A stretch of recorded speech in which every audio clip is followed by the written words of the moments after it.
Hello, hello, hello, hello. How is everybody doing? Hi, Maulumu. Thank you so much for the... How many months? 46! And cookies for me. Damn! Fox in the Box as well, with many, many months. 47. 27 from Kratos Messi. LEMC, thank you so much for your prime. Cheers, guys. Welcome. Hi, Frosty. Thank you as well. Hi, Bing Bong and Riley. Thank you for thank you for watching on YouTube, by the way. I was happy to see Bing Bong first in the chat every time. What's up, guys? I'm waiting on a food delivery. Nice. What are you getting? Ooh. Chud. Why is my game kind of laggy a little bit?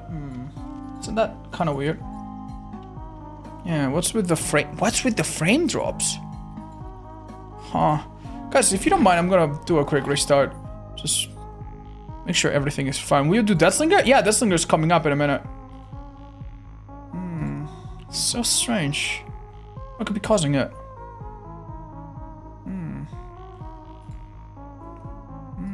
Alright, let's just restart the game, see if that's any better. You got a new haircut? Hi, Sasha. Yeah, my hair was like just annoyingly like long. So I just had a cut. Thank you. Thank you, guys. You're very sweet. Can we do 7 killers today? I don't know, man. I don't know. The queues are really long. Sometimes I play a game and it's just like people giving up or the game going by too fast. So we need to redo them. Not gonna... Can I join from PS5? Unfortunately not, Chud. Unfortunately not. Maybe in the future. Bark, bark, bark. Hi, Loon. What's up? Hi, Horo. Hey, Ots, will you skip Pinhead because it's not in the store anymore? No, I will still do Pinhead. I know most people watching the video will be newer players that don't have him. But there might be a person there that like bought him 2 years ago and has never played him. And I think for that person, it could be useful. And also, maybe someone wants to know how to play him in case, I don't know, he ever comes back or something. I have a question for you. So why are killer queues so long compared to Survivor if Survivor is super overpowered? That is a great question. I'm assuming you mean 2v8, right? Like, your question makes sense in the 2v8 context. I'm assuming that if you're asking about the 2v8, why, if Survivor classes are so strong and so on, why are there so many Survivors? Or so many killers, comparatively speaking? It's just because the 2v8 provides a different experience for killer, but it doesn't really provide a different experience for Survivor. For Survivor, you're doing gens, you're being chased, you're playing with teammates, and I mean, yes, every now and then you're gonna be double teamed by a Ghostface and a fucking Legion at once, and that sounds like fun for some people. And some people hate it, they don't like being chased by 2 people. So for the Survivor side, there's really nothing that new. Now, the fact that as a killer, you have a teammate, that is new. That's novel, that is unique, right? And it's a lot more chill than number 1 before. So a lot of people enjoy it, and a lot of people that have maybe a boyfriend or a partner that they normally just play Survivor with, now suddenly they can play killer with. So it's the novelty, I think, that makes the 2v8 killer so attractive. Meanwhile, for Survivor, as strong as they might be, they just don't have that novelty. I hope that makes sense. I kind of disagree. I feel less pressure as Survivor than in 1 before. I was talking about killer, chat. But either way, you know. Hi, Sashi. I'm P99. I'm 48 levels cross 2 right now. Nice, congrats. All right, let's get 7 people in. I might just do 1 or 2 games, guys, by the way. Do you guys watch the Hansen's video? Oh, it got recommended to me, but I didn't have time to watch it. We'll watch it later tonight. Hope you're well. I am, Slushy. Thank you. You too. How's your job going, by the way? You told us about a new job some time ago. Never really asked you, like, any updates. Hope it's going well. Yeah, I'm so sorry, Tundra. You did get a bit scammed. Can we get 1 more person in? I don't want to ready up. Hold up. Does the lobby look full to you guys or something? This is so fucked up.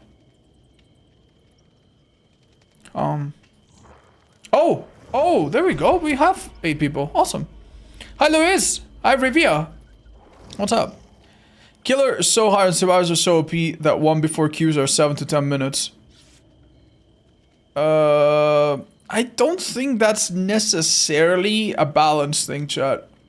I don't, like, don't get me wrong. I did play a game the other day that took me 7 minutes to find in the normal one before, and it's awful.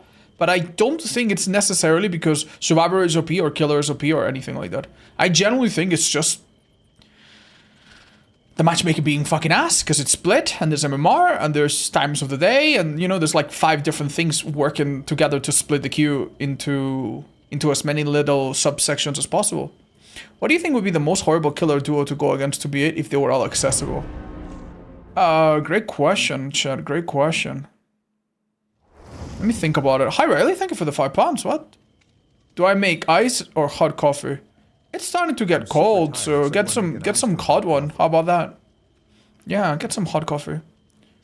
Anyway, what was I talking about again? Oh yeah, the worst. Don't ask how bad I am. The worst possible combo to have on 2v8. I mean, I don't know. Hey, I'm glad, Miss Cariello. Pig and Doctor would suck. Dude, believe it or not, Pig would not be that hot. Like, you need to think of a duo that has no weaknesses. And I mean no weaknesses. Right? Not like, Pig has a weakness. Bam. That's it. I'd make an argument for Ghoul. I actually think Ghoul would not be that strong in 2v8. Like, sure, great mobility. But, like, the fact that he stands still and sucks a survivor off for like 3 seconds before entering. Like, believe it or not, in a 2v8, that's not so effective. Like, that's not so hot. Yeah, like, he would be alright, but there's gonna be a stronger killer. Maybe like Sadako. Like, imagine if Sadako could just teleport forever. And like, people were condemned and stuff. You condemn someone and then your teammate can mori them or something. I have no idea. Yeah, I need to think about it.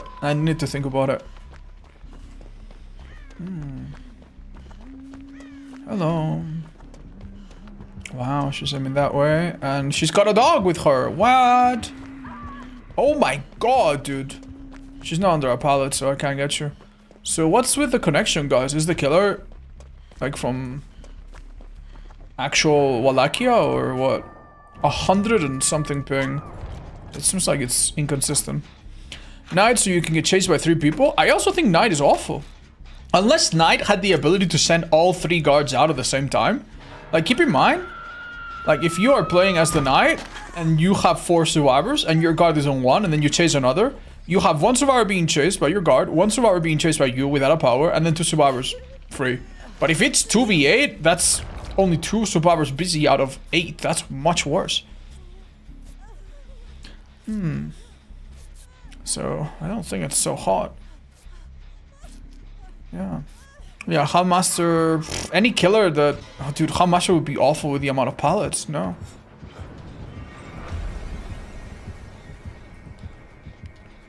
Okay. I'm not too sure. Knight and Nemi? No, it's gonna be a killer that is really, really good without any sort of, like, thing that locks him onto 1 power. You know, Bubba, like, we haven't talked about Bubba much, but Bubba could be really strong, actually. Yeah. Could he? Or would he get just destroyed by the amount of pallets? Hello. Should we prioritize getting people off cages? Yeah, how strong do you think Bubba would be? Okay. I don't know where she is. Oh. Thank you, scouts. It's really helpful to see their auras. I should stay in this gen then. You can mind game as Bubba? I think the thing about Bubba is you'd want to find people healing, right? Let's... Okay. Sure thing. It's just gonna let me get away with this? Okay. Hey guys, what's up? Be a little careful here. Oh, I see. It's a 2-man. Wait. Oh. Thank you. Thank you. Thank you. There we go. Beautiful. Let's get greedy about that gen over there. You used to be able to play Bubba and Deathslinger. No, Bubba was never available in the 2v8. If that's what you're referring to. Unless it was one of the... We technically had 2 Babas one time. Do you guys remember an old compilation where I was playing Baba and a cheater loaded in with my lobby?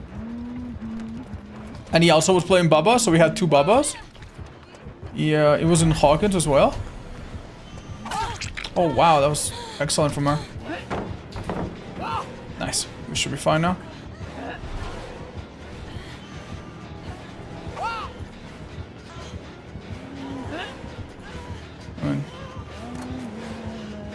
We're chilling, aren't we? I'm just doing a gen, homie.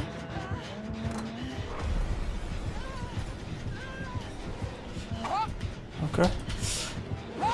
Nice. Oh, I was about to give myself the speed boost. That would have been sick if I did it a second earlier. Any moment now. While she's doing this, I was doing a gen and like 7 other people are generators, man. Oh my god, dude. This game, I swear. Oh god. You think they should maybe give killers a like overall faster vault speed, overall faster break speed? Excuse me, bro? Okay, dude, I just got unhooked, brother. Okay, thanks. Yeah, sure. You want to mend me for the points? Go for it. Oh my lord. Yeah, thank you. Cheers. Oh, there's our friend Dracula. Thank you. Okay, doing a bit of a speed boost. We do have self-care, so we can kind of just do our own thing a little bit. Oh, hello. Hi, sister from another country. Oh, shit. I don't think he's aware. Oh, how are you? Hi, Backpack. Oh, pretty good. I'm feeling a sort of feeling that I get every now and then when I'm working on like 3 different big videos at once, but I'm not finishing any. And it feels a little bad, you know what I mean? Yeah, it's like, have you ever been in college or school and you have like 5 exams and you're studying for all of them at the same time? But because they're all simultaneous, you're not actually getting them out of the way and you're not getting the results back. So you feel like, oh, I'm not doing anything, man. Oh, you know. Yeah, I'm feeling a little bit of that, but eventually these big videos will be finished and I know people will appreciate them and it will be a relief to get them out of the way. Hey Hunters, you wanna dance again? No? Oh, so you can do this. You'll feel accomplished after. There's no rush to complete it. Yeah, that's what I'm trying to tell myself. Thank you. Ah, thank you, DS Monston. What is your job, if you don't mind me asking? I hope it's treating you well. Hi, Nessie. Oh, you want a hug? Here you go, buddy. Oh, which killer would you least like to go against in the trials? I think anyone with a chainsaw seems really scary, man. Like, I'm sorry, dude, but a chainsaw, like the noise alone, I think would make anyone shit themselves. That does sound really scary, man.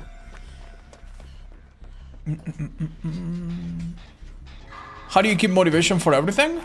I don't know, Chad. I feel like I might not be the best person to give advice to that because I do, like, I have a lot of privileges, you know? I'm not in crippling debt. I'm not in a shitty family that hates me or that doesn't accept me for who I am.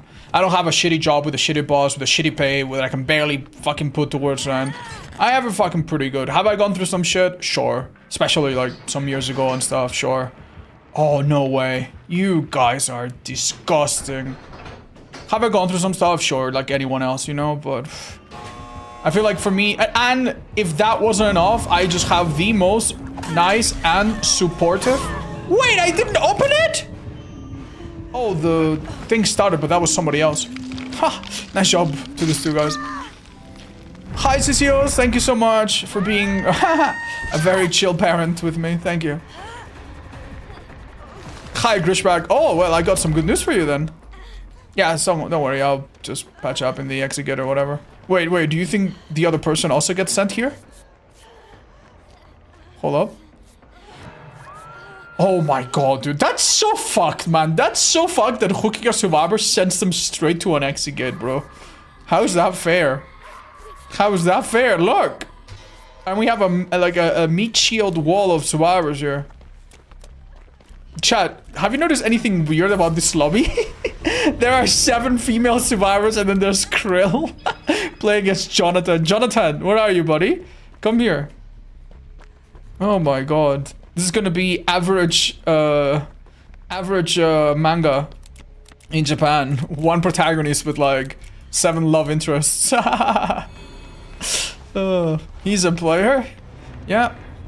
He's just that popular with the girls. Killer is so hard in this game mode? Yeah, it really must be. I've only played it a few times, but yeah, it really must be. What do you think would be the 2 best killers? I really fucking don't know, man. I really don't know. Not anymore. Oh. Thank you for streaming. I was working today. Oh, I'm glad to have you guys. Cheers. Krill, you can stay if you'd like. You're a VIP. And honestly, Dan, you can stay as well. I think you've earned it. Yeah, we'll let Homeless Meg stay another one if they want. Everyone else, let us spot for someone else if that's okay. We play one more, and then after that, we do play some killer. We got a lot to catch up to. What's a universal tip that you'd given someone playing killer but doesn't necessarily work for certain killers? Oh. So, wow, that's a very specific question. So you want a tip that's universal? But doesn't necessarily work for certain killers. Okay, Shit. So I'm looking for a tip that both helps most killers, but it's also a really bad idea on some others. Damn. You can kick me? Nah, it's okay. Wait, why? That's alright then. Let me see.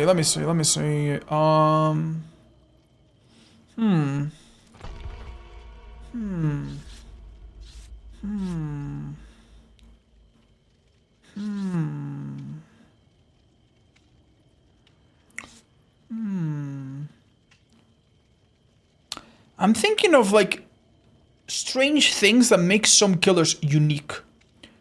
And I'm thinking things, for example, Wesker's vault. You guys know what's different about a Wesker vault? Not even like the power vault, not even like the bound vault, just a normal press space at a window. Yeah. I don't know if you have noticed, but a few killers, such as Wesker, when they vault, their camera actually looks down slightly. So there are some characters that have unique animations, and you can actually take advantage of that a little bit, and you can pay a bit of attention. If a survivor vaults through a window on a 2nd floor and you follow them as Wesker, you actually see below you very, very, very well. And some killers still to this day have a harder time being blind in some areas. Hi Adam, yeah, I will be uploading some of the things we're doing today, you know, in one big video. Thank you, Bekoi. What headphones do I use? They're called DT770, and they are the 80 ohm edition. You can use command specs if you want. Hi Minosop, thank you for your sub. Hi recommend, okay, you do that then. Yeah, that was the case for a long time, folks. Alright. Let's get the killer's attention if we can. The thing that happens when you play with so many viewers is that your MMR is... Okay. Waiting behind a tree like that kind of guarantees that you'll never get hit. He just leaves me, wow. But, I mean, mind the ping, I guess. Hello. Oh, I was hoping to get the stun before. He's breaking it, so... We could let him see me and maybe... Oh, never mind then. Never mind then. You know what? Let's look for some cute item. When is Atsu in the Oni? Pretty soon, chat. Pretty soon, in a few killers, I think. Okay, I mean, this isn't bad. I might generally be the only person this far into the map. Let's do it. That way, no one will waste a lot of time going. Hello, Michaela. How are you, buddy? I have an idea. Why don't you use this medkit? And you patch yourself up. I'll just go to a gen. I thought we reached Oni last stream? No, we did not do Oni last stream. We might be close to it now. Yeah, last one we did was Ghostface. Oh, I have almost 1200 hours in DBD and never played Oni. Funny. It's funny because Oni was one of the killers that I think we begun to play and mastered the quickest. Like, it generally felt so easy to play him upon release. And I feel like he's one of the best killers in the game when it comes to, like, not... Like, even if I haven't played him in a while, I never feel rusted with him. the only time that has changed is recently when they changed his sensitivity. That did kind of fuck with my muscle memory. But outside of that, he's a very nice killer.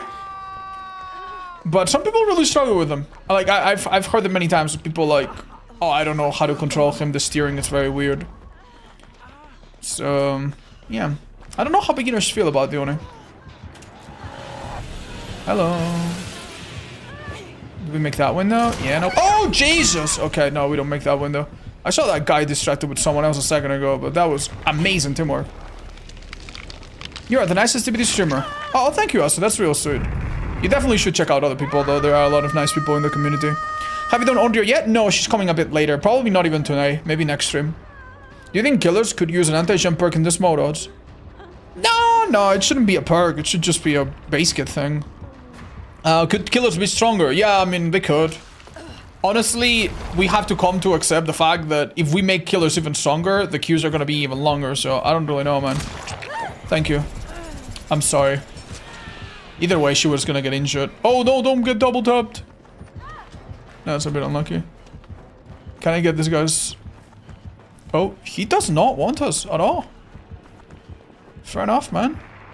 What a nice guy. Oh...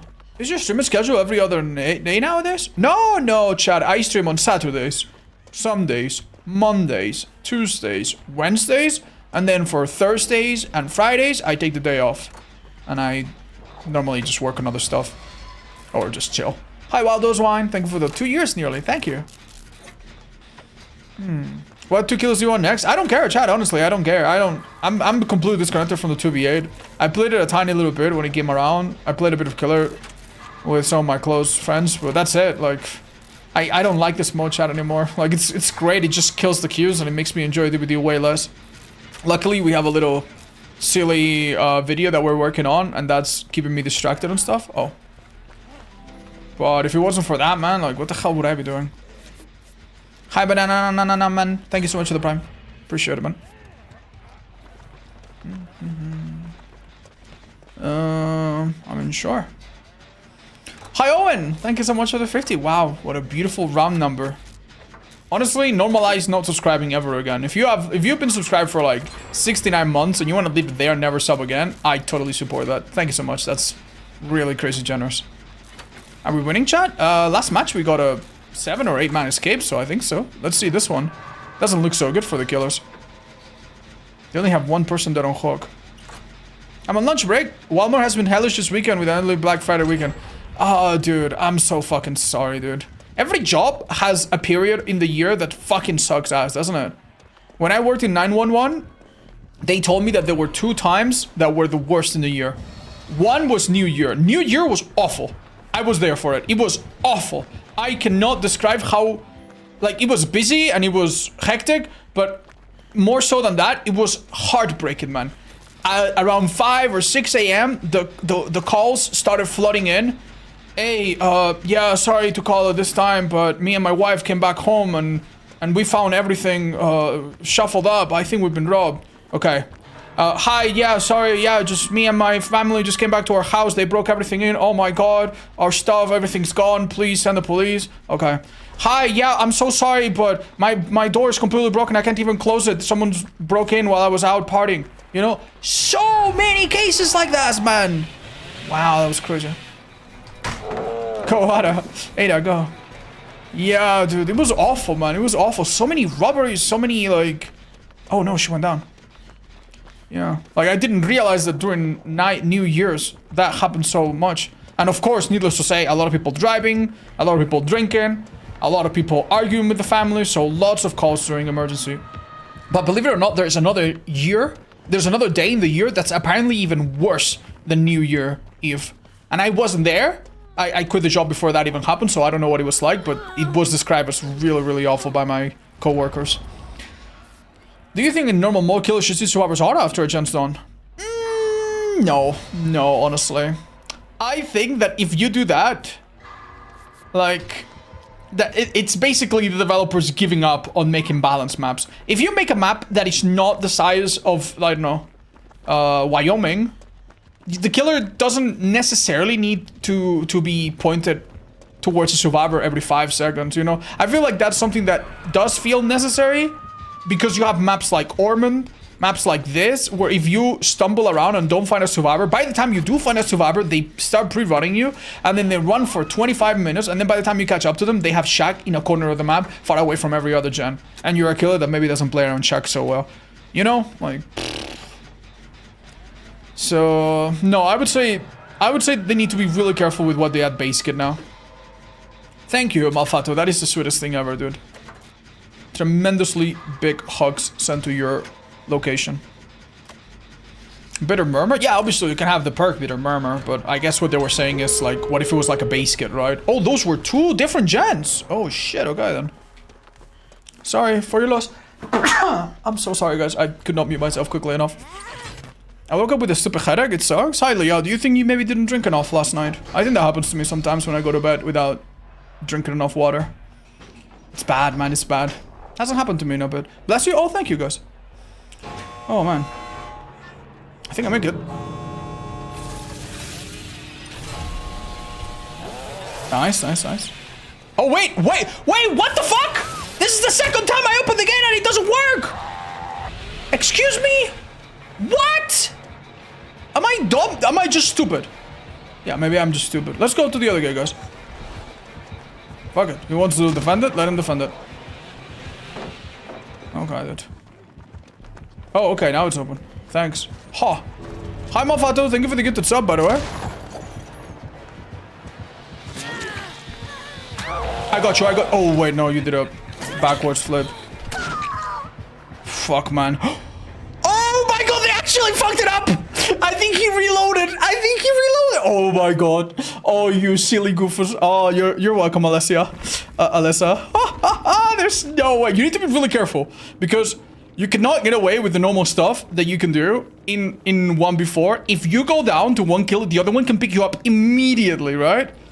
But, oh my god, they actually messed that up so bad. That was a tremendous fumble, man.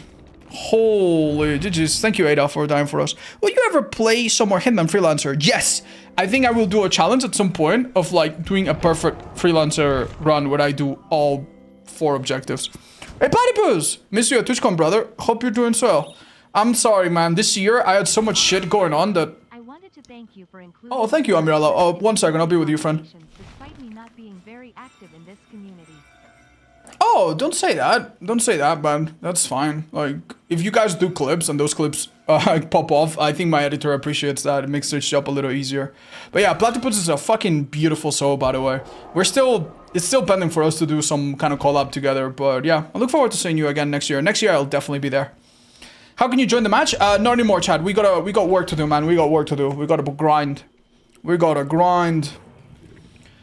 Next year? That's right. Okay. So, first things first. We're gonna go custom game, and the next skill that we're learning is Demogorgon. Right. Is there anything in particular that like any add-on that I can put on to teach anything in particular? Don't think so. Yeah. Do we want to go Hawkins just for the immersion? Yeah, why the heck not? Alright, let's get our friend Geminixia in here. Rat liver is so useful that it's good to have, right? No, chat, no. Rat liver is... I personally like it, but I think you might be thinking of old rat liver. Old rat liver was the best demo add-on. Yeah, old rat liver was so good. You don't need it anymore. It's okay, but it's not super hot. Like, most people that play the skill don't even give this a second glance. You wanna wait for Skull Merchant buffs? No, I'll just explain her the way she is now, and we'll just put a little disclaimer or something that she might change in the future. Demo is some of the best art direction in the game. Yeah, his chapter was really a standout. Just a shame about some of the things that they never change about him. You asked for general advice for killers that isn't good for Subaru. How about Lethal Pursuer like Kaja Trapper? I actually think it's not even bad on them, believe it or not. Yeah, Corrupt Intervention, like, for example, I might not want to run it on Legion, so that survivors still stand still. That's a good one. That's a good one. Okay, friends, it's time to talk about the Demogorgon. The Demogorgon is a fan favorite. People like to play as this killer. People really enjoy playing against this killer. And the thing that you need to know is that for the most part, he is very, very accessible. If you're gonna buy one DLC that is licensed, the type that you have to buy with real money, I personally think that Nemesis and this one are among the best when it comes to perks. Ghostface can also be considered because he has simple perks and he's a simple killer. This is a killer that is very much a basic killer. Normal movement speed, normal launch, normal terror radius. Keep in mind, he does have a bit of a quirk where every time you break a breakable wall or do an attack or a special attack or even a whiff, that little wow, everyone in the map hears that. So as a Demogorgon, if you do this at the start or something, everyone's gonna hear it. It's just a fun little quirk about him. That means that he is a really good pick to go after, maybe if you've already learned the basics of killer a little bit. So, this killer has arguably 3 powers. Yeah, it's a little crazy. Why don't we talk about the simplest one, okay? The simplest one are his portals. The portals are kind of like bear traps. You always have them at your feet, and you have a limited amount of them, as you can see on the left. And if you don't have enough space, thank you, Colajero, you will not be able to place them. Keep in mind that, especially in stairs and stuff, it just doesn't work so well. But yeah, next to a hook, you won't be able to. There's some limitations. But basically, any space where you could put a little rock, you can put a little portal. Now, it is very important to remember that portals have 2 states, okay? When you first put them down, portals are inactive. You can tell that they're inactive because they are white. I'm gonna put another one, okay? One thing that's important to remember as well is that you cannot pick up a portal. Unlike a trap from the trapper, you cannot pick it up. If you put it down, it's gone. The only way you'll get it back is if a survivor destroys it. Now, let's look again at what it looks like. So we have right now 3 inactive portals. Portals that are inactive are completely invisible to survivors, and they don't have any effect. They don't do anything at all. They're just waiting there to be activated. How do you activate them? Very simple. You travel through them or come out of them. So in order to use a portal, right, you stand on one of them, and then you will see that you have a little arrow that allows you to choose which one to go to. When you've made your mind up, let's choose this one. You hold left control. You can cancel it. And if you fully do it, you'll go through this animation. This animation is a little bit strange, okay? It's coded in a way that if you go across the entire map, it will still be pretty fast, but the longer it is, it will take a little bit longer, but it's not completely linear, right? It has a funny little curve to it. The point is, it is quite a really fast way to traverse across the map. Now, because it takes so long to go through the portal, and because you have a cooldown and you can't do it right away, using this in short distances is generally not extremely useful. So you don't want to, look, I can't even teleport again because I have a cooldown. You don't necessarily want to do this all the time in mid-chase or anything like that. So the big idea with portals is most of the times, you're going to put one in one corner of the map, put another in another corner of the map, maybe put one on a hill or some other elevated place, and then just use them for general mobility if you need to. If you know that, the exit gate is there, I need to teleport, well, you do that and you save a bit of time compared to traveling there by hand. Now, we can see the difference between a white portal, which is inactive, doesn't do anything, is completely invisible, and an active portal. Active portals do become visible to survivors. If I could ask the Feng Min, please, to come by and show us what it looks like. A survivor can find this portal and start destroying it. Now, when they get close to the portal, they will be affected by the status effect called Obliviousness, which means they don't hear your terror radios. So, yeah. I wonder if she can come and find us. Hold up, 1 second. Yeah, we need to join the voice chat. Otherwise, she's not going to hear us. Yeah, we need our survivor to come here and destroy one of these portals. Perfect. Yeah. So right now, even though she can see me, she will not hear my terrorists while she's working on it. And if she has about 10 seconds, she's going to break it. If there's multiple survivors, they'll break it even faster. And look at my counter on the bottom left. I'm going to go from 3 to 4. Ta-da! Another thing that can be done, by the way, is if a survivor is cleansing your portal and you hold your power button, you will actively detect them. Not just on the portal itself, but also from a bit of a distance. So, Mrs. Survivor, could you please come here and demonstrate with us? Thank you very much. Let's hold our power, see if we can detect them. All right, let's see. Go for it. Yeah, as you can see, about 1.5 meters out from the portal, you can detect them. There are some add-ons to extend this. So you can also use portals as a way to traverse between generators and maybe even keep an eye on them. So say, for example, that I think this generator could be done, I could put a portal here or through a wall if it was available, right? And then let's imagine I go really, really far away, and if a survivor comes by the generator and I hold my power, I will detect them. There's no way they can avoid it, right? Unless they completely get rid of it. And remember, if they get rid of it, I will be hearing them because they're in the range. Also, if I teleport while they get rid of it, they get interrupted. So yeah, they will not get rid of it while you are traversing. Now, one other thing that you've noticed is that behind my webcam, I become undetectable for a little bit every time I teleport. This does not make this killer into an insane stealth character at all. Anytime you teleport, survivors also hear a really loud sound cue that plays all over the map, so they know you've teleported. They might not know exactly where you are.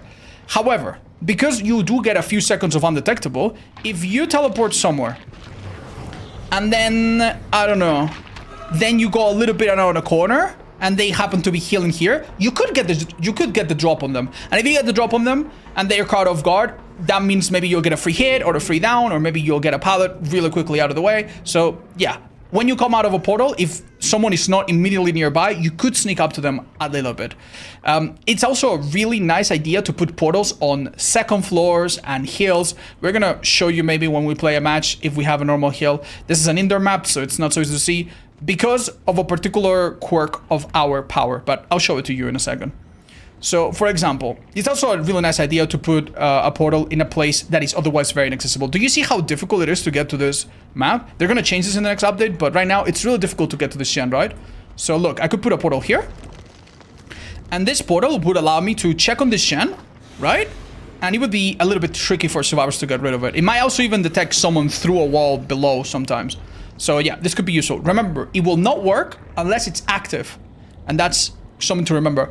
If I have a place that I am extremely, and I mean extremely interested in protecting, sometimes maybe you have a totem, or there's an exit gate, or you have someone in the basement or something like that. There's also, I guess, something you could do that's quite simple. Put two portals next to each other, like this.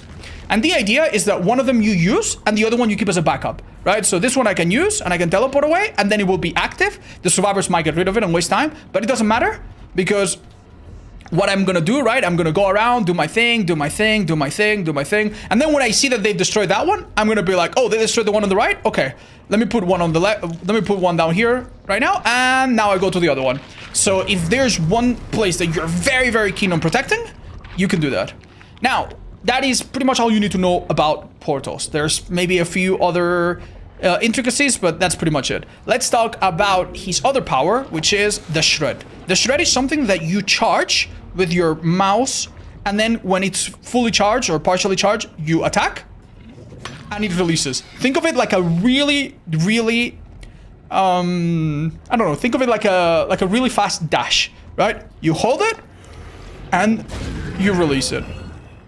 Now, I want you to pay attention to this. You see that the camera does a little, there's like a little change in lighting? That little vignette around the edges, when it goes black, that means that it's fully charged. That is fully charged. This is partial charge. That is full charge. This is partial charge. It's important because if you don't fully charge, you don't go as far. Look, I'm gonna do minimum charge. Oh, hold up. A little bit more than that. Okay, a little bit more than that. If I do a minimum charge, which I think I got pretty close to, I make it around this little tentacle. Meanwhile, if I do a full charge, look, I make it a couple meters further. You can tell the difference, right? Before we were about here, now we're about here. There's also this shred does two things. It can injure survivors and it can break pallets and breakable walls. If you have a pallet broken in front of you, it's really convenient to break it like this. It also has a secondary ability or a secondary property, which is it sends you flying if you use it off a ledge. So this is why putting a portal on top of a hill is so good. You teleport to the hill, you look around yourself, you see if there's anyone, you see a survivor in the distance, and then you can do, let me see if this works, this. Wow. It doesn't look that impressive, but believe me, this is a massive way to catch up to a survivor. If a survivor is just running a straight line, even though there's a bit of a cooldown at the end, this is a massive way to catch up. So do look for opportunities when you're in second floors if you see a survivor in the distance or you need to cover distance, even if you're just covering distance, you can do this to go really, really far. Now, could we please chase a little survivor? Oh, perfect. Could you please drop this pallet for me? In this one that you're next to. In a situation like this, where you get stunned, it makes almost no difference. I would say, in this situation, the survivor probably has already run away, right? While you were being stunned. They've already gone now. In this situation, just press the spacebar. Who cares? Right? Who cares? Just break it. It doesn't make it any faster to use your power. However, if a survivor is a little bit panicky and they drop the pallet early, which I think they're gonna do right now, please. Then you can begin to charge. And bam! Immediately break it. It does put you through a bit of a cooldown. Yeah, you don't want to go through the hatch. That's okay. We can run some other ways. Drop a few more pallets. Fung, show us. Yeah, bam. Get rid of it, right? Oh, get rid of it. Bam. This is something that you can do with this killer. However, there are also a lot of opportunities to actually just ignore the pallet and walk around it. So do not get too... Like, for example, here, I can maybe mind game if she drops it and get a free hit. You know, I can maybe fake that I'm gonna break it, and when she runs away, then go and do a normal attack. So do not get too much in the mindset of, oh, I have a power to break pallets, I must use it every time. Sometimes it's not necessary. So let's talk about how to use our shred. The first thing to realize, right, is that if a survivor is in a tight, narrow space, like for example this bottleneck, it is incredibly free. Here, if I'm chasing a survivor into this position, like I can hold my power the minimum and go, and there's gonna be nothing that they can ever do. They're gonna get hit, right? Same here, this would be a hit no matter what.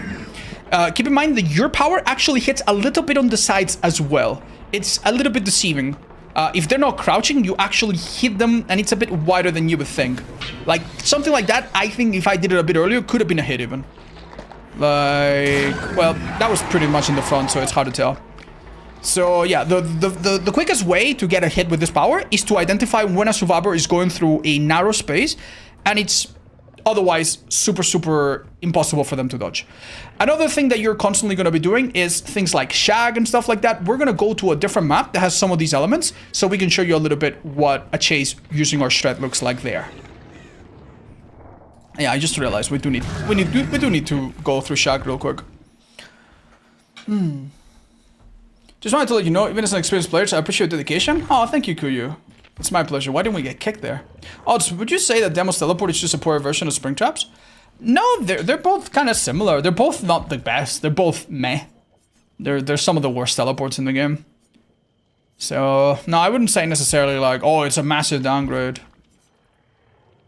In some ways, Demo can be better. In some ways, it can be worse. Okay. So silly that you can't... Remember when you could just join people and it was nice? Yeah, but they had to take it away because of the exploit. Yeah, this will be a full video on YouTube, guys. Alright, sorry, I can't invite. There you go. Thank you so much. Okay.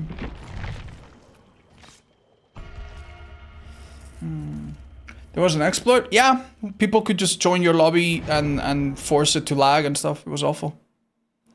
He can slow down while holding power, right? Yeah, he does. Don't worry, we'll talk about that.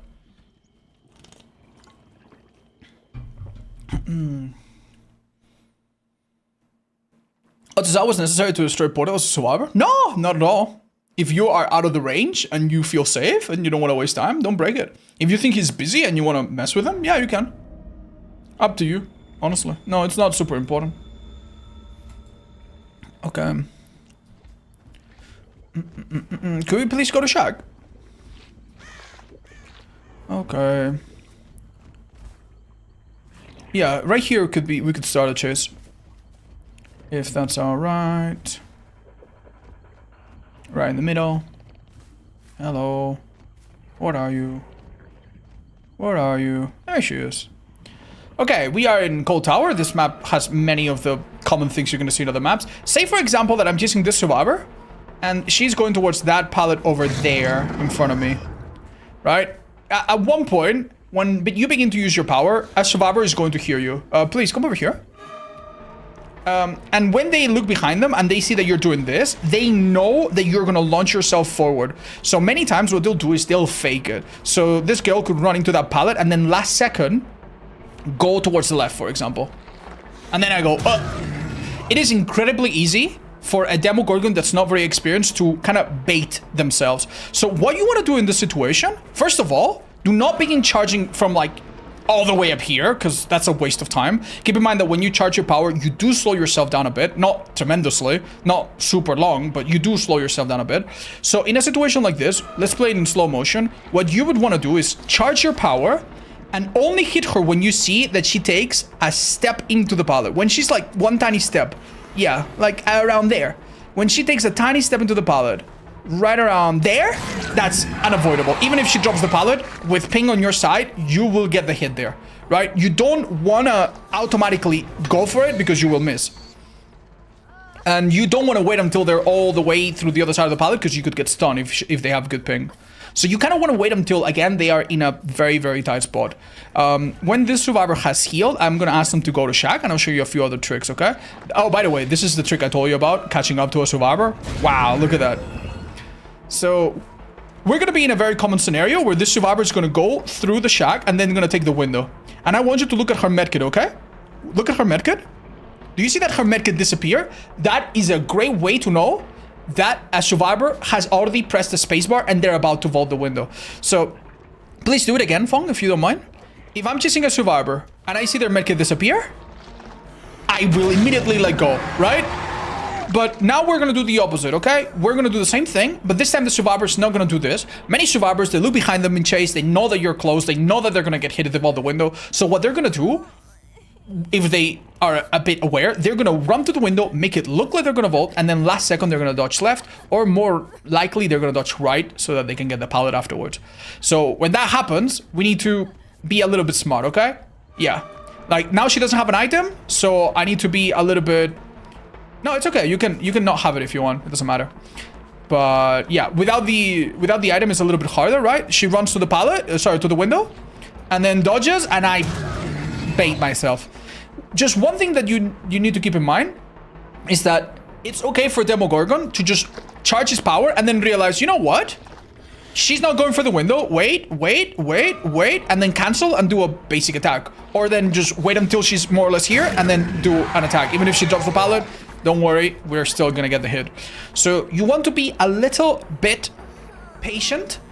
Use the fact that you can bait and fake it and not necessarily like think that a survivor is not going to juke out of the way. As a general rule, the Demogorgon's power is enhanced in places with straight lines. Places with round loops are not so good. So this would be an example where my power is maybe not so good. Obviously, I cannot look. But by the time, if I am looping around something like this, by the time I charge my power, because I've slowed myself down a bit, the survivor has already gone around and around and around. I'll never catch it.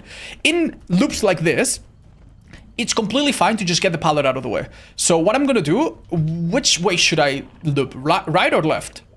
Tick tock, tick tock, tick tock. Obviously, right. If I go left and I get stunned, then the survivor is gonna run into the rest of the map. So if I go counterclockwise here and I get stunned, the survivor is in a corner. The only place they can run to is maybe towards there. And now I am making progress and I'm cutting off their options. So you make sure that you're chasing in the right direction first, and then you just get the pallet out of the way.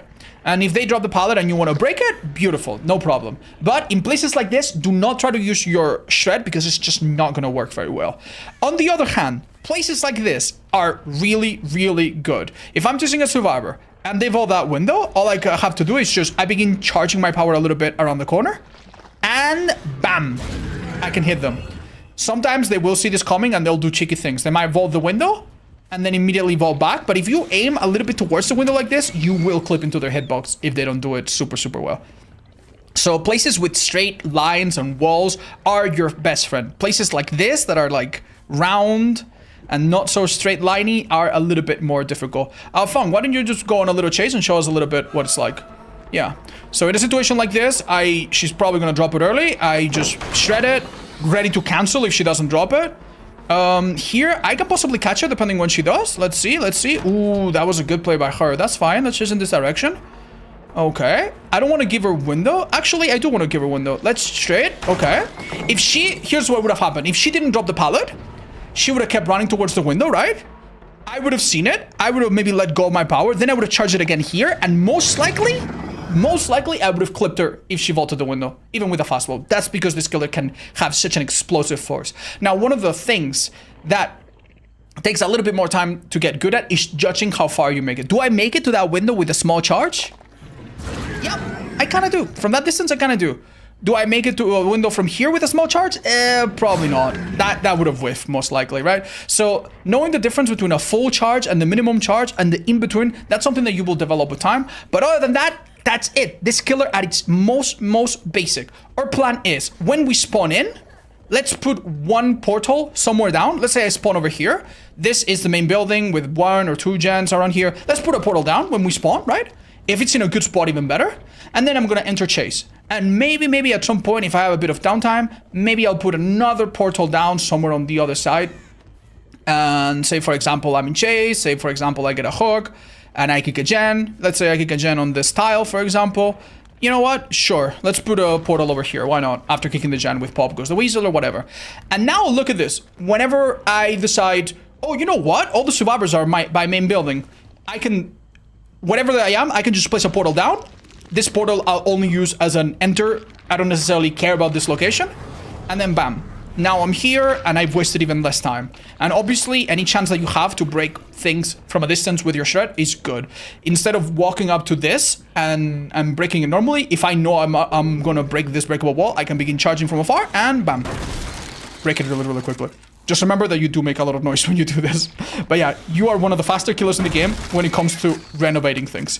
Honestly, Demo is a jack of all trades, master of none. He's not the strongest, he's not the weakest, he's pretty much dead there in the middle as a very average killer at everything. It's just about how you use the different elements. So instead of going through the theory anymore, we're gonna give him a good build, and it was gonna be easy because he's got some great perks. And let's play a real match and see how it works out for us. Let's go. Is it still a good rule to place a portal when you load in? Yeah, almost always. That's like a moment where you're standing still. Why not, right? Hey, Odds, thanks for being such a genuine guy. Oh, thank you, Spilai. Mwah. Obrigado. Thank you. All right, let's go. Which killer is next? Well, first we're gonna play this, but after Demo, I think comes Deathslinger, right? Am I right? No, Oni, then Deathslinger. Yeah, this guy's gonna be on YouTube, guys. Okay, yo, Sin, thanks so much for the 29. I'll be right with you. And Draco, thank you for the 102 months. Damn, we got some loyal followers in our stream. Right, so basic build for this killer. There's quite a lot to choose from. Personally, from his own perks, unfortunately, Mindbreaker is disabled due to a bug. And Cruel Limits, it's kind of like a poor man's Bamboozle. Cruel Limits, if you unlock it, can be a decent perk for a chainsaw killer or some other insta-down killer. It can be an alright way to like block windows in a pinch. You don't have a lot of control over it. It triggers when survivors do a gen, so you don't really benefit from it when you would need it the most sometimes. But hey, it's an okay perk. His best perk by far, however, is Surge. This is a great perk on any killer that downs you with a basic attack. It's great on Spirit. It's great on Clown. It's great on Trapper and Wraith. It's not so good on, for example, Myers, because he now hits you with a special attack. It's not so good on Nurse, because she 99% of the time hits you with a special attack. It's definitely not as good on Billy, but even on those killers, it's still usable sometimes, right? Except for maybe Nurse. It's not his best perk, because ideally we should be using his power, but because it's such a decent perk, we're gonna bring it anyway. The other perks that we have, just basic free perks that everyone has. This one has a different name if you don't have the Pinhead DLC, so does the other ones, but yeah, basic perks across the board are completely fine. If I had the Hillbilly, by the way, I personally would really like Enduring. Yeah, Hillbilly can be really good. Enduring on this killer is really comfortable. If they drop a pallet and they stun you, who cares? If they drop it early, you break it early, and it's almost like a lose-lose situation. It's a really comfy perk that can be quite nice as well. If they stun you from the same side, it's either a free hit or a free hit shortly after. So yeah, that could be good as well. But you know what? We don't even need that. We're just gonna go with basic perks that everyone has access to. As for add-ons, is there anything you should avoid? There is an add-on that has a downside that makes you destroy your own portals when you traverse through them. Maybe stay away from that. And there is an add-on as well that has a downside by removing some amount of portals. Other than that, you can't really go wrong. I just recommend that you use simple ones. Simple ones are fine. Extra portals and a bit of a miss cooldown, that's good. Faster pallet break, that's one of his best. Faster recovery after hitting with the power, that's one of his best. Slightly longer undetectable, we're coming out. There's like 1, 2, 3 of these. Yeah, these aren't bad. This one shows to the out of everyone, but yeah, just go with the simple ones. You can't really go wrong. The Demogorgon's add-ons compared to other killers are not super impactful. The difference between some of his average add-ons and no add-ons is pretty small. Let's load in. Yeah, Chucky's definitely stronger than Trapper and Ghostface. Yeah, after they rebuffed him, he's in a decent spot. Thank you, Netkill. Okay, let's go. What do we got? Wow. Does pallet shredding work with perks like Brutal? No, it doesn't. I will, you know what? I will maybe talk about that when we start the game.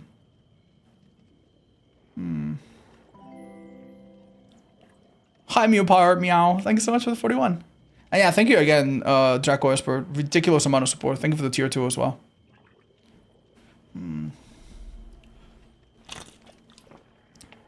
Say the best for last used to be okay on demo, like at some levels of play. I don't think it's good on demo anymore. Definitely not. Not even as a beginner, especially not as a beginner. Yeah, it's awful now.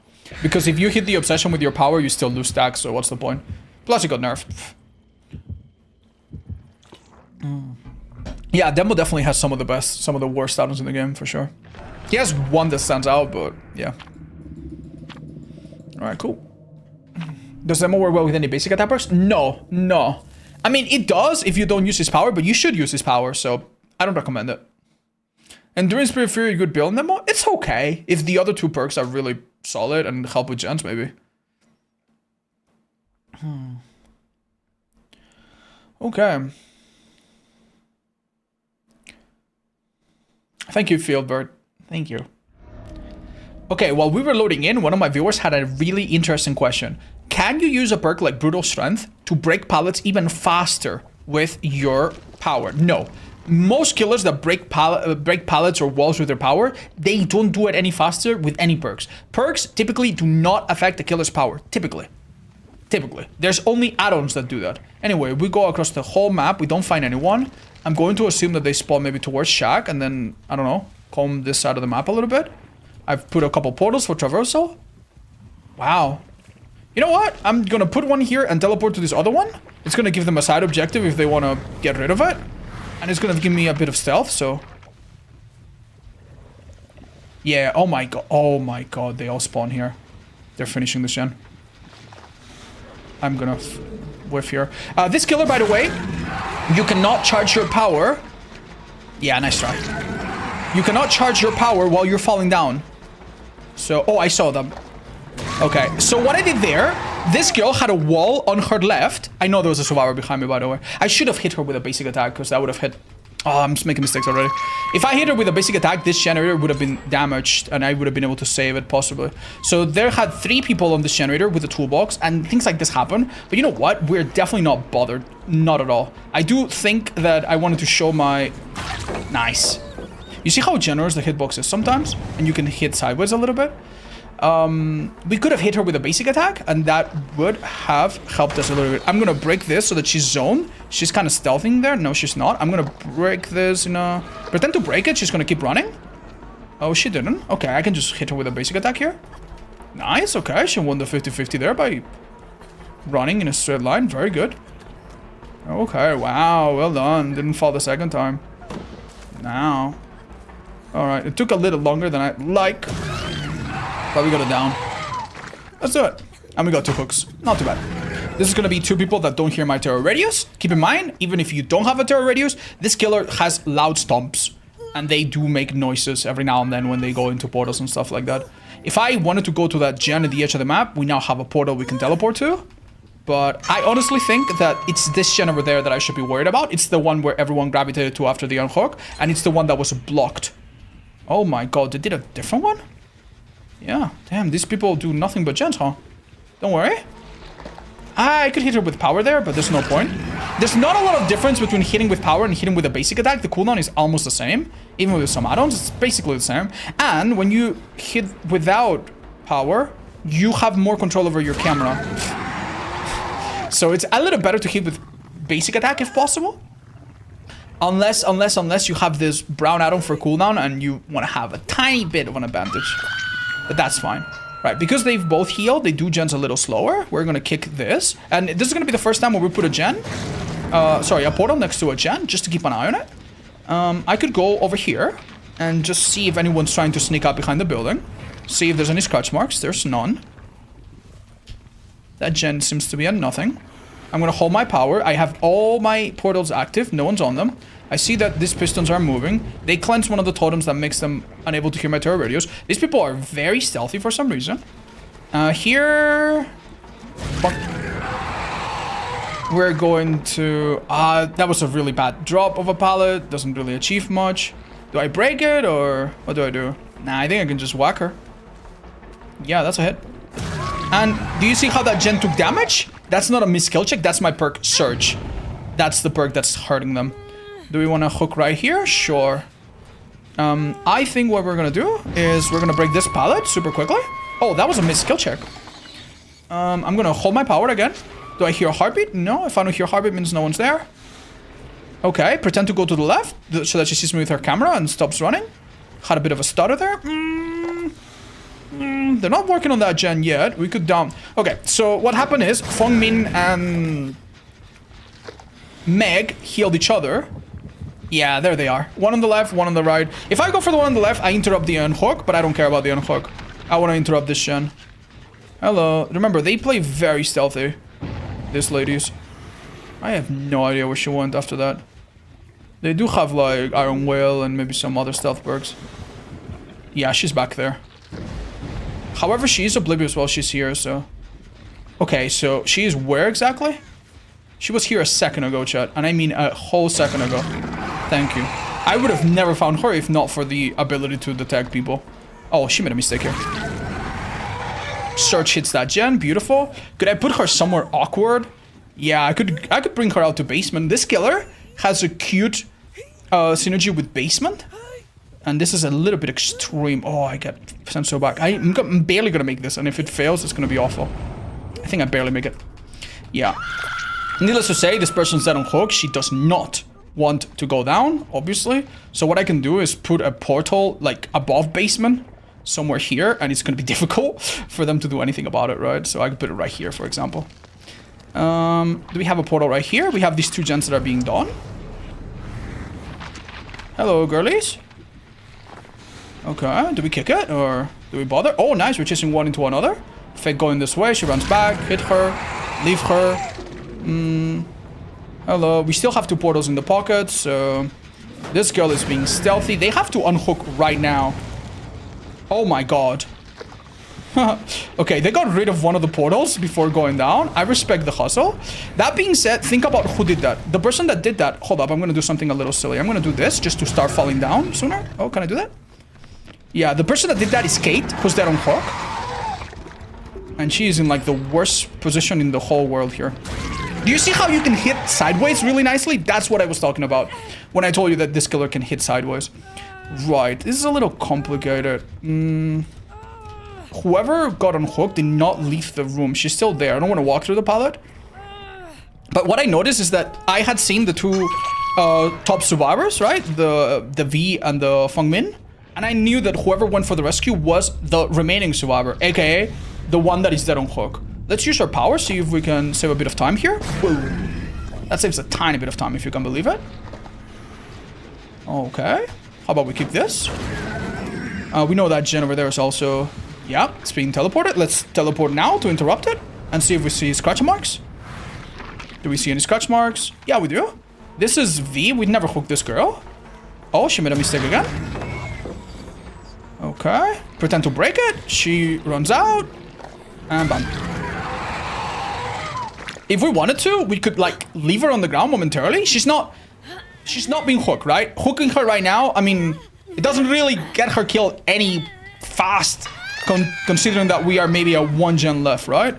So in a situation like this, if you know where the other two survivors are, you could leave her on the ground and go for one of the other survivors, who is very obviously in a worse spot, right?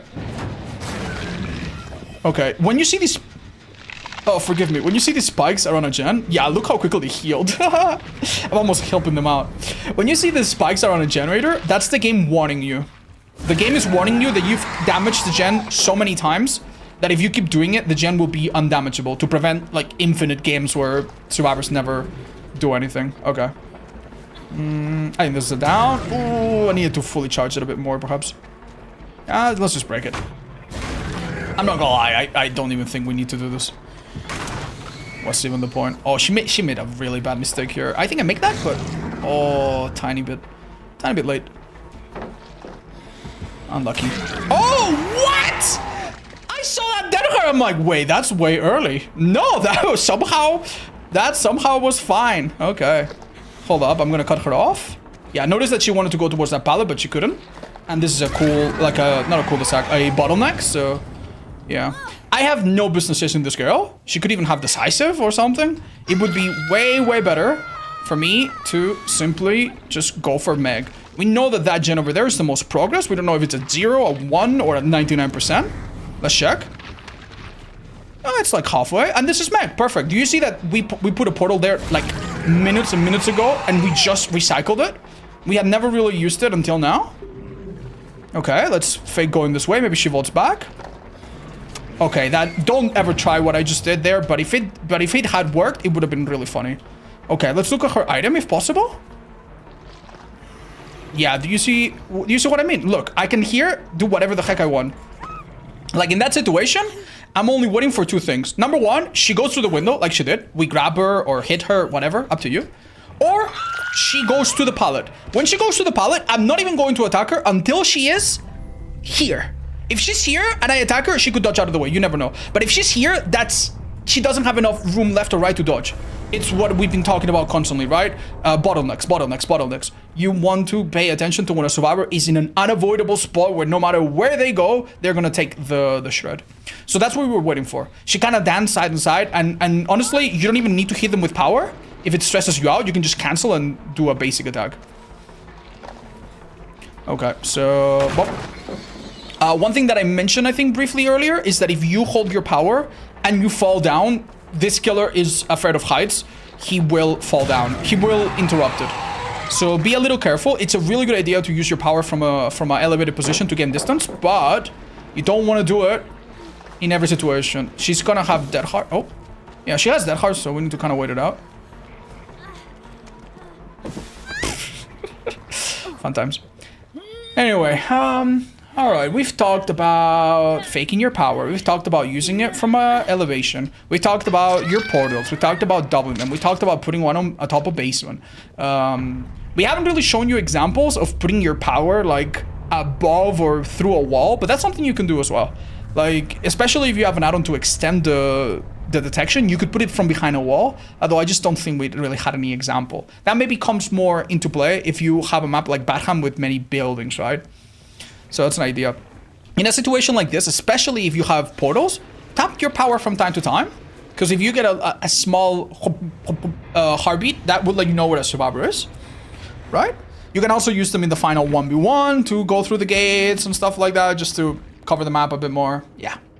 At the end of the day, really, this killer is super, super simple. It's just going to come down to how quickly you get used to all the different elements and how well you use them together. For the most part, it's a pretty unbalanced killer. You're going to be using your shred 80% of the time. You're going to be using your teleport 10% of the time. And you're going to be using the other things like detection and undetectable coming out of portal a tiny bit every now and then. But mostly this killer comes, when it comes down to it, is all about just doing well with your shred. I'm going to give you just 2 quick pieces of advice before I move on, because I think this is going to help you with this, but also a few other killers to come. Thank you, Surf City. I appreciate it. Oh, that's amazing, Surf City. I hope you have a wonderful time and that it's nice to see your family. What do you think about a perk like Old Dead Hard that lets survivors lunge forward? I mean, we do have a perk like that, and it's fairly popular. It's called Dramaturgy, and it's a bit more healthy than Dead Hard because it doesn't give you iframes. So yeah, we technically already have a perk like this. Okay. Okay, let's wait. By the way, 3 survivors had resurgence. Yeah, I noticed, Chad. I wanted to talk about it, but what's the point, man? What's the point? Why old Deadhard was problematic? Well, it depends which old Deadhard you're talking about. The old Deadhard or the old Deadhard? They were both problematic, but the old Deadhard was ridiculous, man. You could Deadhard through any attack, you could Deadhard through traps, you could Deadhard through shocks, you could Deadhard through blasts, you could Deadhard through chainsaws, you could Deadhard through, I don't know, taxes probably, you know, if you time them. When do you guys pay taxes? April? Yeah, you time it well in April, you don't pay taxes that year. It was ridiculous, man. It was absolutely ridiculous. And the worst part about it is that the only killer's counterplay, for the most part, is just guess. You don't know that it's there until it happens, right? So you just have to guess.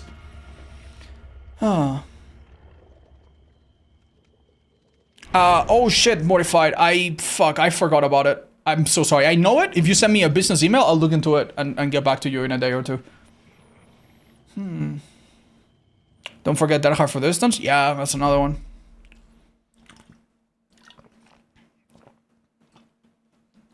How big is a meter in this game?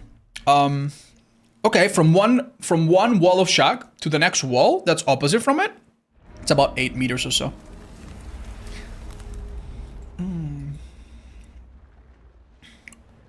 The timing was bigger, right? Yeah, I think it was a whole second. I don't remember actually. Yeah, don't quote me on that. Could we please move on to shack?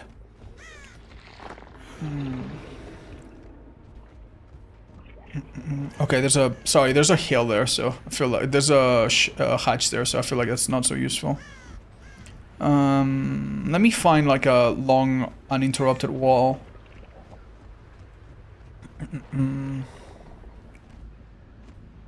Okay.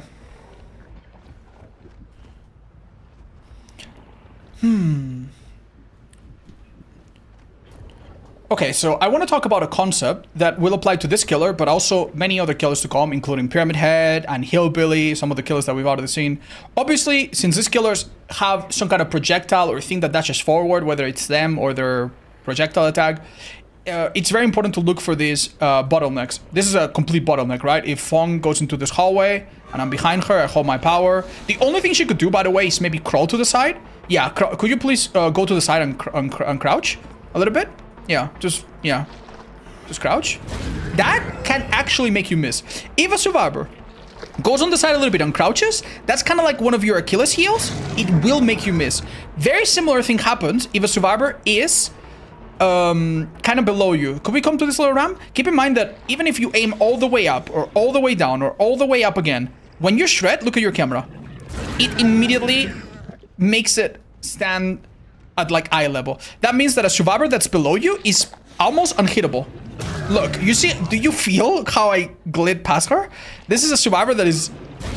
Look, it's so ridiculous when you look at it this way. Okay, if you're that close, you might get away with it. For the most part, though, you need to be really careful.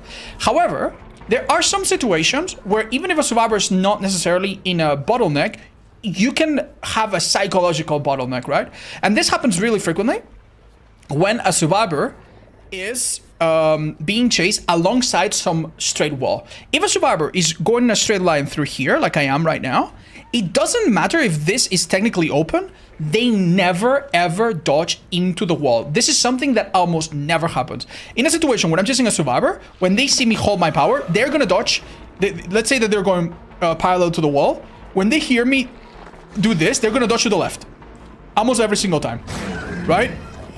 And because your power covers so much distance on either side, you never want to do this. You never want to do this. If I do this, I cover so little side. But if I assume that they're going to move a little bit to the left and just aim a little bit there, that's going to get me a hit 9 times out of 10. If you go back to the previous match, the very first down that I got on the Kate, I did it with that principle. The Kate was running alongside a wall on her left, and I aimed to the right, and of course I get the hit, because survivors very rarely decide to hug a wall. They almost always try to dodge to the place that has more space. And if you anticipate that, you can get a lot of hits and a lot of chainsaw downs and a lot of punishments with Pyramid Head, just using and abusing that principle. And that's about all you need to know for demo.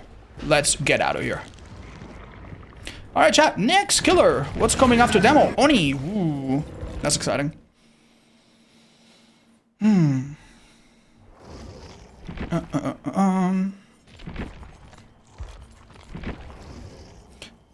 I could actually use 2 people here. Natcool, do you want to come by and help us illustrate some of our points? That would be cool. Will you include Pinhead in the video? Yeah. Maybe he'll come back someday, you never know. How long till we'll come to Huntress? Huntress was done a couple days ago, chat. Sorry, you can watch the Twitch VOD if you want. The first day. Oh, nice, Sao Paulo. Thank you. Okay, I think we might not have it, so I could just spawn a bot or 2. Or something. What's my killer main? I don't have a main at the moment. Alright. Okay. Sortudete, thank you for the prime. That sounds like a Spanish name. Yeah, it should be fine. We can ready up. I think 1 person's fine. They say they're coming? Oh, okay, we waited out then. When was Ghoul? Ghoul was like 2 killers ago. He's... Keep in mind, Ghoul is at the end, right? Chat, he is at the end. Which means that it's gonna take us at least 2 more days to get to him. Today, we will reach Trickster, I think.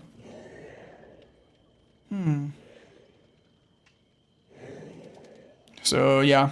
Unfortunately, because we don't stream for like 12 hours and the queues are bad and stuff, and I take my time with each killer, it's gonna take a while. Thank you. Hi, Springs, thank you. Aw, 49 months, thank you. I got it. Stream for 12 hours is fun. I'm sorry, guys, but if you saw how the queues are at other times of the day, you wouldn't wanna. Oh, so you're gonna include general tips for killer? No.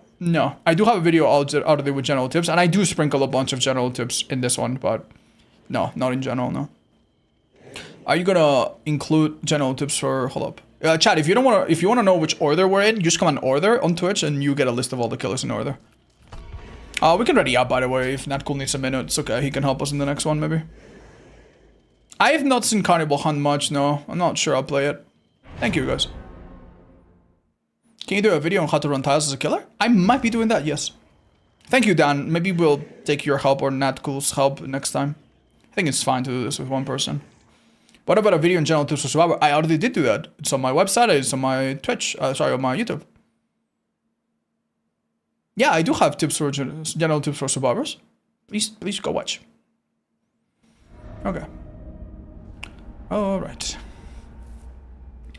Okay, it's time to do the Oni. This is a very, very angry killer. Thank you, Gabe. Appreciate that.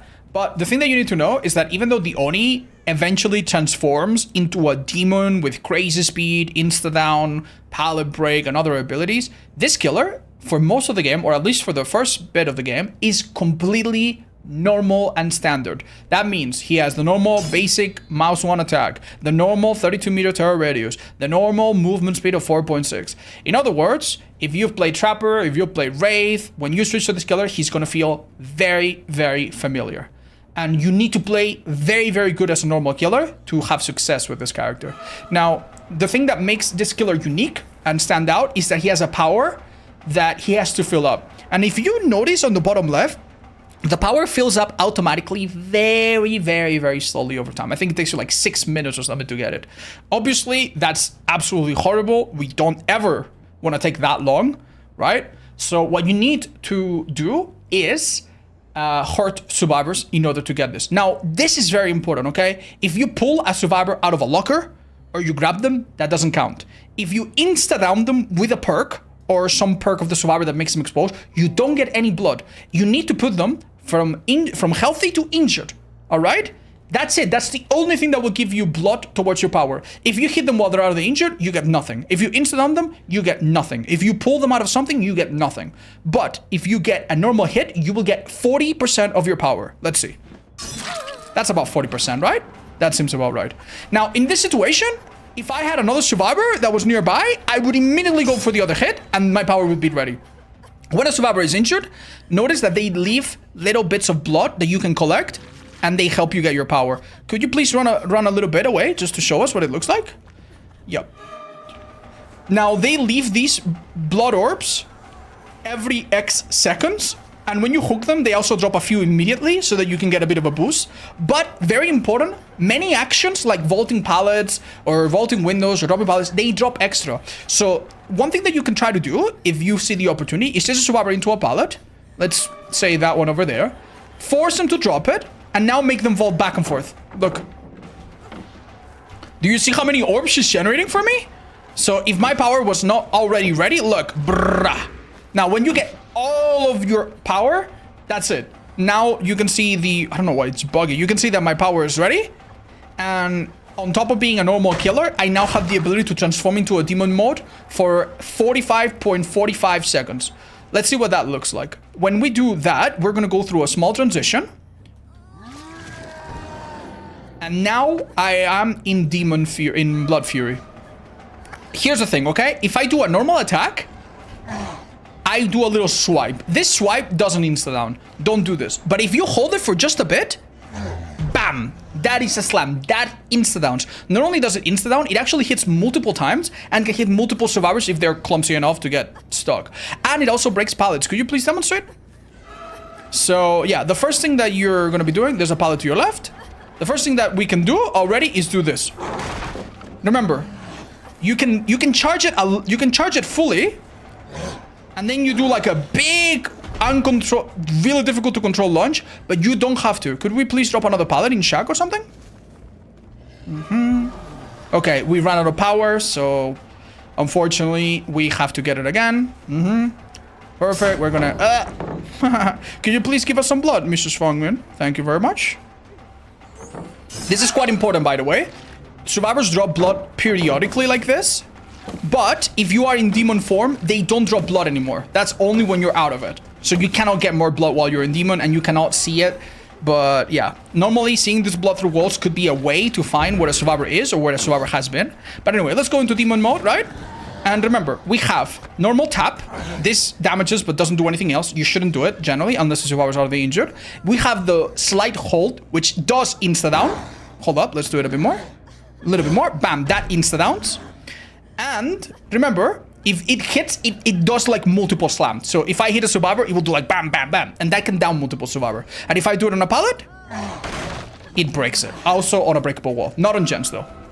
However, as I explained, we have both the charge, which is like a big dash that has some control, the big lunge, and then we have the dash, which happens when we hold the power button. And when we hold the power button, I start running after charging it. And this is really, really fast. It's almost twice as fast as a survivor.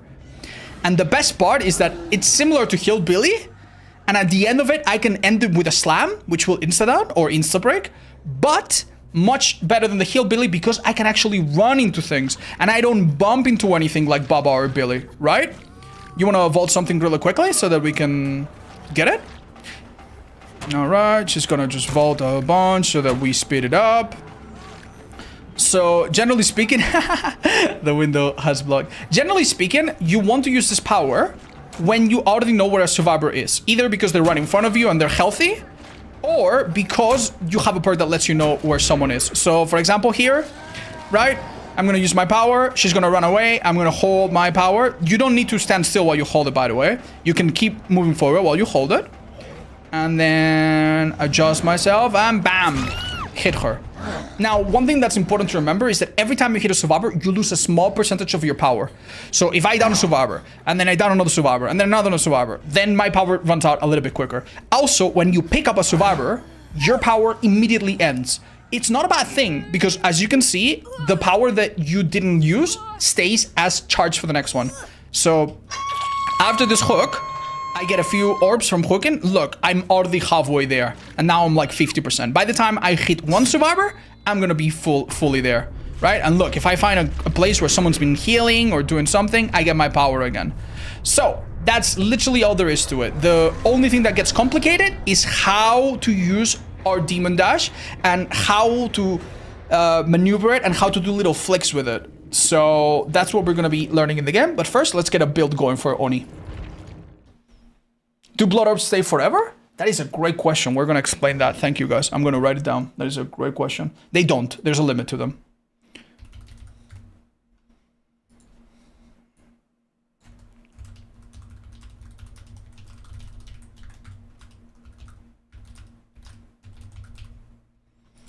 Okay, let's go.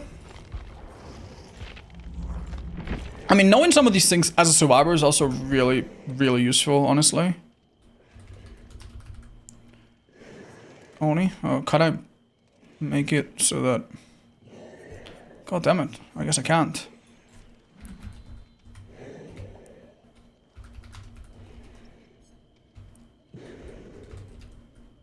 Huh, really? I guess I can't single them out.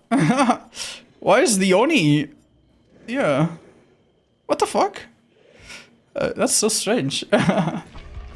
Okay. Alright, so a quick word on the Oni's perks, his teachable perks. He has Blood Echo. It's a perk that exhausts and makes healing a little bit trickier for people that are injured. It's not amazing, but it can be alright if you have a killer that already injures multiple people. This is a perk that only triggers when you hook someone and all the other people are injured. If you want to get the most effects. So it's good on Legion, it's okay on Plague. I don't really love it on almost anyone else. Nemesis is actually quite fun. It's a perk that changes the obsession and reveals their aura. It goes really well with Friends Till the End. It goes really well with any other obsession perk, so that you can have it multiple times, or if the obsession dies, have it on someone else. But as a perk on its own, it's not amazing. The one perk that this killer has that is amazing even on its own is Zancian Tactics. It's very similar to Windows of Opportunity for Survivor, but for killer. You see the autos of pallets and of windows, which, believe it or not, is quite important because it helps you plan how you should chase a survivor and whether or not they have some safety when they go around the corner. You don't have to guess, which is awesome. We're going to be running this perk. Then we're going to be running the other classic, basic, global perks that are really good on him. Keep in mind that any insta-down perk like Know It is a little bit redundant. This killer out of the insta-downs, and he does not benefit from it in his power, right? And any perk that triggers with a basic attack, like for example Sloppy Butcher, it's not bad. You will hit them sometimes, but you won't hit them with your basic attack all the time. So we go for a perk that applies anti-heal properties, but without really caring how we down the survivor. We're going to go for Scorch Hook Whipping Wound / Gift of Pain. Then we have Deadlock / No Holds Bar, amazing game slowdown without us doing anything. And if the survivors don't hear my terror radius, because we have Fortune Field / Plaything, that's also a really, really good thing. So we have that.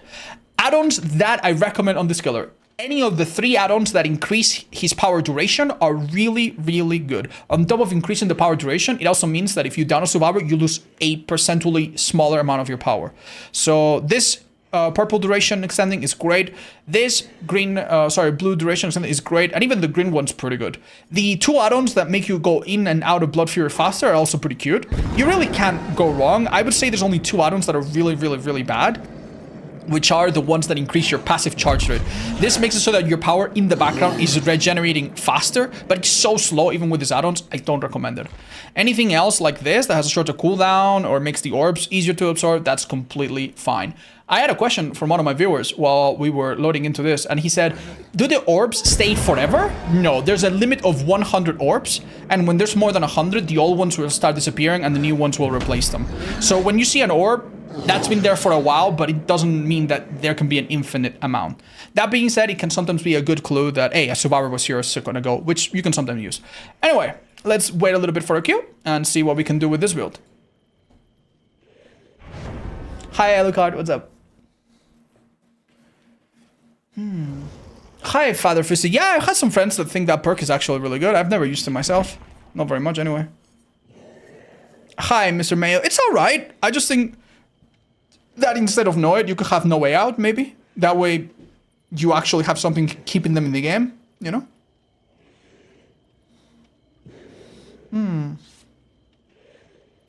Do you get power for hitting survivors with endurance? No. The only way you get power is if you injure them. If you down them, or insta-down them, or anything like that, you don't get a shit.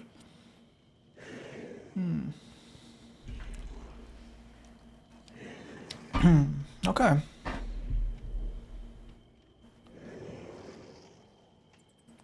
I mean, to be fair, there are some people in competitive that run Know It on Hillbilly, so yeah, maybe it's not the craziest idea. Do you think Sloppy would give you a great value? It's okay, but I think Whipping Wound / Gift of Pain is a bit better. I think grabbing from locker gives you power meter. I don't think it does. Maybe they changed that, but I don't think it does. Yeah, that's absolutely viable, yeah.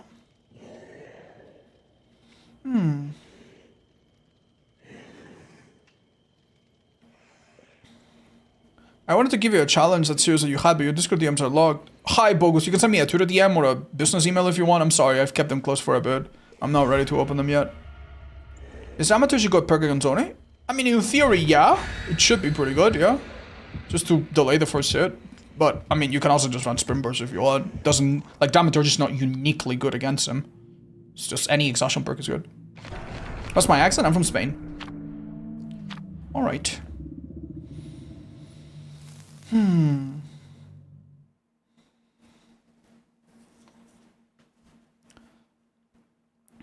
are you gonna play next? After Oni, Deathslinger.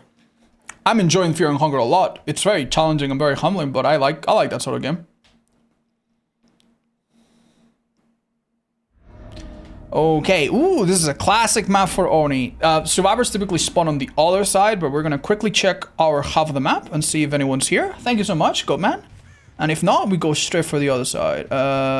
Don't see anyone, don't see anyone. Go straight for the other side, most likely. So our idea, right, is for our power to help us get downs. We cannot get our power, not any time quick anyway, if we don't injure survivors. So we want to go for whoever survivor is going to give me the easiest injury. Which is so much easier said than done sometimes. They're in check, okay. Nice. Hold up, let's wait here, see if she runs into me a little bit. I don't think she's going to, but yeah, I think she's just gonna take the window. Nice. She'll have to give me the pallet here. Survivors play against Oni very different than against other killers. Against other killers, survivors often get super greedy. And they do stupid things, but against Oni, they don't mess around. Why? Very simple, because they know that if they give you an injury, you are going to possibly down everyone really quickly. This is not so good, chat, but hey, I'm chasing 2 survivors at once. That's not the worst thing ever. Come on. Where did the other girl go? There's no way. I'm so stupid. Wow. Did I lose the Talita? There's just no way. Where did she go, chat? We have 3 gens so close to each other. I'm still not getting ahead. Oh my lord, help me. Oh my lord, help me. Oh my lord, help me, please. Oh my lord, help. Alright. Dip breads. This is a strong pallet. She's just gonna drop. She's not gonna drop it. That was a really bad play from her. Alright.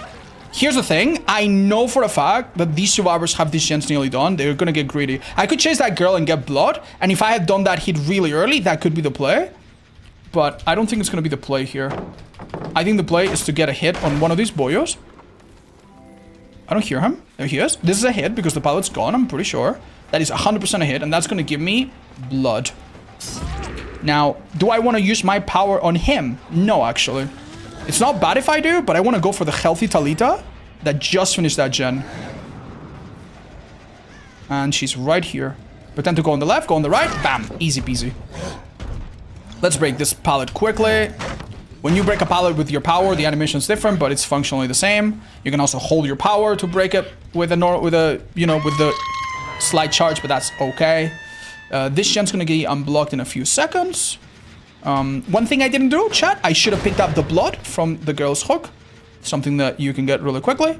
It's a little bit, I don't know if it's worth going back. This guy over here should have dropped some blood from when I injured him. Let's come and see if we find a little bit of blood. And maybe it will be enough to get my power again. Oh, it is more than enough. Be careful when you absorb orbs. Sometimes the game lets you absorb more than you need. If there's like a huge pile of orbs, you can sometimes absorb like way too many. So absorb what you need, kind of hold it carefully. So that is balanced landing. Someone finished a gen here, but I don't see them. And they're across the map, this Felix. I'm gonna go after them. And I'm gonna do a lot of things that I don't quite explain, but don't worry, I'll find a minute to explain them later. It's gonna drown. Oh, that's fine, guys, that's fine. Okay, so that is my perk, Zanshi intact. I do not understand how that worked, I'll be completely honest. I don't think I get him. I don't think I get him. This kill's going straight for the... This is ridiculous. This kill's running right through me with anti-tunnel. Oh, survivors, man. Survivors. This is off the record, I think. That's fine. Oh, it's not. Desiring well. Alright, well, pick up, I guess. Playing very well. Yeah, they are. They are. They really are. I don't know what to tell you guys. Brother. Brother. Oh my god, we're literally at 0 gens already. Gosh. The truth is, I don't know where they've gone after this Hulk or Fafo, so if they're all on the other side of the map, I'm wasting my time here. Off-season game, it's just bad, chat. It's just bad. They played this really well. They had some good exhaustion perks, and we have not played so good. Then again, I mean, what should I have done? I made a risky play at one point. We'll have to maybe play this again. It's possible we can win this game, but I don't think we can make it a good educational one, I'm afraid. Good faking. Alright. Pretend that I go for her. In reality, I'd much go for him. He probably doesn't even expect me to go because he thinks I'm gonna fake it. Alright, let's go. I think they're healing in the middle, but we'll see. Look for blood. I don't know. This is... Oh! That's huge. Okay. I don't know if this hook is worth a chat. Because... Okay. Two people there, one person probably finishing Shag. And my gift of pain and my everything is just worthless in this match. If I get a quick power up here, maybe. Hi, guys. You're joking, bro. You're absolutely fucking joking. Oh, dude. Unlucky.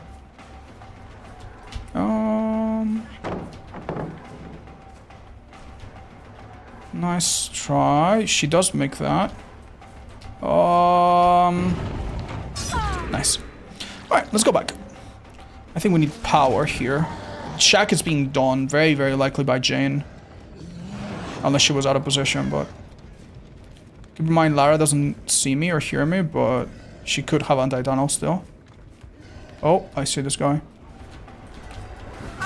Okay, down him and go for Jane, who's gotta be here. Unlucky. That's a mistake, at least. That heart, I couldn't even check to see if I had hooked her. That's my bad, I didn't want to eat it.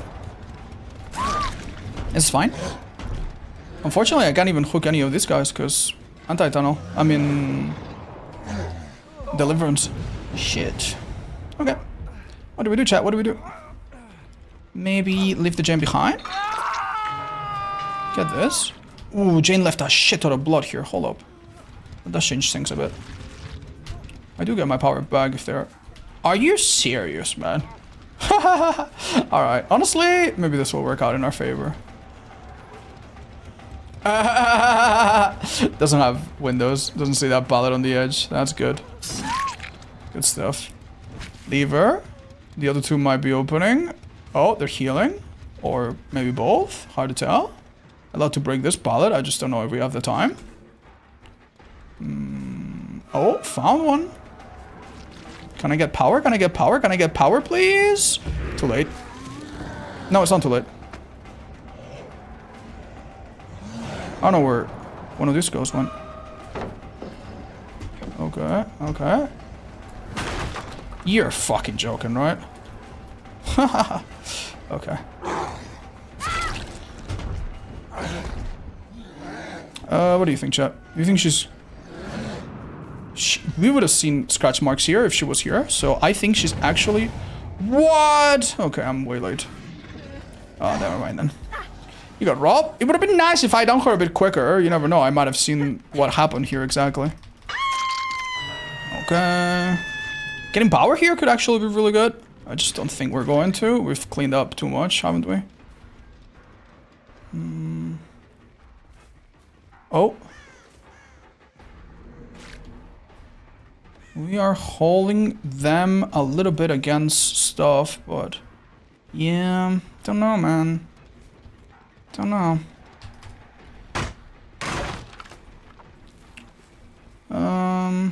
Okay. Yeah, the fact that we just don't have, like, one of the really, really mean add-ons is what's holding us back the most, in my opinion. Like, if we had extra duration or something, maybe now would be pretty good. Okay, this person... Oh, man, they actually beat me to the unhook. And now Talita is a meat shield for them, possibly. Pfft, this is ridiculous, man. Okay. I can't go for Talita because she has 10 seconds anti-tunnel.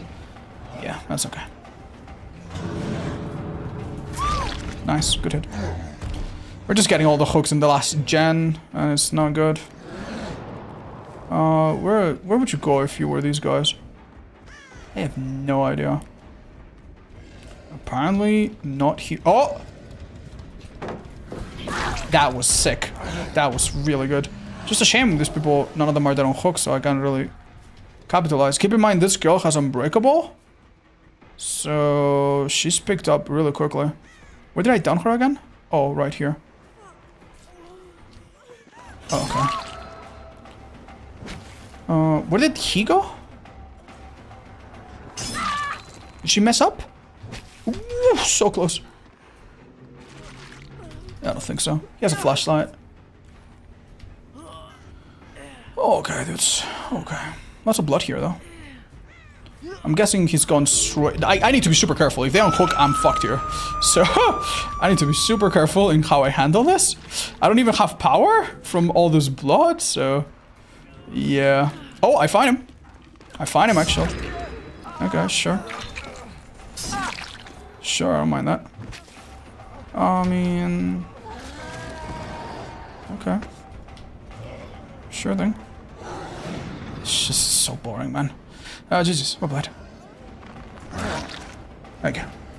Oh man, why do survivors get basic BT in endgame? It's not tunneling. I mean, I do think they need it, at least for a second. If you did not have basic BT in the game, then everyone would be running normal BT. Because it would be really unfun to get unhooked, and then the killer sits right here, you get unhooked, and then you get immediately bonked, and then immediately go down. What's the point then? What's the point? You can't unhook? No, they should get a few seconds. The only problem is that on top of the 10 seconds, they get the 10%, and if you're going for someone else, they can body block that other person. So that means that if you hook really close to the gate, you're fucked. You can never do that. You have to basically just prevent the unhook. Alright, chat, I'm just gonna abandon. I don't know where the girl is. It's just kind of boring to look for her. GG's. Nice draw. Yeah, not a terrible game. It's just... I don't know, man. I don't know. Feels like way too much of it was just endgame juggling, and none of it was like normal Oni gameplay and just explaining things. So... we'll try it again. Yeah, unless you're insta-down endgame, save is often a free escape. Yeah. It's gonna be 20 next week? That's not true, chat. That's not true. Even in the PTB, in the endgame, survivors only still have 10 seconds. I'm not saying 10 seconds is so little or anything, but it's still not as bad, you know, as 30 seconds would be. Hey, odds in chat. Hope everyone is well. 4 escapes in a draw match? Yeah, I'm sorry, guys. Like, if I care about my stats, I would not do that, but I generally don't give a fuck. What a boring thing it is now to look for a bot. I don't even know where a bot would crawl. Yeah. Boring. What advice would you give to not get frustrated from bad matches? Honestly, make a little Excel sheet and write down your wins and losses. You know, 4 kills, win. 3 kills, win. 2 kills, draw. 1 kill, draw. And then put a little commentary, a little note next to it. You'd be surprised by how many wins you have and how many draws you have and how little losses you have. And when you look at your losses, they are very frustrating, but you can put them in context, right? I feel like if you only look at your losses and you only think of your losses, you're gonna be like, yeah, when I win, normal. When I draw, all right, minor inconvenience. When I lose, it's the end of the world. Oh my God, drama, you know? Hi, Atomic Violet. Yeah, please, go ahead. I don't know if I'll play this much yet. Thought on the police squad problem, dying on pallets, sabo head on flashlights. I don't think that's necessarily something I would call bully squad. I guess you could call it like, I don't know, difficult to deal with altruism plays. I don't love that. I do think they need to maybe do something to put a limit on it. They did things like that before. There used to be a quote-unquote exploit where you could go into a locker next to another locker and basically have an infinite. Where if the survivor gets pulled out, the killer gets blinded by the second survivor. If you pull out the second survivor, then the first survivor blinds you. And it's basically a really cheesy way to play, right? Makes no sense. But other things like pallet saves and like cheesy tactics, they have not been addressed. I personally would make some kind of hard cap on how many times it can happen in a row. If you get 1 flashy save, okay, great, you get a lot of momentum. But maybe you shouldn't be able to get 2 in a row. Maybe when you blind a killer, that should make you go, oh, okay, I got momentum, I got my teammate, but now I should go do a gen, or now I should go take a hit instead. Like, you should not be able to do the same thing 3 times repeatedly. That doesn't seem right. It would be equivalent as if a killer found a spot where they can drop you, you know, you wiggle out, and then they can down you again, and they can do that forever, and they keep you in the game for like 25 minutes or something. Like, it would also not be fun, right? What really pisses me is when survivors win and they act like sore winners. I think you need to think of survivors like that as literally children, man. Like, you know, you ever had a little nephew or a little brother, and they say, they're unreasonable, they're children, they're stupid, they do stupid things, right? And you don't get mad at them because you're like, I was a child too, I was stupid at one point. Yeah, like, people that play this game are so unreasonable. Like, they will do nothing for the team and complain that everyone else was bad. They will force you to play into one boring playstyle and then complain that you played in a boring playstyle. You know, they will, I don't know, they'll do that. You will play the nicest ever possible killer. It doesn't matter because they are frustrated from other games or previous matches or whatever. They will just take it out on you. The best thing you can do is understand that people are children and interact with them the least amount of times that you can. Just hide the chat, just say GG's, move on, and don't give them any time of your day. There's also people that, by the way, that simply fish for a reaction. There are people out there that tell you, haha, easy killer, get fucked, because they want a reaction. Like, I've seen a streamer that was very chill get a person like that. They were stream sniped by a killer. The killer slugged them for like 2 minutes or whatever. And they were like, haha, you're so mad. You're so mad. Haha, wow, look at you. Haha, mad, so mad. You're so bad. Haha, uninstall. And they were like, GG's. And then the killer was like, whoa, I bet you're so mad, dude. I bet you're so mad. Like, you know what I mean? Like, that person is so very obviously just, like, thirsty and waiting for you to give them even the tiniest little bit of, like, satisfaction. Don't do it. Don't fucking do it. Thank you, Demon. I appreciate that. That's real sweet. Yeah, that's happened, man.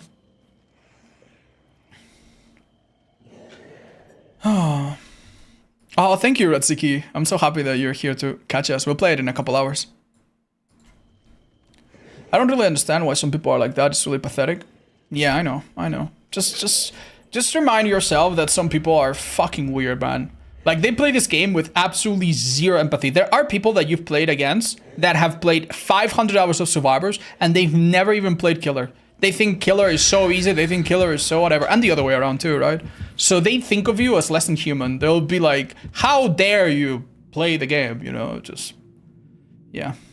Just ignore them, man. Like, what do you care about what someone like that thinks? You really shouldn't. Bully squads are still a thing. I don't think a bully squad is necessarily something you can define and everyone will agree with. I think a bully squad is something that happens when some survivors have a lot of experience, make it really hard for a killer, and they don't only make it hard, but they go out of their way to just not do anything that's necessarily fun, just to make it miserable for the killer. That doesn't happen as much as you think. Alright, friends, we are back. This is really bright map. It's so hard to see anything, man. Anyway, we're looking to get the first hit. I don't remember if I covered this earlier, but someone asked, how long do blood orbs stay? And the answer is, there's a maximum amount of 100, and when there's too many, they start replacing each other. Oh? You would have thought that we would have seen a survivor by now, but if I don't see them on this gen, I'm going across. I don't see them on this gen, I'm going across. They must have either stayed hidden around there or gone to the left. Oh, I see someone. You don't necessarily want to go for the person that is inviting you to chase, because they'll take you to shag. You want to go for someone that's on a gen, maybe. Like this lady. Hello. I think it's a hit. Nice. Is it a hit? No. Oh, I think I might have tricked her. She vaults back. No, she doesn't! Oh my god. I think she used dramaturgy in order to... Oh my lord. Well done. That is a hit now. Now, when you get a hit like this, it's very, very difficult to estimate how long it will take you to get your power. Hold up. Let's see if she mind games herself. Let's get her to drop it. We see her aura. There we go. She made a mistake. Yeah, it's very difficult sometimes to estimate if you're gonna get your full power out of it. I think here I'm gonna get it by getting every single orb that she's dropped and then getting the 5 that she's gonna drop when she gets hooked. I should be fine. However, if it's a very chaotic situation and you notice that there's multiple survivors, it's not a bad idea to go for somebody else. There you go. We got our power. That gen over there was blocked, means someone's around it. I'm not going to use my power now because if they hear it, and keep in mind when you go into your power, they have a massive sound, you know, massive map-wide sound queue. They're going to all stealth around, so we don't want that. If we get, by the way, if we get stunned while we transition into our power, it gets cancelled, so we don't want that. Wait, I'm so sorry, but where did he go? I couldn't see him. I see his aura thanks to my perk Zancian. I'm going to just break this. I think this loop could be a bit problematic if chained with other things. Does he panic? Does he panic? Ooh, he had a perk there to make him vault faster. You notice that I run into a wall. I'm gonna break this quickly. Never mind. Slightly wrong angle. You notice that I run into a wall and I kind of like rub myself against it, putting myself in the 50-50 of like, oh, am I gonna go from the right? Am I gonna go from the left? This is something that you do constantly with the skiller. Even if you don't rub yourself against the loop, you can, as you approach the loop, you're going to constantly play a 50 game of like, I'm moving really fast. Am I gonna hit from the right? Am I gonna hit from the left? And that is something that will be a huge part of playing the skiller. And the more you understand how survivors panic and react, the better you'll play it. I think I see very faint scratch mark. Oh, hi. Chat, can anyone tell me why this girl gave me a hit here for so for free? It's Plaything, aka Fortune's Fuel. Fortune's Fool. The fact that she didn't hear my terror radios actually really helped me to get that hit. I don't want to go for Renato. He has anti-tunnel. Can I get a free hit on this girl? I'll go right through it. Screw it. Nice. Okay. She didn't wait for... I'm going to see if I can get the pallet. Bam. If you hit a survivor right as they're under a pallet, especially with ping on your side, that can sometimes make them drop the pallet and still take the hit. It's a little risky. Don't do that if you don't know what you're doing. I see her aura thanks to this perk. I'm going to go through here. I think she goes down, but it's hard to tell. Oh, she was very patient. Well done. She's dropping a lot of blood. Once these 2 pallets are down and you break one, the other one's not so safe. Unfortunately, I think I need to use power here. If I don't want to down her, that's okay, but I might go for somebody else. Anyone else here? Okay, let's cancel power. Okay, this should be a down no matter what, pretty much. Now, this is a little complicated, but when you are holding your power and you begin dashing, when you press the attack power, you're going to do a big slam. This slam cannot be charged, like when you're standing still and not dashing, but it does go forward and has the same properties as if you held your demon slam. However, you do have the ability to flick it, and they've recently patched it in a way that makes it easy to flick it. I should have maybe taken the ones from the hook. Okay, we got some here. Okay, keep in mind this person does not heal my terror radius. Oh, they just began healing themselves. They've lost every perk that could...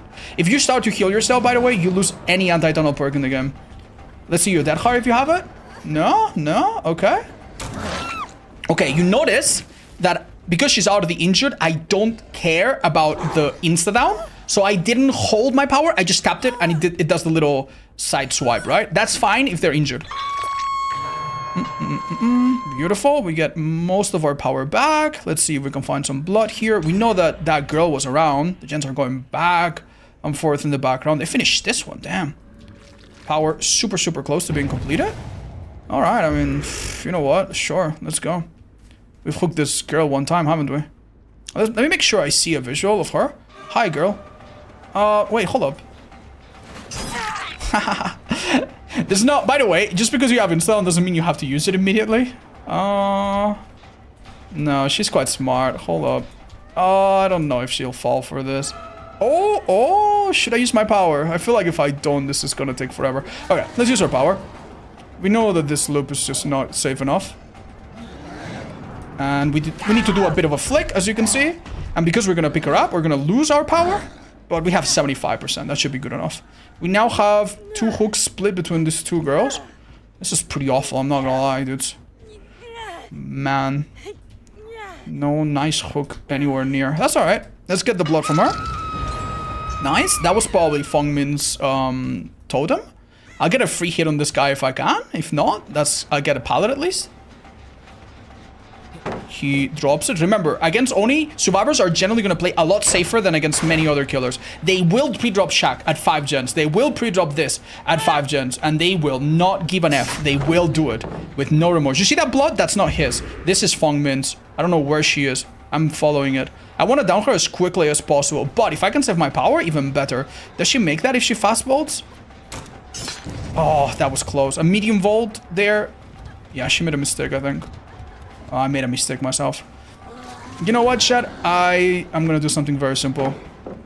I see that that Zarina is healing over here. I'm gonna down Zarina. Oh, she actually got me by going around the corner. That was so smart. Well played. I don't know if I can get her here. She's gonna try the same trick on the right corner this time. Let's hold it. Am I stupid? Oh my god. Yeah, well done, dude. You absolutely got me. This girl finished healing, which lets me know she hasn't gone anywhere. And where did she go? Wow. Maybe she finished healing in a different way than I thought. Well done, dude. Absolutely outplayed, dudes. I have no idea how she did that. But hey. GG's, I guess. Poof. Poof. No good games today, I think. Yeah, we'll play by this guy. GG's. We locked onto him, thankfully. Man, inner strength? Yeah, it's possible, bro. Brother. Let's just get this over with, man. Like, I know I'm not tunneling anyone out of the game, man, but that was still a really fast fucking game, bro. Does How to Aim hurt this killer? No. I mean, he's an M1 killer, so he's hurt about as much as anyone else, but no, not really. Oh, you can get the fuck out then. GG's. Okay then. So fun to play killer. It's not about that, chat. It's not about that. I don't mind if we have a game where we don't kill everyone, but it's just a little absurd. Alright. Where'd she go? Is she here? I think she is.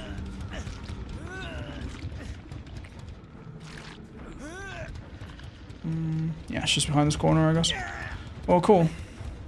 How long has auto aim been in the game? Since its release, I think, or at least since I started playing. It's not really auto aim. It's kind of like an aim assist that happens after a hit is confirmed to help you look at the survivor that you're hitting and make the hit look less bullshit.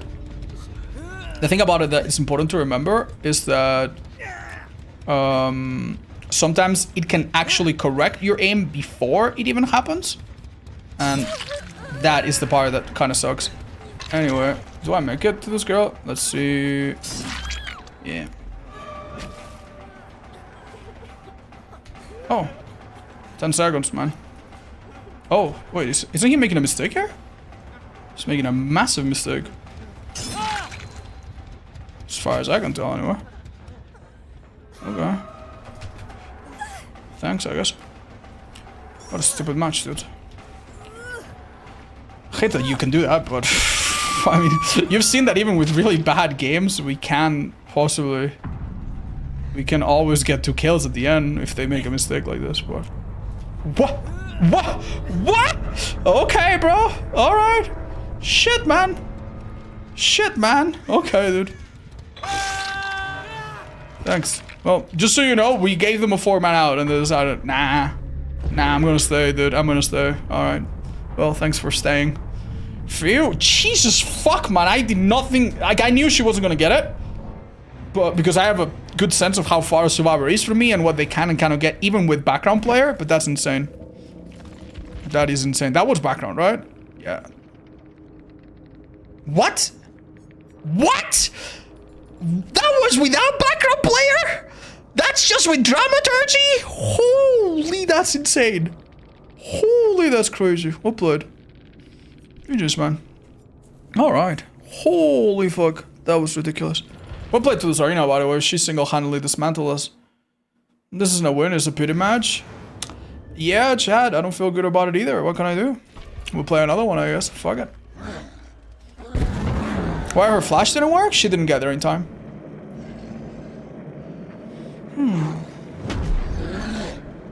Wow. That's crazy, dude. She must have been... Like, the moment I turned around, she must have been right behind me. How come the icons look different? I put a mod so it looks like the same as a beginner that wouldn't have the DLC. Just wanted to let you know. Oh, thank you, Sample. I appreciate it. And Blanket, thank you so much. Yeah, I'm so sorry, guys. I don't know why. I mean, I know Oni is a difficult killer to play in like this sort of lobby, but Jesus Christ, man. Hi, Foxys. Nice a hug for you, buddy. Oh, thank you, Grayscale. I love that. Better add-ons help? No, I'm okay. I'm okay. Just even without add-ons should be fine. Hi, Elvin. I don't know. I guess it means you don't get to retake the match. Oh.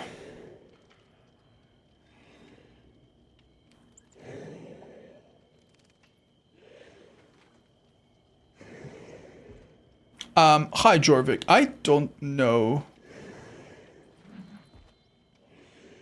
Do you enjoy the video the same? No, I enjoy this. I mean, 2 or 3 years ago, I think the game was worse.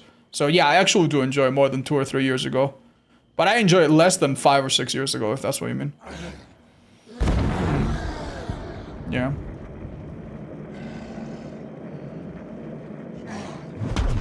Oh, that's great, Ling. I'm happy to hear. Man, what's the point of waiting this long? Oh, Chad, I'm gonna crash out, man. I'm gonna quit this game and just jump on Fear and Hunger already. This is so bad, man. This is so embarrassing, man. It's not... It's the fucking weekend, man. It's the fucking weekend. You know, when I post like, oh, there are 7-minute queues. Oh, it's the weekdays, man. Everyone is working, you know? It's like, okay, maybe they have a point. What is the excuse now, man? What is the excuse? What the fuck is the excuse? How can it take 5 minutes to find a lobby in a game with 100 billion players, man? Oh, dude.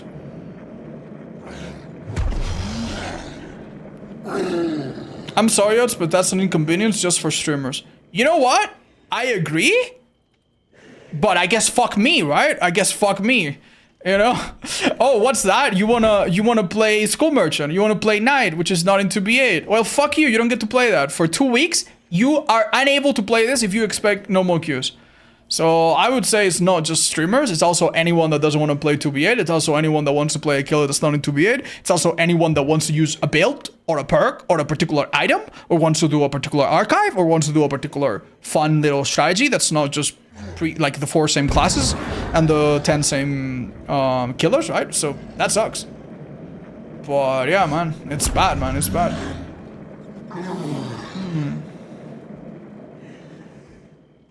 Why can't we have 2 Vecnas? Oh, you mean like possibly getting Vecna from Stranger Things? I don't know. The queues in DVD are because of player ratio, no player count. Chad, you don't need to explain this to me. I totally understand it. But it's still embarrassing, man. It's still embarrassing, you know? Like, there's no... I don't know. There's nothing that's gonna give me any consolation, man. How long have we been waiting for this one? Alright, fucking kill me.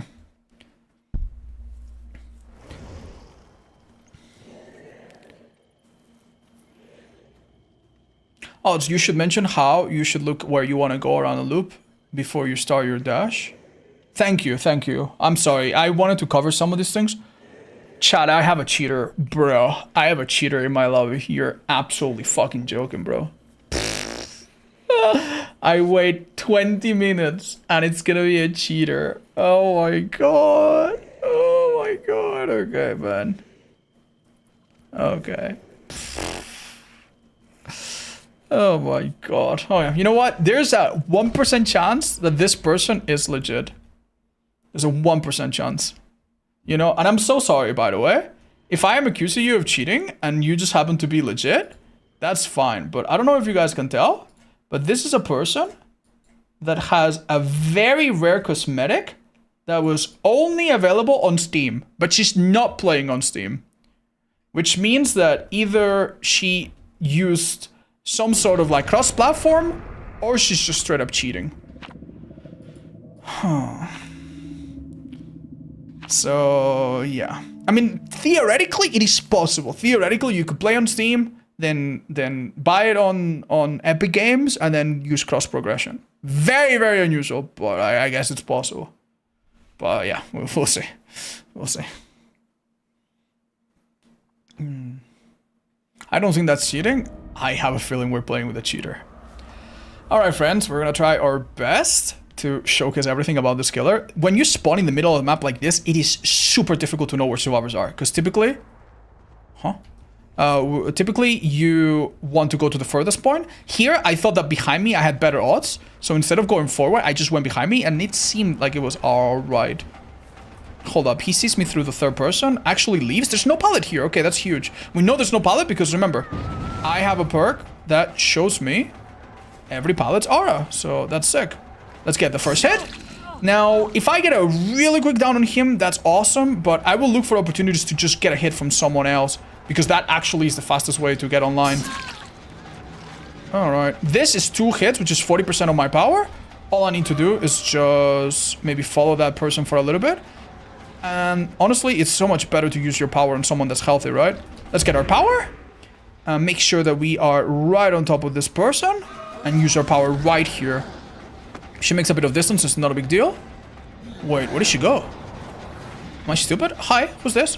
Is the injured Ada? Because she's injured, I don't need to hold my power or do a dash or anything. I'm just gonna do this. Now, I've lost about 1/3 of my power, which is not great. But I can easily get that back. Let's just get it from the hook. We're gonna chase into the main building where one of these injured people went. And I'm sure we'll find something. We can also kind of pretend to chase this girl a little bit. Claudette had a toolbox, so it makes sense that she finished this really quickly. She might have also gotten help from the boy. The fact that we see a bunch of blood here kind of confirms that. Now, keep in mind, when there's a big puddle of blood, many orbs, if you hold the absorb button, holding the absorb button, if you do it for a bit, it's not a bad thing. If you hold it for too long, you slow yourself down, so don't hold it unnecessarily. But if you hold it at the wrong time there, you will absorb more than you need. You can actually over-absorb. I don't know if that's well-designed or what.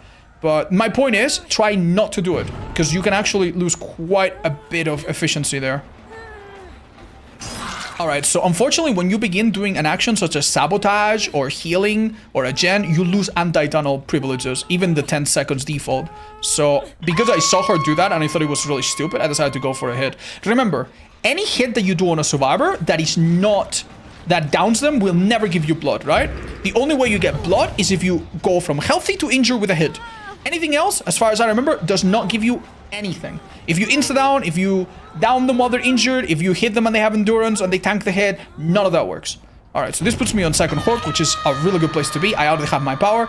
I'm not going to use my power just yet. Keep in mind that when you use your power, the blood orbs on the map disappear. Do you see that they disappear? They disappear for the survivors as well. They don't drop any more.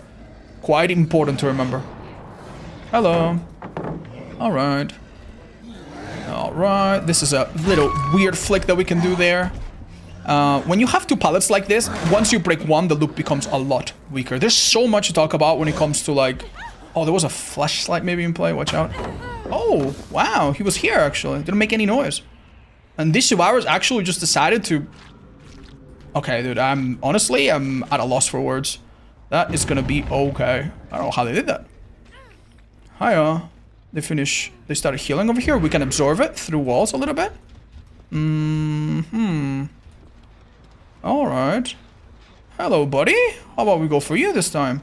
Thank you so much, Ripsy, for the many months. But yeah, there's a lot to talk about. I will do my best to cover it. I think this loop is really bad, but he could actually hold us here for a second. Beautiful. Let's just get it down. It is sometimes tempting to leave a survivor on the ground and go for someone else, especially if you anticipate that they are healthy. This person's not healthy, but... Oh, wow. Hold up. I'm gonna do a little trick where I walk into this, and boom. When you attack, you can basically flick into a certain direction. If you do it very aggressively, you could even almost do a 180. Oh, this girl's trying to sabotage. Bless her heart. Did she run past me, or did she run back? Hello, buddy. I'm very interested in Claudette. She has a really rare cosmetic. We'll talk about that later. But yeah, let's go for this guy. Remember, if we force him to vault many times, he's gonna give us extra blood and stuff. He, however, is incredibly cold here. Wow. Hold on. I think at this point we hit him when we pick up the blood later. There's no reason to rush it.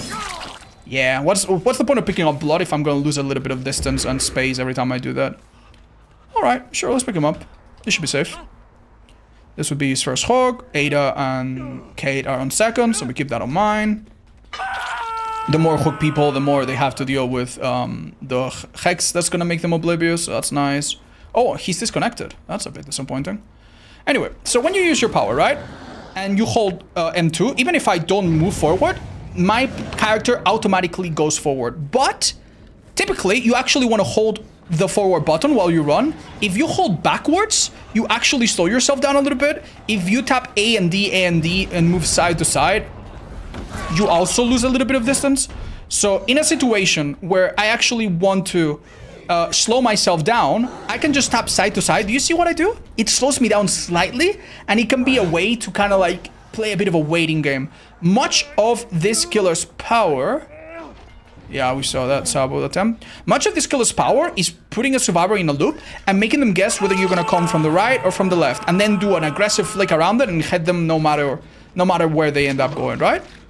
I'll try to get a lot of my power and give you a few more examples. It's also never a bad idea to end your power by slamming into a... Oh, hello. Hello, is that a hit? I don't think so. She's playing this very well. Wait, hold up, is she? Hold up. Okay. Right, so it's not a bad idea to use your power and break something. Here I see her aura thanks to Zanshin. Let's break it like this. Say, for example... Ooh, I could actually do a bit of an S left and right. That was pretty nice. We still didn't catch her, unfortunately, but that was good. See, I pretend to go from one side, then I go from the other, and I do a little bit of a swing, and I catch her. That is the bread and butter of playing this killer. Against some loops, you can kind of get stuck and rub yourself and change directions without letting go. Obviously, the simplest way to control your power is to just let go, stop doing the charge, and then start over. But that slows you down. Survivors can see you and react to it. Hold up, let me get my power. So, for example, if I go to a loop like this, yeah, let's talk about this this pallet, for example. If I'm super not confident, I can just end my power and then just chase normally. I move at normal speed like this. And then if I catch up to them, I can hold it and maybe hit them, maybe get the pallet. In some situations, you can also hold the lunge just to go like, whoa. Just remember that that lunge is quite special and doesn't work like a normal killer lunge, and it's a bit difficult to control. And in many other situations, you can kind of like stay here and then kind of like, do I go to the right? Do I go to the left? And confuse them a little bit. If they vault the pallet when it's dropped, or they commit to a drop of the pallet, or if you think you're tricking them into one way, then you can quickly go the other and bam, do a hit like that.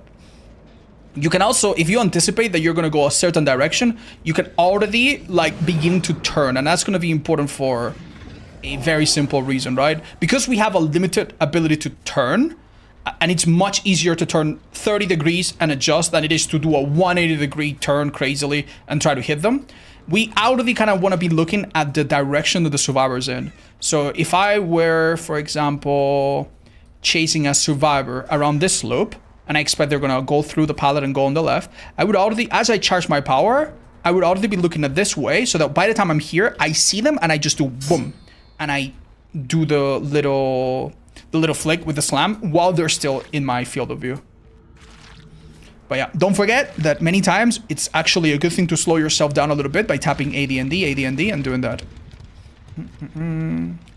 And what else have we not covered? Did we talk about the fact that orbs have a limited amount of spawn? Yeah, there cannot be infinite orbs. If survivors stay injured for a long, long time, and there's more than 100 of them, they eventually get replaced by the newer ones.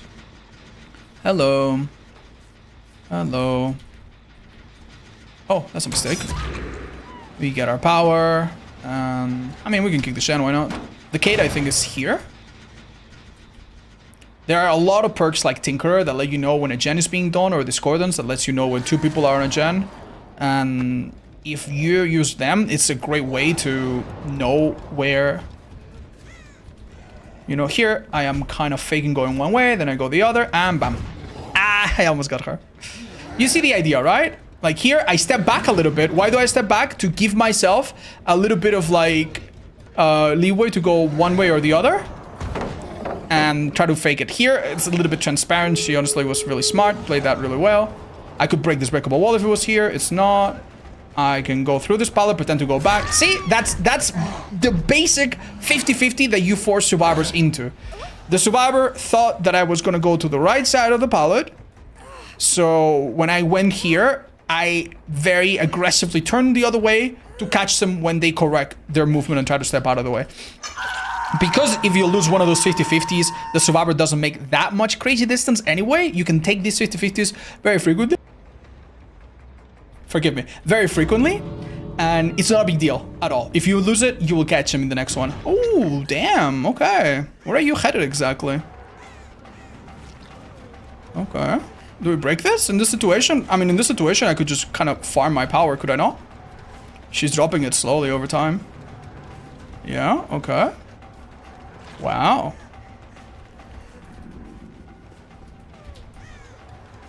You want to be up there? Okay. If I get my power. I mean, she will die here if she doesn't do anything. Oh, nice job. She is dead. Watch out for that heart. Do you have it? No. Oh, but. What else can we talk about, chat? I feel like I've forgotten a few things. Sorry, thought I heard the hatch. Ah, let's Mori hard. This is one of my favorite Moris in the game, by the way. Oh dear. Yeah, it's very unusual for players that are not on Steam to have this cosmetic. It's technically possible, but it's super weird. So we're gonna check them out.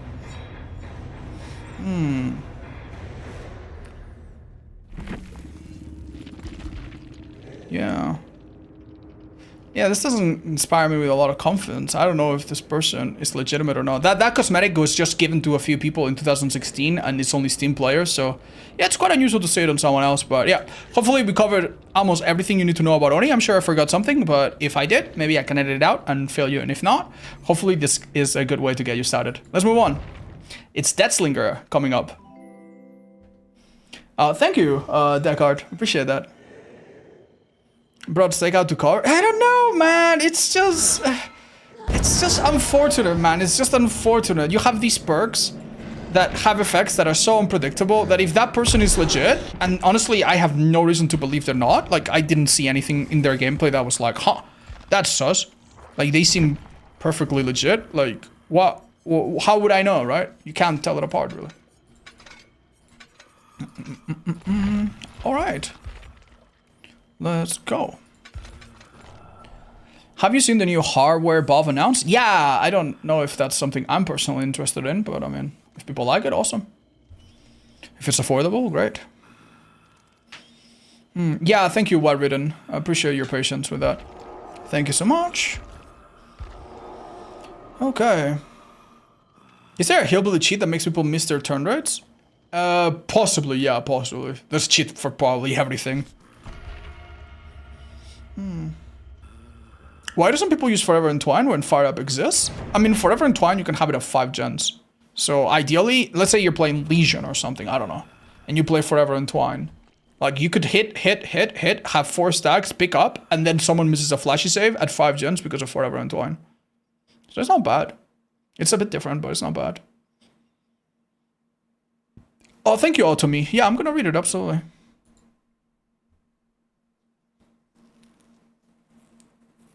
Ah, yeah, don't worry, we know that. Thank you. I will explain it. Alright, welcome to the Dead Dog Saloon. This is the Slinger's own map, and it's a great playground for us to test. Now, I don't typically recommend that you run one skin or another. It's true that some skins maybe are louder or have brighter skins, so the survivors see you from afar better. Generally speaking, play whatever skins you want. However, on the Deathslinger, I actually recommend that you never switch out your default weapon, because some of the other weapons are bugged and they're not centered. This is a killer that has a gun. Bam. And when you don't need to play him with an aiming reticule on your monitor or anything, because it's pretty much centered on the tip of that little spear. So if I shoot there, I should hit the survivor, for example. If I shoot there, I should shoot the bird, right? The problem is some of the other weapons have weird, inconsistent iron sights. So yeah, maybe stick with the default or the prestige, and that should be fine. So this killer is possibly the most accessible range killer, the easiest range killer. It's not as accessible as Hunters, who is free. You have to buy him with Eerie Shards or with money. But other than that, he is the most accessible and easy to learn range killer in the game, which is awesome. He is not a 115% movement killer. He's not a standard killer. He does have a unique movement speed that's similar to Hack, similar to Hunter, similar to Spirit. And that means that if you play him like a normal killer, you're going to struggle a little bit, because in loops where survivors normally barely get away with it, now they very comfortably get away with it. And in loops where you would normally get a hit at the very end, maybe you don't hit at all. So this is a killer that you want to be using your power. Luckily for you, it's super easy to use your power. Your power is this gun. You can aim, and while you aim, you are slowed down a little bit, but you don't need to aim for very long. You can aim, and 0.4 seconds afterwards, you can immediately shoot. So if I'm looking to shoot at the survivor, I can do this, and bam, it's done. I'm gonna attack to cancel that. We press left control to reload, right? So what I can do, let's say that we're running in a straight line, right? One of the simplest things, a survivor looking behind her, like if I aim, she's not looking behind her. There you go. She's looking behind her now. You can tell by her tilting her head. Yeah, a survivor that's looking behind them will often react to you aiming down your sights, unless it's bugged, but that's another discussion. And what they're going to do is they're going to try to dodge out of the way. They're going to try to dodge out of the way. They're going to try to dodge out of the way. And because they're dodging out of the way, look, I'm just going to catch up and just hit them normally, right? So you can actually sometimes not even use your gun, and survivors will be so scared of your gun that they will dodge it. Now, here's the thing. How does your gun actually work? There's two ways to think about it. First is when a survivor is healthy. When a survivor is healthy, your gun is incredibly good at making sure that they get injured. Once you spear a survivor like this, there's a chain meter that will fill up.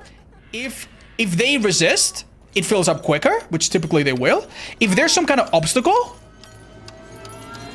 it fills even faster, right? And what it does, it's very similar to Legion, if you remember that. They get put into the injured state, and they have the deep wound status. So as you can see, they have to get rid of it, otherwise they bleed to death. And yeah, she had to wait about 10 seconds. Now, it's very important. If they are the injured, right, and the chain breaks, any progress that they had healing is reset, and they get put into the deep wound again. So you can even shoot at someone that you think is half healed and just break the chain, and you will reset their heal and make them waste even more time.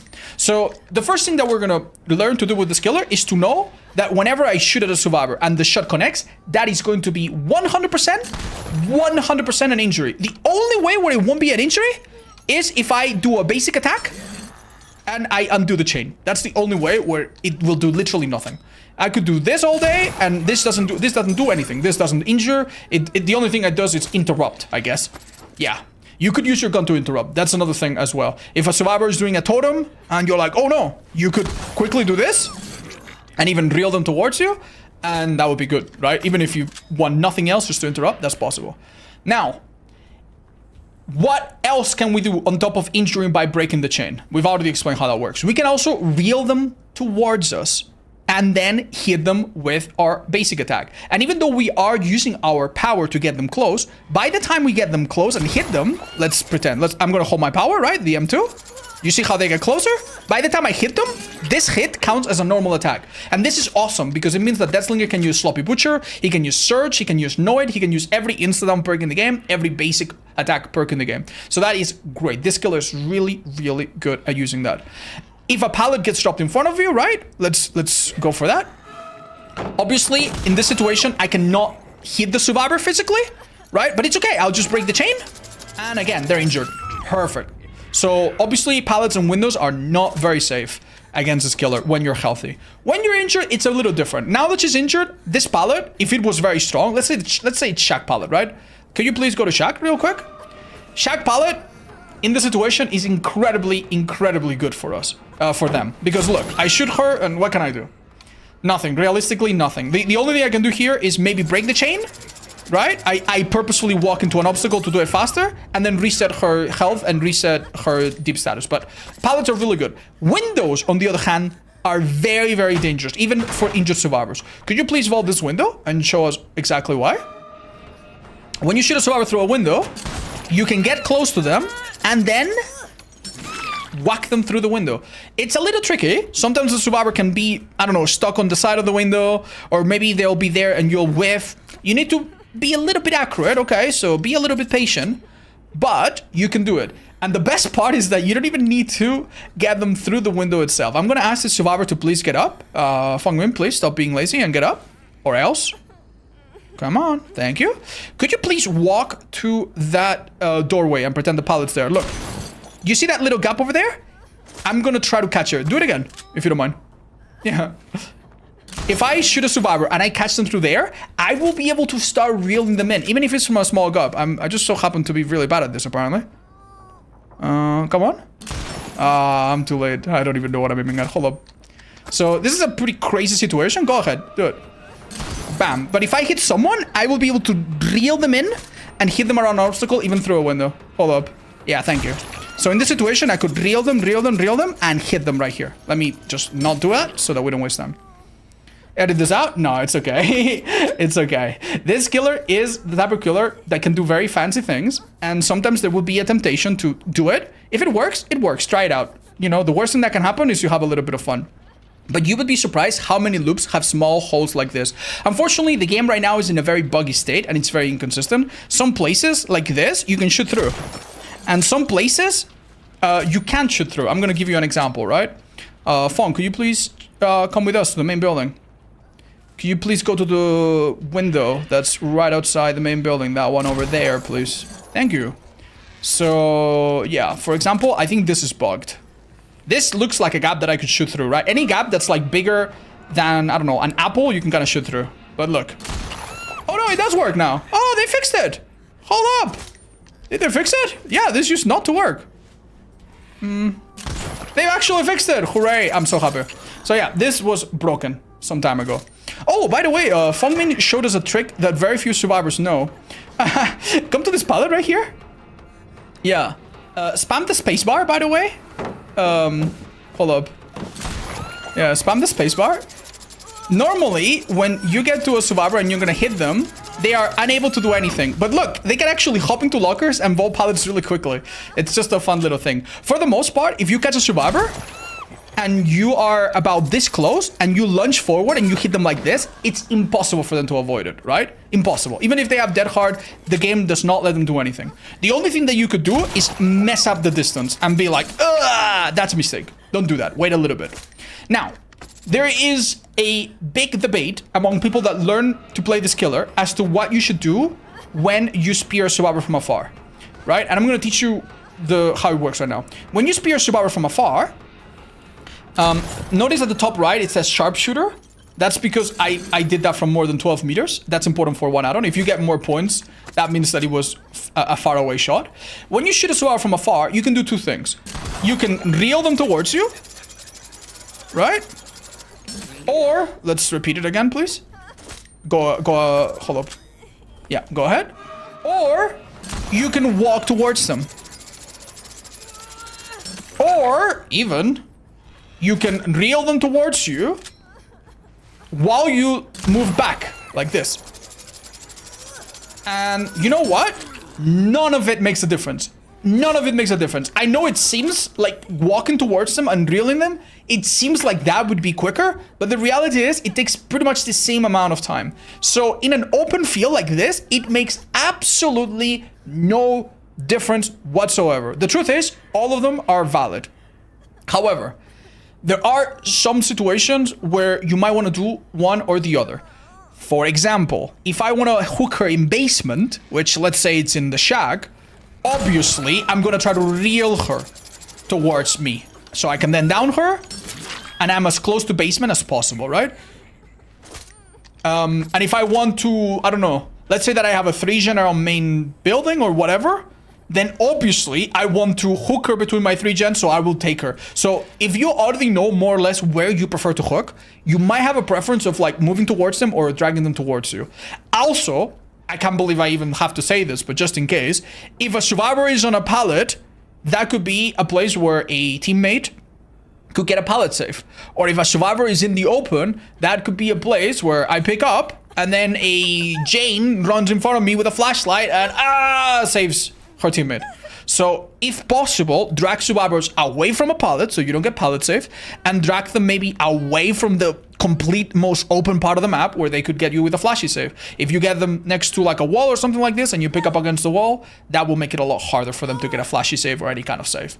Same thing if you notice any other survivor or any other thing and you think like, oh, I can drag them away or isolate them, you go ahead and do that, right?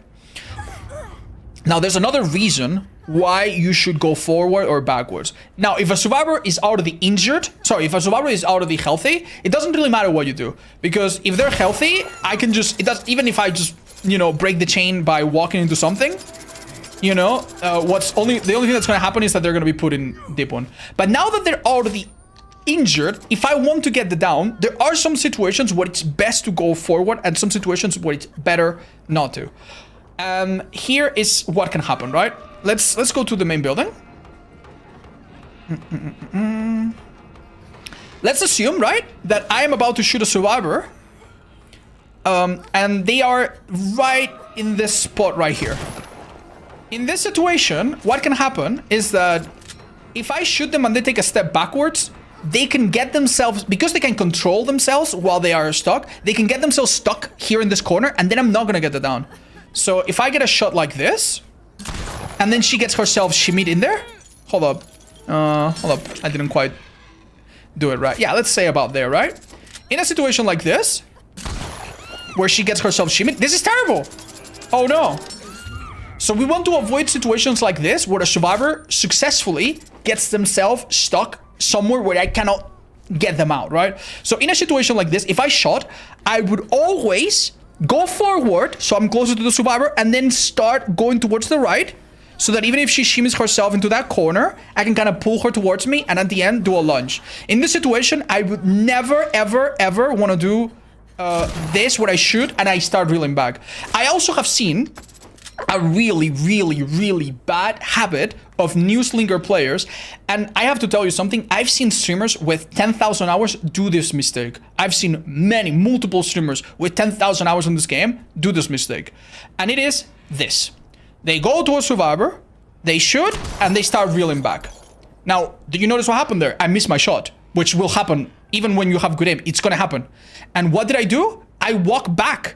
This is a reaction that some people have. They think that every time they hit a shot, they have to start reeling back. And as I just told you, you don't have to. Once you already have confirmed that the shot has connected, at that point, you can start thinking, okay, do I go forward? Do I go backwards? And you improvise. But until the shot has connected, never start going back, okay? Because what's gonna happen is that, Fong, when I miss a shot, just start running away, right? What's gonna happen is that if you do this, you're giving them even more distance. Now it's gonna take you even longer to catch up. And remember, you are already a bit slower than your average killer, and when you reload, you also slow yourself down a little bit. So if I keep chasing a survivor, and I do this, ooh, and then I reload, okay.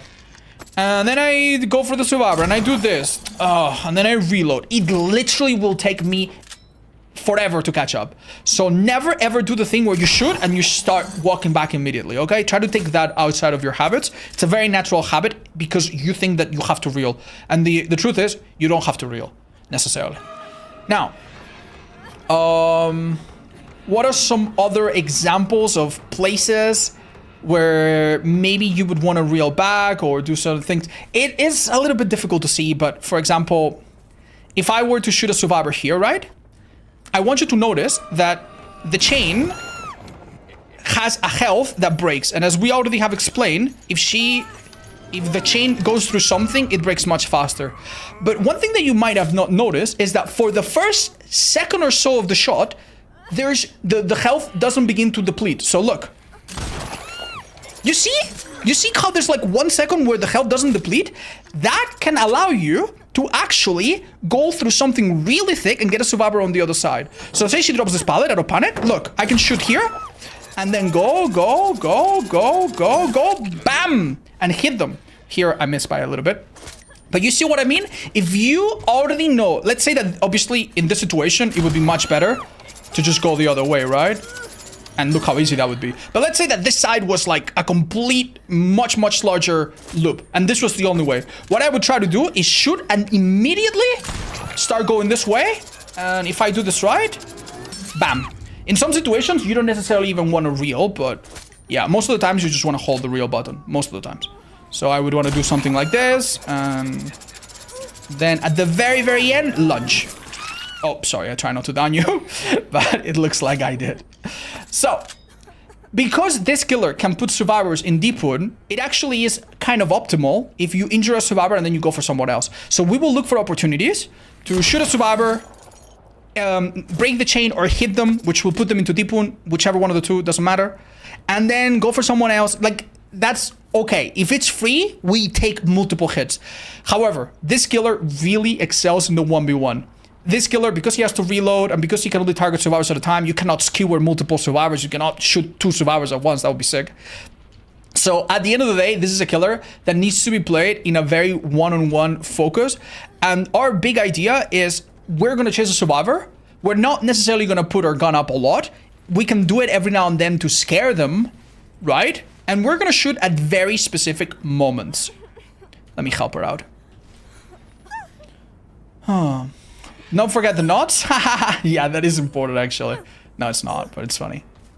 Can you get blind while reeling? Yes, not by that survivor, but by someone else nearby, yeah.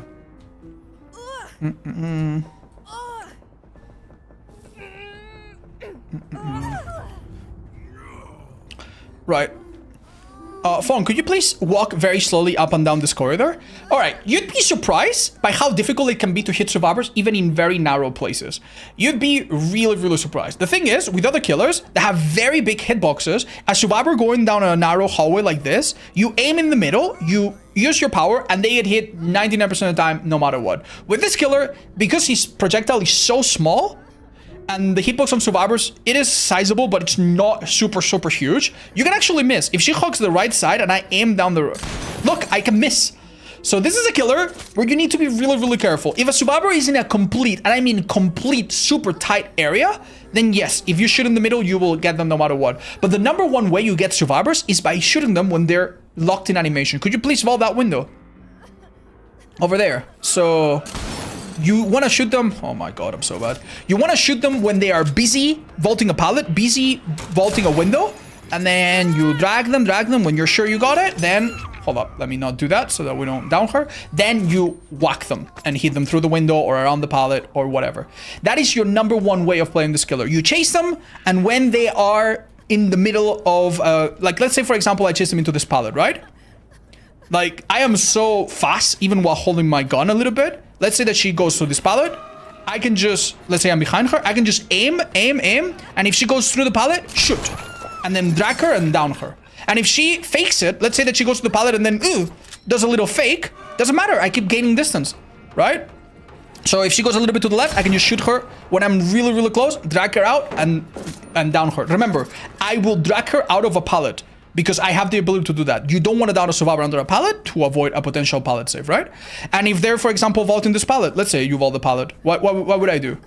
I will aim me there and somehow miss, because the survivor is the best survivor in the world. And if I catch her doing it, yeah, she really is the best survivor in the world. I'm so sorry. You'll be playing better than me in no time. Go for it. Yeah, you aim there and then you drag around, and bam. That's the basic idea. So our basic idea is going to be, we don't have any stealth realistically without a few perks and add-ons. We don't have any crazy information. In fact, this killer has worse than normal information, because notice that when you shoot your gun, crows in a 20-meter radius get scared. So sometimes you could see crows coming back and think that someone was there, and it wasn't anyone. It was just your gun scaring them. So this killer has bad tracking, not the best mobility, not the best stealth. This is a killer that is really not amazing just going around the map. You're not going to necessarily find anyone quicker than anyone else. So we need to be very deliberate in how we go around the map. Maybe have some perks to slow survivors at the start, or seed survivors at the start, or find multiple survivors early, and then try to be really, really solid in our 1v1 chase, okay? And in every loop, there will be at least one thing that we can do. If there's a survivor that's already injured and a pallet is really good, no worries, we just break it. If it's like Shaq, we just break it. Some of the other pallets, we might not break, because we can kind of play around them. But you'll see that a bit more when we play a real match with him soon. Before that, though, let's have a look at the build that we can run on him. All right, let's go. Thank you so much. We'll see you in a minute. You can also people of ledges, balconies, hills, catch people off guard. That's true. Wouldn't it be easier if the survivor brings exponential to pick yourself up? Yeah, we could maybe start doing that in the next one. I just don't want to have a perk or something that is confusing for new players, sorry. Can you use another skin for the match, please? Yeah. I can just run default. Huh? Why don't I see anything? Am I stupid? Oh, whatever. Just play default. Alright, okay. So, as we mentioned briefly while we were introducing him, this is a killer that even though he uses a power to get close to you, anytime he downs you, maybe injuring he will do by breaking the chain, but anytime he downs you, he will 100% be downing you with a basic attack, a normal attack. That means that perks like Sloppy Butcher are great. Noid, insta-down perks are great. And there is absolutely nothing wrong running those. In fact, they are really, really good on him. He also has an insta-down add-on of his own, which is kind of fun. I don't think there's anything too wrong with running this add-on. If you hit a survivor and you get the 400 instead of 200 points, then you know that if you manage to drag them close and hit them, it will be an insta-down if you want to try something new. But in terms of his own perks, he actually carries some really good perks. Gearhead is an amazing perk that every now and then is going to show you people on generators, just somewhat randomly. It's great. Deadman Switch is also an amazing perk. Anytime a gen is interrupted or a survivor lets go of it, it will be blocked for a while. Pairs really well without slowdown perks. And then he has a perk called Hex Retribution. This is a trap hex. It's a hex that survivors actually don't want to do. But we're going to combine it with Fortune Fool / Plaything so that if they want to get rid of their Plaything, they have to get maybe Retribution first accidentally or whatever. The idea is that anytime Retribution or any other hex gets cleansed, I will see the aura of everyone around the map. And that could be nice info. I think we haven't really seen too many of these trap hexes yet, so I figured we could try it out. And then just a little bit of gen slowdown, which is always welcome. As for add-ons on this killer, is there anything that you should stay away from? There's really nothing bad. There's really nothing bad. Even the meme add-on, which makes your chain break fast, is not even that bad. There's really nothing terrible. But there are two add-ons that sound really good and are actually really bad. Two families of add-ons. So I'm going to warn you against using them. Not because they are necessarily like detrimental, but because they don't really do anything. The two add-ons that increase your reeling speed do nothing. They make it so that the survivor gets to you faster, but it is a fraction of a second. It never makes a difference. And then there's also a set of add-ons that increases your speed while you hold your power when you're aiming down your sights. The thing is, you aim down your sights for like a second at a time, and you're out of it really fast. Super, super unnecessary. Stay away from these add-ons. Almost everything else is usable or even simple. I personally recommend that you go for one of the two faster reload add-ons, the Ammo Belt or the Warden Keys. Both are fine.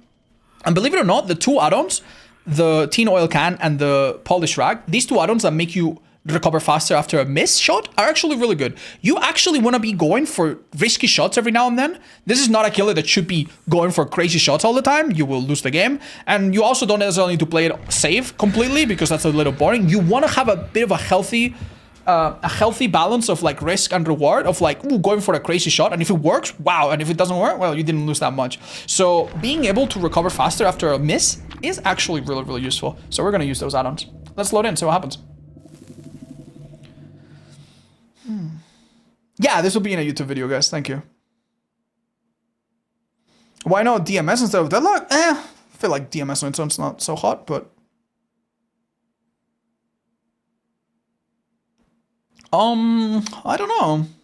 I would probably switch out Predator for...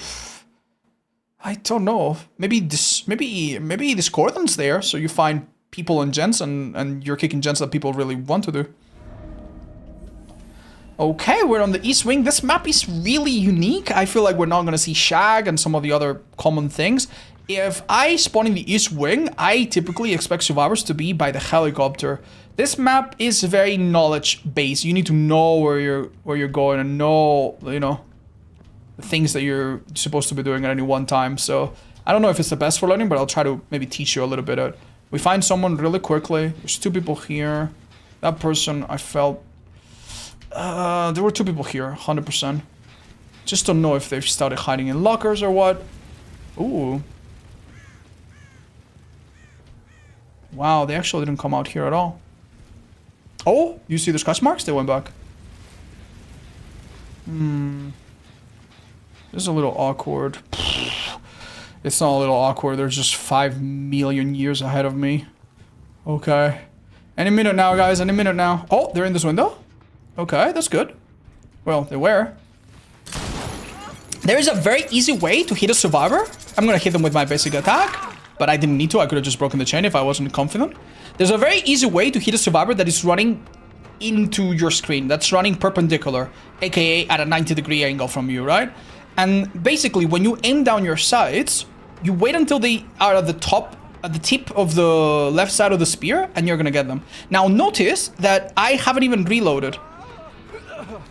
And that's on purpose. Normally, after a shot, you want to reload right away. But sometimes, if a survivor is right on top of you, and you're still pretty close to the survivor, she aimed a bit to the... She went a bit to the left, and that was a perfect dodge. Well done. She actually stayed here. Interesting. I want to get a bit of a ninja if I can. Awesome. I'm actually going to just break the chain and start walking back to get the other guy. Unfortunately, the other guy got rescued. That's fair. That's fine. Where did he go? He went into a different room. You know what? Let's assume that I've lost this down. Oh, wow. That could have been a really difficult shot. They finished the gem below me, I think. That's so unfortunate. Yeah. This is bad, guys. This is bad. Okay, he saw me go down there. I'm going to try to trick him. This is all map knowledge, and let's hope it works out. Nice. We found someone else. We're going to fake it. I know that if I miss, it's going to send me back a lot. You see what I told you? They go to a pallet and they fake it. And it's completely fine. No shame at all. Just do that and get the normal hit. If I shoot and I miss, I will slow myself down. I'll have to reload. I'm slower. They will make a lot of difference. Oh, this is a perfect place. We're gonna hit her. Look. Don't even need to use your power. If she had vaulted at that moment, I would have shot her, maneuver around to the right side, easy peasy, get the hit, right? Pallets like this are a bit more common in indoor maps, but it's the same principle as you would in an outdoor map. Which gen is blocked, by the way? That one over there, which had a bit of progress, okay. We've now hooked our first survivor, which is not awful. Do I have an opportunity here to get a nasty shot on someone? They must have all healed around here when they finished the gen. But I don't see them. Oh, I do see something. Some very faint scratch marks here. Oh. Okay. Damn, dude. They've just been pre-running this whole time. No shade to the survivors. It's just so boring to run after them. Okay. What? Okay, I'm gonna commit to this side. Basic attack. If you, by the way, if you have the opportunity to do a basic attack, it's normally better than to shoot them and then just attack them because you don't have to waste time reloading and it makes your next shot much easier. She's dead here. Notice that I waited until she was at the doorway. When she's in that doorway, right at the doorway, zero chance for her to dodge left or right. Her hitbox is too thick for that to ever happen. If I shoot afterwards, maybe she makes it pass. If I shoot before, maybe she jukes it or something. But if I shoot right there, pretty much unavoidable. That's what we're looking for. We now have a part of the map where we can kind of hold it and they will have a hard time knowing. These totems make some of these people oblivious. I'm going to check on them. Maybe they are working on them. It's a little bit awkward, this map. It's just... Oh, hi. I told you you could interrupt someone. Do I break the chain or do I get a hit? I'll break the chain. It takes about the same time, so it's really not a huge deal. Unless you have a perk or an add-on that changes your cooldown. Okay. Oh, big deal. Big deal. Oh, that's unlucky. We missed by an inch. She's got very skinny legs, this girl. Uh-huh. Nice. Okay, I'm gonna... Here, I don't want to go forward. Because if I go forward, I would make the chain collide with the rail. So I kind of wanted to stand still and drag him towards me. Oh, hold up. Hold up. We have a chance here. Nice. Here, it doesn't matter. I'm not going to get her. I'm just going to cancel. I'm just going to do an attack and whiff. Because I know she's injured. If I wanted to fully break the chain, I could do that. And... Okay, I just came through here. Oh, okay. So you see that she's glowing white? That is a perk from the Resident Evil Chapter 2. Okay. This is a little silly. This girl has just been unhooked. And I'm just going to break the chain and pretend to chase her. But I'm not going to actually chase her. I want her to keep running. We're going to hold our line of sight here. Oh, there's one of them. Right here, I do want to go forward. And I do want to bring her towards me. And beautiful. A little bit far away. Unfortunately, she's going to have an anti-tunnel perk. And it's going to backfire on me, but that's alright. We kind of expect it. She's not playing this so well, though, I think. Because I think we can down her here. Oh, difficult. She actually crouched the whole way. Fair enough. Okay.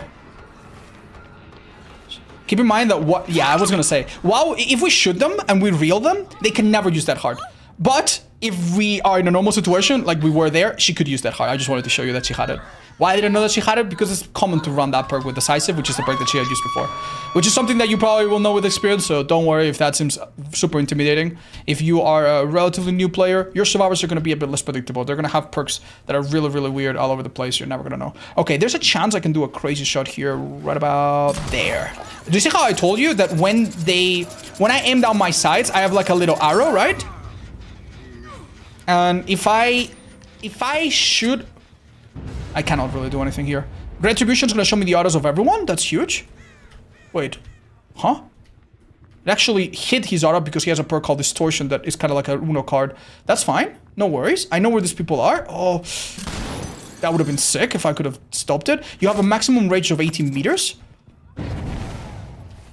Okay. Nice, we get her.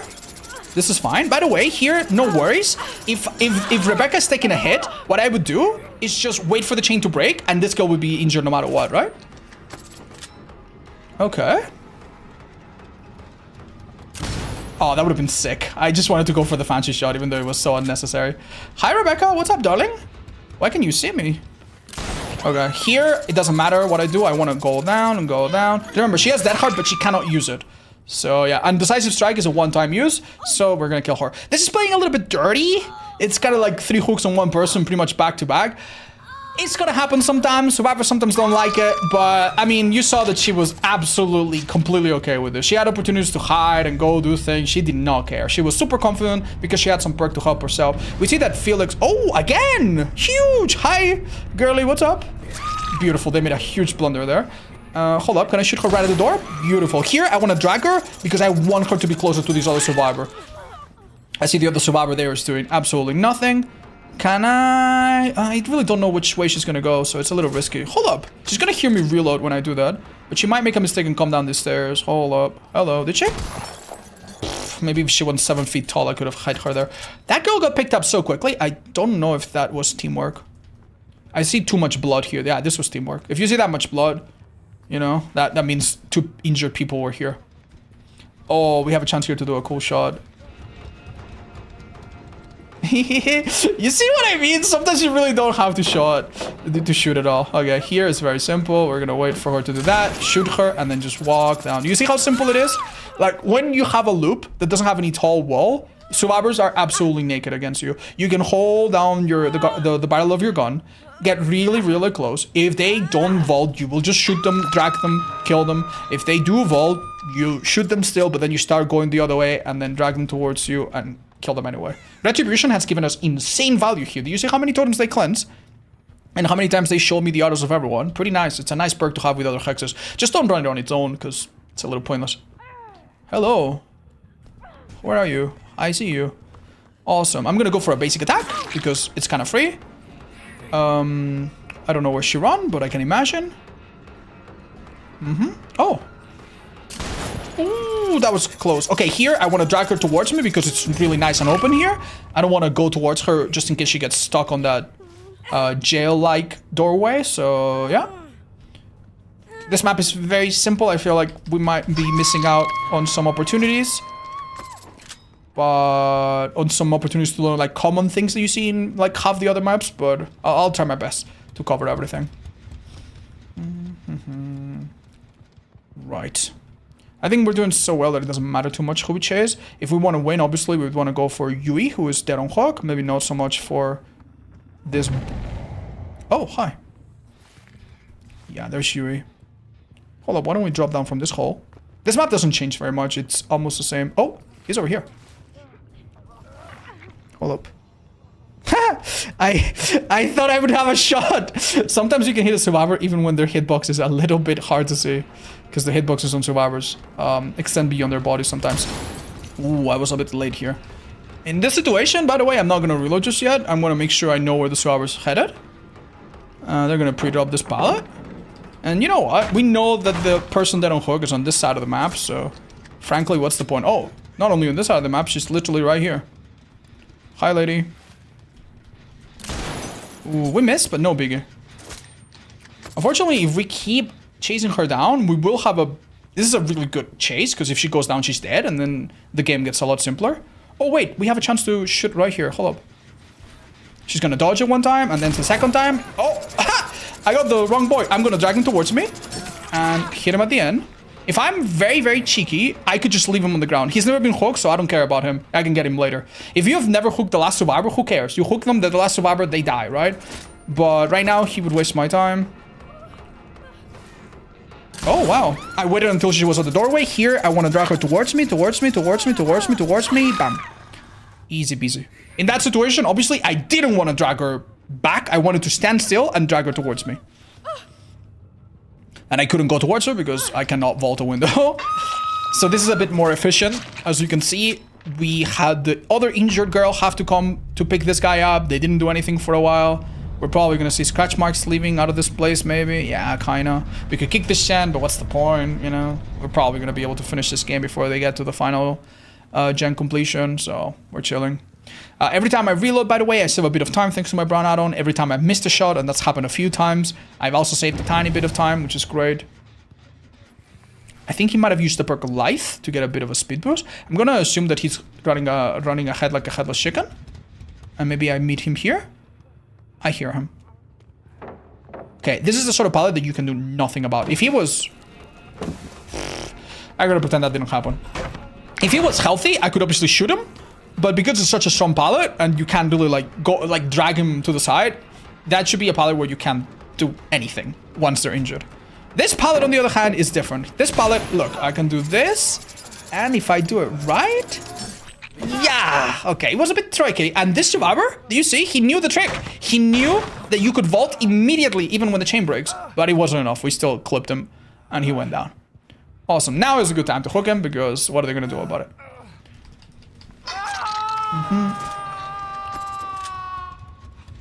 Okay.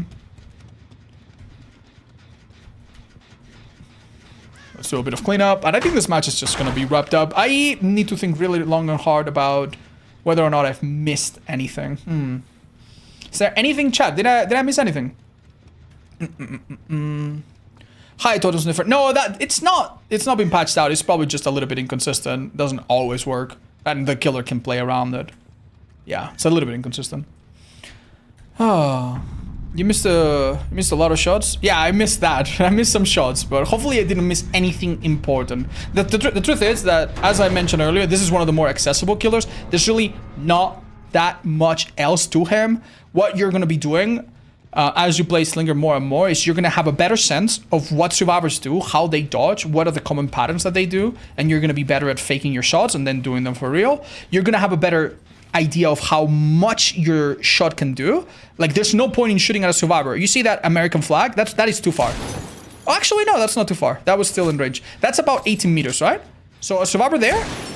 Yeah, you see how there's like a little bit of debris? A survivor there, I could catch. A survivor maybe on that foam pole? Maybe that's too far. Hold up, let me check. Yeah, no, that's still possible. So getting a sense of how far you can do this from? Hold up. Okay, did you see that there was no debris? This is about 18 meters. And I guess this is about... There you go. This is maybe 17. This is maybe 19 or 18 and a half. So getting good at knowing what is the absolute limit will help. Remember, if a survivor is running into you, let's imagine that the survivor is this pole right here. When the survivor is on the edge, on the left edge, if they're running from left to right, this is where you would shoot and you would catch them. Even if it's further, it doesn't matter because your shot is not instant. It takes a little while to get there. I mean, this is very obvious, right? You've seen it. So that means that if that pole is running this and I shoot now, even though it's further, by the time they get there, in normal survivor speed, you will hit them, right?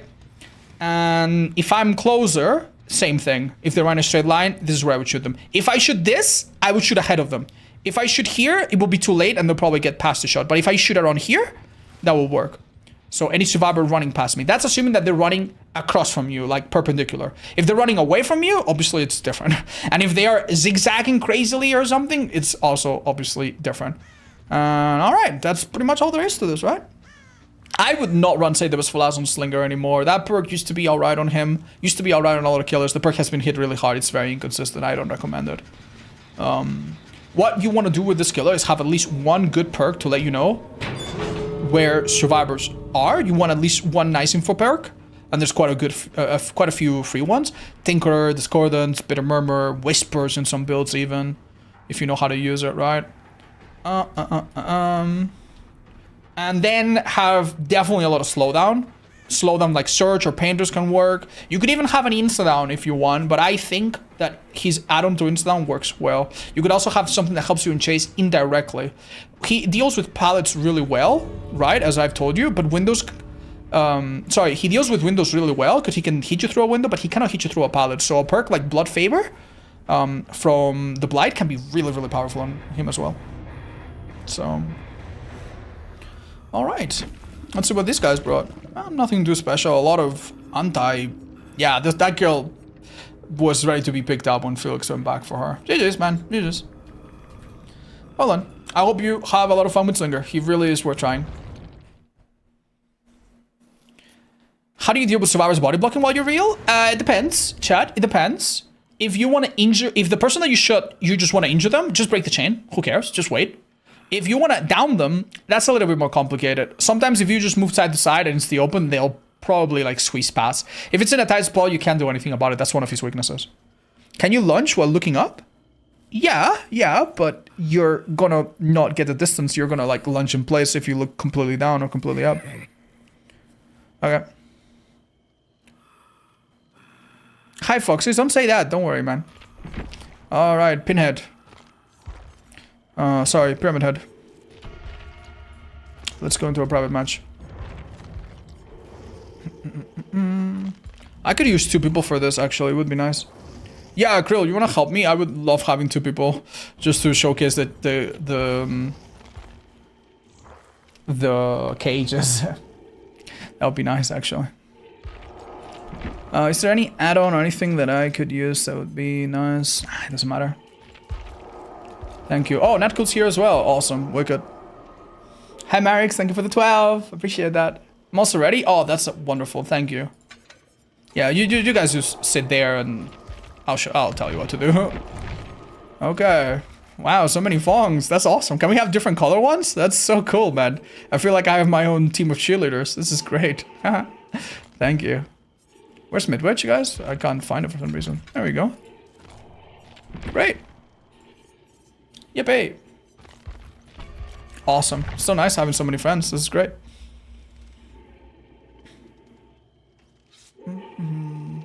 Does anyone know if I've missed the Blake part? Been getting into her? No! Yeah, it was yesterday. I'm sorry. You can catch the Twitch vault from yesterday if you'd like. I appreciate you always being so kind and answering my questions. Generally my favorite streamer. Oh, thank you, buddy. That's so sweet of you, man. Thank you. Makes me feel very appreciated. Do you need a crosshair to play him? No, you don't need crosshair at all. Especially in Slinger, you already kind of have a built-in one, so. Alright, let's go.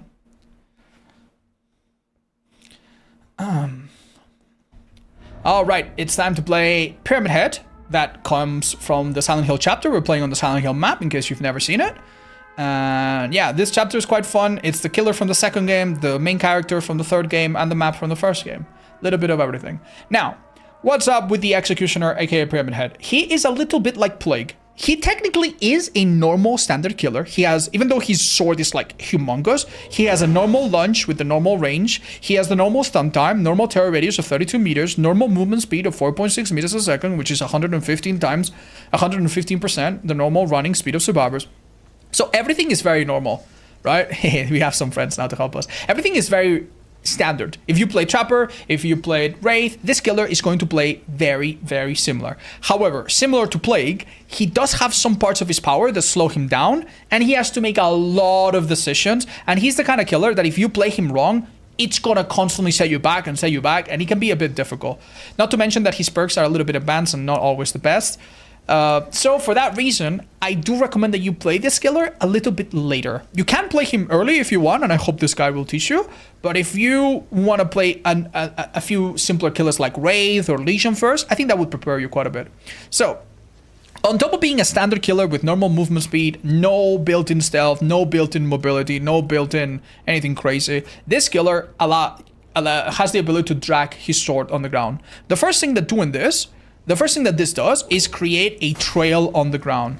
Notice that when you do this, I cannot walk backwards. I have like tank mode controls. I can go forward, and I can turn to the side, but I cannot strafe. Look, I'm trying to strafe. It looks quite funny. I forgot this is what it looked like. I'm trying to strafe. I cannot. I can only move forward and change a little bit. And some people find this very confusing and find this very difficult and find this like awkward. It's okay. You get better. We drew a heart. So what happens when you draw these trails? Not anything immediately. In fact, a survivor can ignore the trail completely by crouching and navigating it very carefully. Now, obviously, needless to say, this is something that they can only do outside of chase. If I'm chasing a survivor and they crouch, well, they lose so much distance, yeah, they're gonna be forced to step on it. If they step on it without crouching, or if they do any kind of action other than crouching, like for example, if you have a totem, right? Let's say there's a totem here, and I put this here. If they try to cleanse the totem, they will step on it. And when they step on it, you get killer instinct.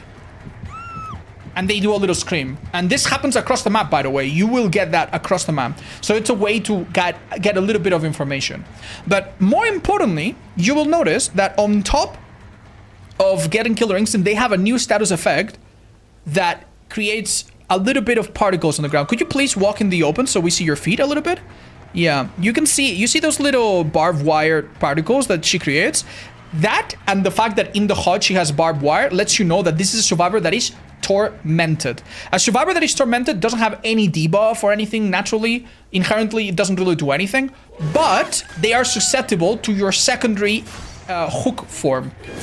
As you know, the main objective of a killer is to hook a survivor. And you normally have to hook them 3 times. This killer has a secondary way of hooking. It is functionally the same as hooking, but it looks a little different, and it saves you a lot of time. So say, for example, that I'm chasing these 2 girls, and this survivor's here. Normally, I would need to pick her up. They could flashy save, they could pallet save, and then I would need to walk, and I would need to put her on the hook. But look at this. If a survivor is tormented and they're on the ground, you have the option to send them on a cage. This is really quick. It sends them on a random cage, which functions very similar to a hook, and it goes somewhere far away from you.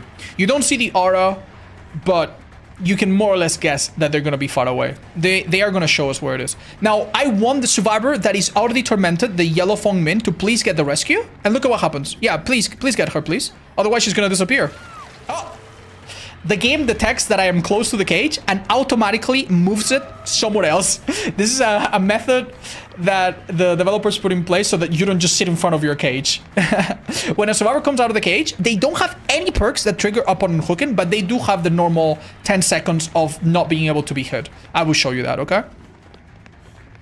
All right, I'm going to try to stay close a little further this time. But look at the HUD, look. Ta-da! When a survivor gets off the cage, look, I can down her. She has the same protection. When a survivor gets off the cage, they lose the condemned status effect. And if the person rescuing them was tormented, they also lose it. So that's how survivors get rid of it. And how you make them go into it again? Well, very simple. You just put your trails everywhere and then chase them into them or hope that they don't pay attention. And yeah, if you force them like this, well, now I could do it again, right? So that is the simplest part of this killer's power. What's also really funny is what happens if you have... Can you please step on the trail again? Yeah, let's see what happens if I hook her now. If I hook her now, even though she has never been on the hook, she has 1 hook stage from the cage. So this is going to put her immediately on her second hook, as you can see in the HUD. So when this survivor comes out of this hook, they are immediately susceptible to another hook or another cage that will kill them. However, the fun part is that if you send a survivor on a cage when they're already on their final hook, you don't send them on a cage, you straight up mori them. This is a special mori that is shorter than usual, and it's called Final Judgment. It cannot be interrupted, they cannot save, all they can do is watch. If I do this, super quick animation, and bam, they're dead. That's it. So yeah, this is really, really good. It saves you a lot of time. Honestly, in a situation like this, their teammates, if they could take a hit, they would. If they could flashlight save, they would. But they can't. They can't because we just chopped it off. But remember, they have to be condemned or tormented. If they're not tormented, you cannot do it, all right? And if you send them on a cage, they will come out untormented. Now, what else can we do with these trails? Thank you, girls. I'll be with you in a minute. This is not the only power of this killer, thank God. This killer would be really bad. This killer also has the ability to do what's called a punishment of the dam. This punishment can only be done while you're dragging your sword. While I drag my sword, I slow myself down a little bit, and then I move at a relatively fast speed while I do this. Notice that I have a limit of how much I can draw on the ground. It only starts ticking down when I move. When I stand still, it doesn't really do anything, but when I move, it starts going down. And then when it's fully out, I can't do it anymore, and it goes on a bit of a cooldown. Then I can do it again, but again, it goes on a cooldown. Now I have a question. Can you draw these trails all over the map and eventually just blanket the entire place? No. There is a limit. When you draw about 100 units of this or something like that, they start disappearing and the new ones replace the old ones. So you cannot do this everywhere. Also, even if you could, you would slow yourself down a lot. So the general idea that you want to do as a killer is to put them in strategic places. For example, this is a little room, right? And it doesn't have a lot of exits. In fact, it only has one exit up and one exit down. So one thing that I could do, if I'm not in a super rush and I'm just navigating, I could do this. Look, that's it. Instead of drawing a massive line, I just put a little bit of my trail on the doorway. And then maybe I could put a little bit of trail down here. The trail doesn't last infinitely. It lasts, I believe, 70 seconds or something like that, or a bit longer after the above. And the point is that if I chase someone here in a minute, now they won't be able to go through this doorway without possibly getting tormented. So you want to do it in ways that are efficient, but don't worry, you'll see some examples of that. Now, one thing that's important to know is that the trail has some limitations about where you can place it. Look. Even though you can draw it, it will go away. If you put it next to Survivor on the Hook, Exit Gate, or generator, it will disappear. It also cannot be drawn on the stairways that go down into basement. You can put it at the top. Let me see if basement's here. It is perfect. Look, I can put it at the top, right? I can draw a little line here, but look, I'm gonna look back up, and unfortunately, you cannot do it. It's for balancing reasons, but yeah. Let's draw one here and see what it looks like. Yep, it doesn't work. You can only put it outside. But that's fine. Putting a little bit here is still really good. Putting a little bit here, even better. Putting a little bit here and here. Look, in just a second, we've covered the whole thing. And now leaving this basement will be very, very awkward. Then on top of that, we have the punishment. The punishment is a ranged attack that you can use only when dragging your sword. You press the attack button. If you let go of your power, you cancel.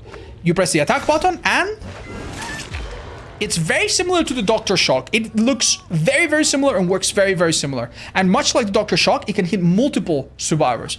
In fact, one thing that you can do is hit multiple survivors coming down a basement. Do you see? It covers quite a bit of ground. It can be pretty awkward to dodge and it can hit multiple people. Now, one very important thing. Even though this can go downwards, it cannot go upwards. If I use it like this, you'll see that it clips through the thing. It can go into slight elevations. If you hit a survivor that's on a slight hill or a slight slope, it will still hit them because it has a bit of a vertical hitbox, but it cannot follow them upstairs, right? Downstairs, yes. Upstairs, no. So that is a hit, for example, right? It also does not cover gaps. So, for example, could we please, could we please have a survivor follow me into this little room? I think this will be a really clear example. Yeah. So if I have a survivor, I don't know why they would be here, but let's just show you an example. A survivor right here, please. Oh, yeah, perfect. Look, I'll show you. Do you see? It doesn't quite go through. It's a shame, right? Because it looks like it would. But any small gap stops the power dead on its track. You cannot hit someone midair or anything like that. In fact, if I go here and I use my power, you'll see that it stops immediately at the cliff.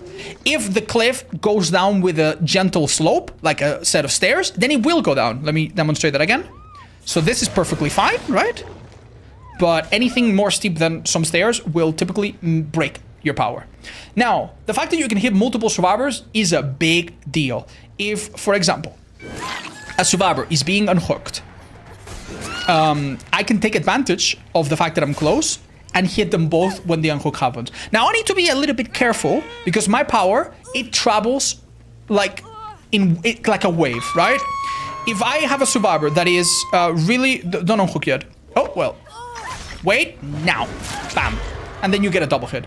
But yeah, needless to say, if a survivor is really, really close, like this chain, this hits immediately.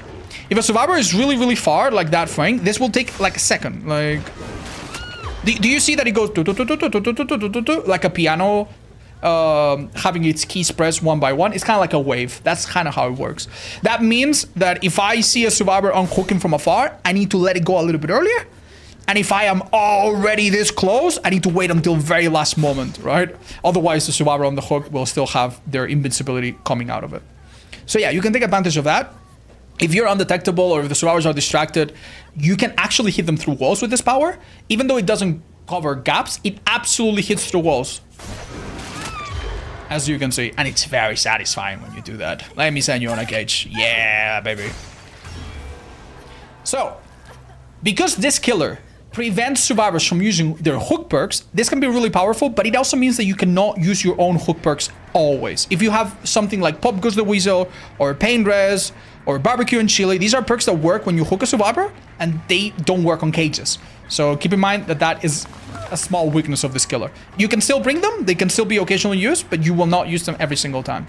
And we will be explaining a little bit when you should cage, when you should not. It's a little complex, but you know, we'll try to run you through some of the common scenarios. Before that, though, let's make a build that actually does synergize with this killer and maybe use some of his perks in the process. Thank you so much, Fongmins, for the demonstration. All right. Is it bannable to get a crosshair for hunters? 100% not bannable, chat. I don't have a link for it, though. I do use crosshair sometimes, but they're like built in my monitor. Sorry. Hi, Cockness. Welcome back. Thank you for the 3 years, by the way. Is there something like a cage spot? Yes, cage spots, I think, use... I think they use the same logic as totems, but don't quote me on that. I think they might have... I think it's the same logic as chests and maybe like other props, like for example, Freddy clocks and stuff like that. So there are some spots that can have cages, but I mean, it's not super important that you try to memorize everything. All right. Awesome. Guys, you mind if I use the bathroom super quick? It's probably gonna take a while, right? I'm gonna use the bathroom super fast, guys. Would be a good idea to highlight the travel time. We just did. I'm just afraid that we somehow have a really fast queue. I won't ready up just in case. Very bad, guys. I didn't see this question in FAQ, so I asked if here. I didn't see this question in FAQ, so I didn't see this question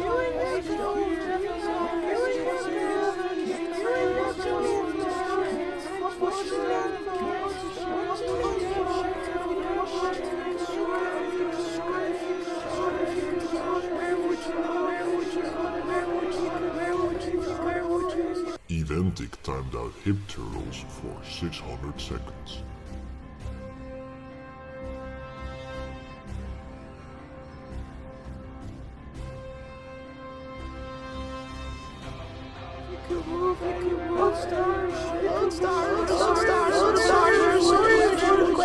Just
Hello, friends. Thank you for your patience.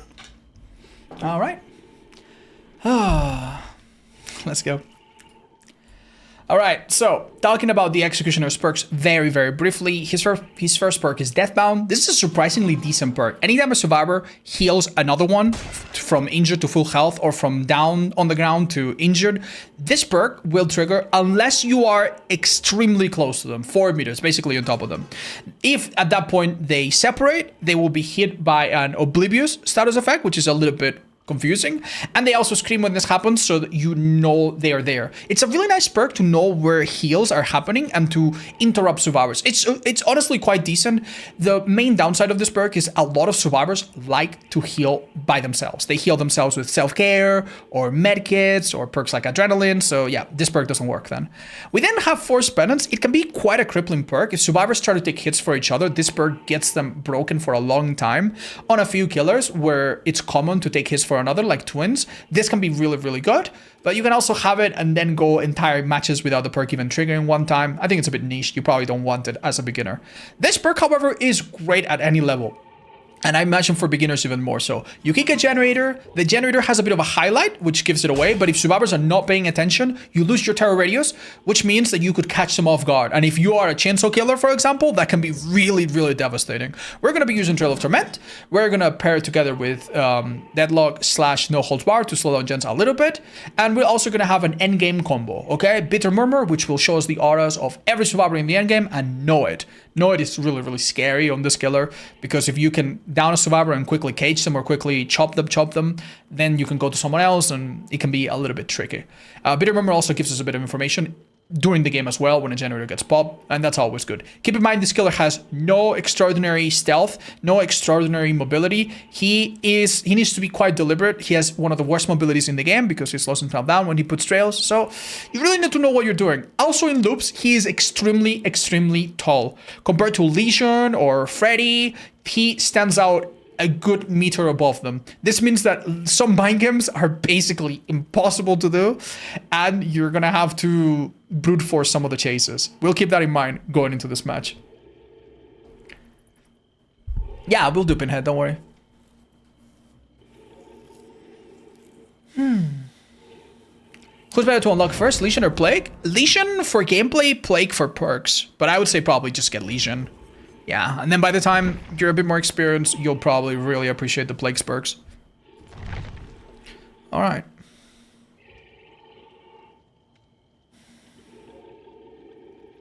He's the tallest killer? I think kinda, yeah. Does the SR of the record activate after a cage? No. None of the perks do.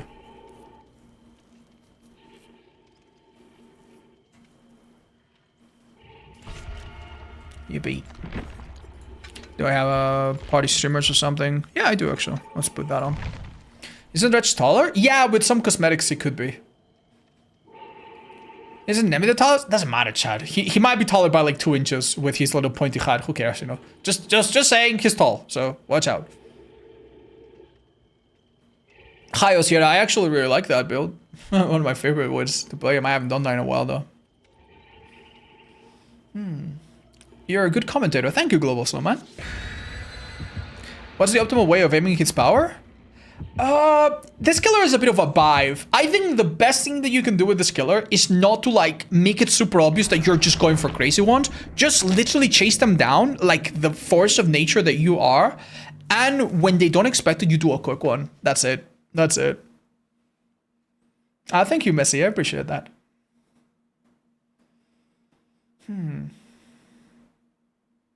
A vibe? Chat, my spelling isn't perfect. It's not my first language. Vibe. Okay, we're back. Alright, this map is really, really small. It's easy to see things from a distance. I think it's perfect. There are some gaps here and there, so remember our power doesn't work so well. We spawn here. I imagine they spawn opposite from me, so I'm gonna look around, look for crows, look for scratch marks. I see scratch marks already.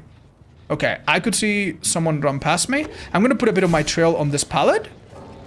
Oh, someone disconnected. That's a little bit unfortunate. Hopefully it doesn't ruin our match. They're gonna go for Shack, maybe? I'm gonna use this. Do they vault? They fake it?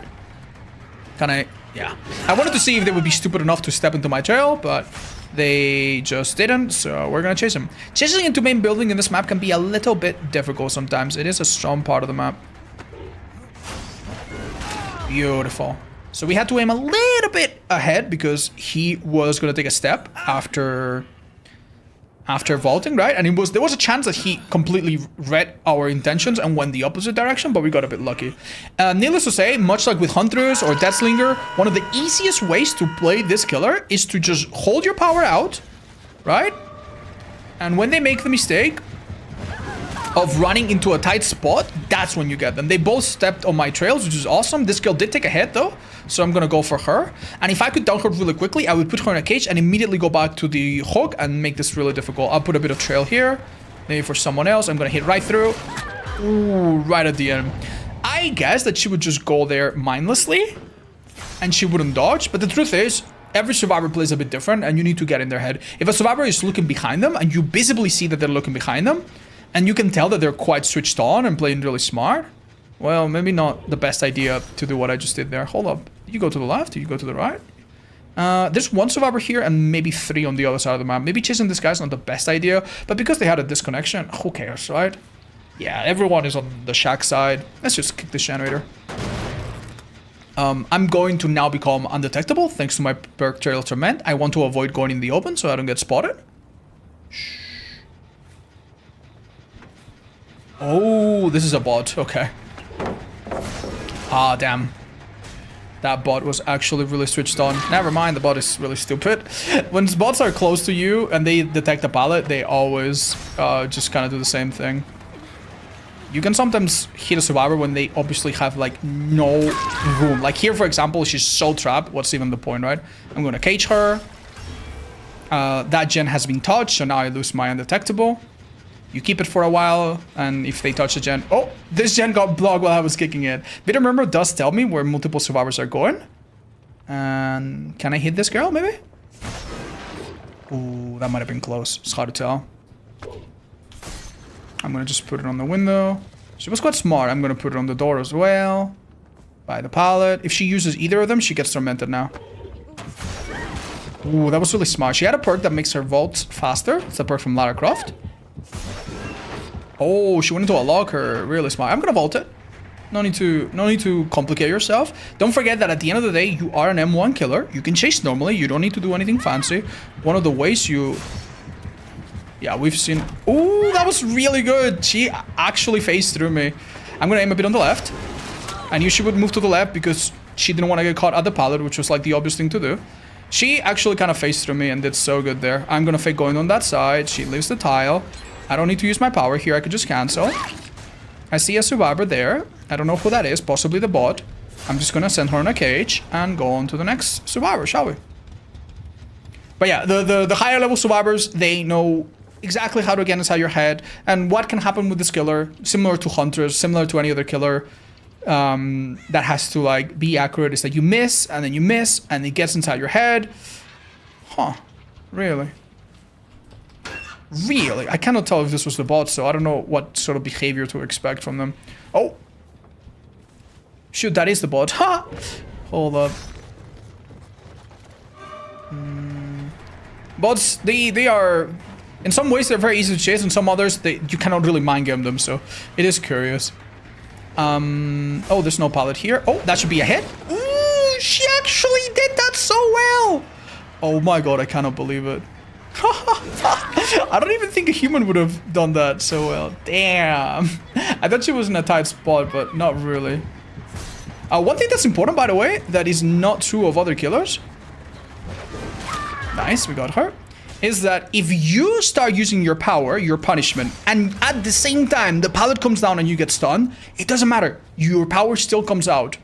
So if you drag your sword into a pallet and you think the survivor is gonna drop it, what was that? What was that? You can actually still let it go and possibly get the hit anywhere. Why don't we kick this to gain stealth? Maybe go through here. Maybe they see me through the gap. Well, they definitely see me through the gap. I should definitely break this, maybe. Leon doesn't gonna go up because we left trail everywhere. I'm guessing he went left. Let's see. Okay, he's left this area. We left some trail there early, so it's now gonna maybe catch him. Obviously, putting trail on a survivor doesn't mean they necessarily go down in chase or anything, but... Nice, he actually hugged the lev. Well done. We chase him normally. It's now about closing the gap, okay? I'm not gonna do anything fancy, I understand. Okay, here, I had to take a risk, otherwise we're gonna be here forever. Luckily, I had a good guess. I'm gonna pretend to go this way. Maybe he'll run back into me. He does. I'm gonna go back. I don't have a terror radius or a red stain. So, okay, I cut him off. I don't think he reaches anywhere. I can just whack him here. And remember, if you're under a pallet and you're in doubt, send him in a cage. Now, what are the good and the bad times to send a survivor into a cage? Good time, just to kill them. Why not? You know, unless you need a perk that comes from a hook desperately, just kill them, right? If it's their third one. Good time, if you have other things to do in the area and it's gonna save you a lot of time, that's great. Good time, if they're under a pallet and you want to make sure that they don't get pallet save or flashy save, that's also wonderful. Okay. Wow, he didn't dodge actually. Well done. That's unfortunate. Remember how I said my power doesn't go over gaps? If he stayed right here, he would have been 100% safe. Did we hit this girl? No, we didn't. Oh, okay. We did a couple pot shots. Good enough, right? Oh, she tried. Let's get a free hit on her. I'm sorry that Leon's dead, but I don't know if I want to like let you guys go for much longer. We do have some endgame perks, so we'll see. Sorry, Leon. As you can see, if this survivor had Decisive Strike or any other perk that protects you after unhooking, he simply doesn't have it. Coming out of the cage gives you 10 seconds of protection at the moment. I don't know if they'll change that in the future, and that's it. It doesn't give you any other perk on top of that. Yeah, unfortunately, she can see me through the gaps there, so I'm not going to be able to really mind game this very much. That's okay. It might be better for me to just leave this girl altogether. But, yeah. Uh-huh. She actually... I see scratch marks in that post over there, so that means there's not just this girl, but also another survivor here. Hello. Whereabouts? This shit's nearly done. Keep in mind they see it in yellow when I become undetectable, so this perk is, to experienced players, it's a little bit obvious. You'd be surprised. You'd be surprised even they get caught off guard. They're probably also really greedy about finishing that generator, so... Oh yeah, look at them.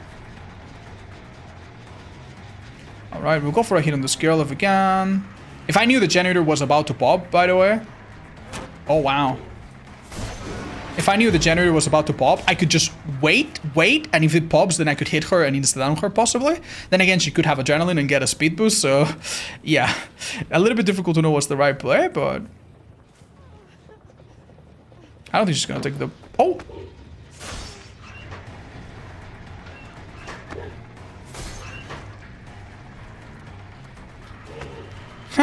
She's still in that locker. Alright, she needs to take a big risk. Ah, we unfortunately missed it. Alright, I see everyone's aura. The first thing that I could do is go for the bot. That is a little bit out of place. And because I have Noid, keep in mind, my power doesn't apply perks, right? My power only applies add-ons, if any. So this can be a really quick down. Let's hook her. We obviously know that this gate is not manned because no one's on it. So I could hook her towards the other. I think that's enough time. Yeah, they have 20 seconds. I think they just get out. I guess that if I wanted to play a bit better, I could have maybe left her on the ground. Yeah, they make it out. I should have left her on the ground, personally. Or if she, you know, if she had been tormented, I could have caged her. She would have been chopped. And then I could have maybe caught this people. Honestly, I don't mind too much. It's not that big of a deal if they get 2 people out. Let's have a look at their perks. See what we can learn. Judging from their builds. Oh, Leon was running 3 perks for some insane reason. Sable must have disconnected or crashed or something. No idea. And pretty normal stuff on Cheryl. This is an unusual build on Talita, so that's cute. GG's. Not a real human. Alright, fair enough.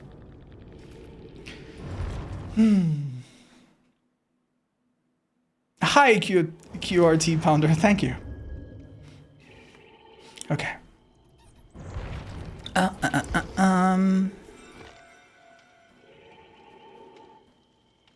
Hi, comrade. Yeah, that is true. That is true. If he had decisive, you mean? Yeah, that is true.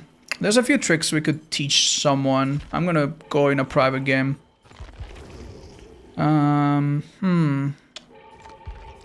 What are some things we didn't get to show, chat? There's the decisive thing. There's the...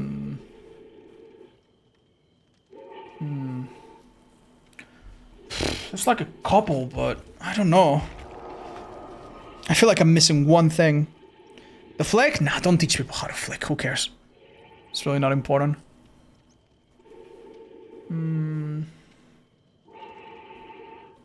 Oh yeah, I didn't talk enough about cages. Yeah, that's a good one. What else? No, I haven't gone into add-ons very much. I could do that as well. Thank you, guys.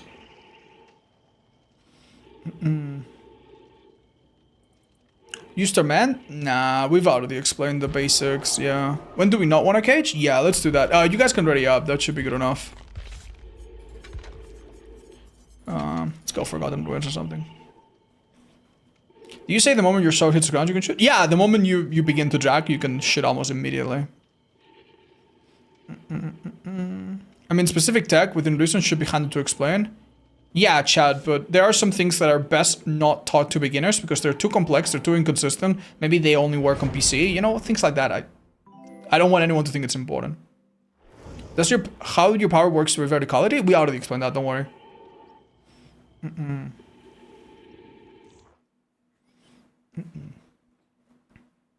Hi, Blake, thank you for the 3 months.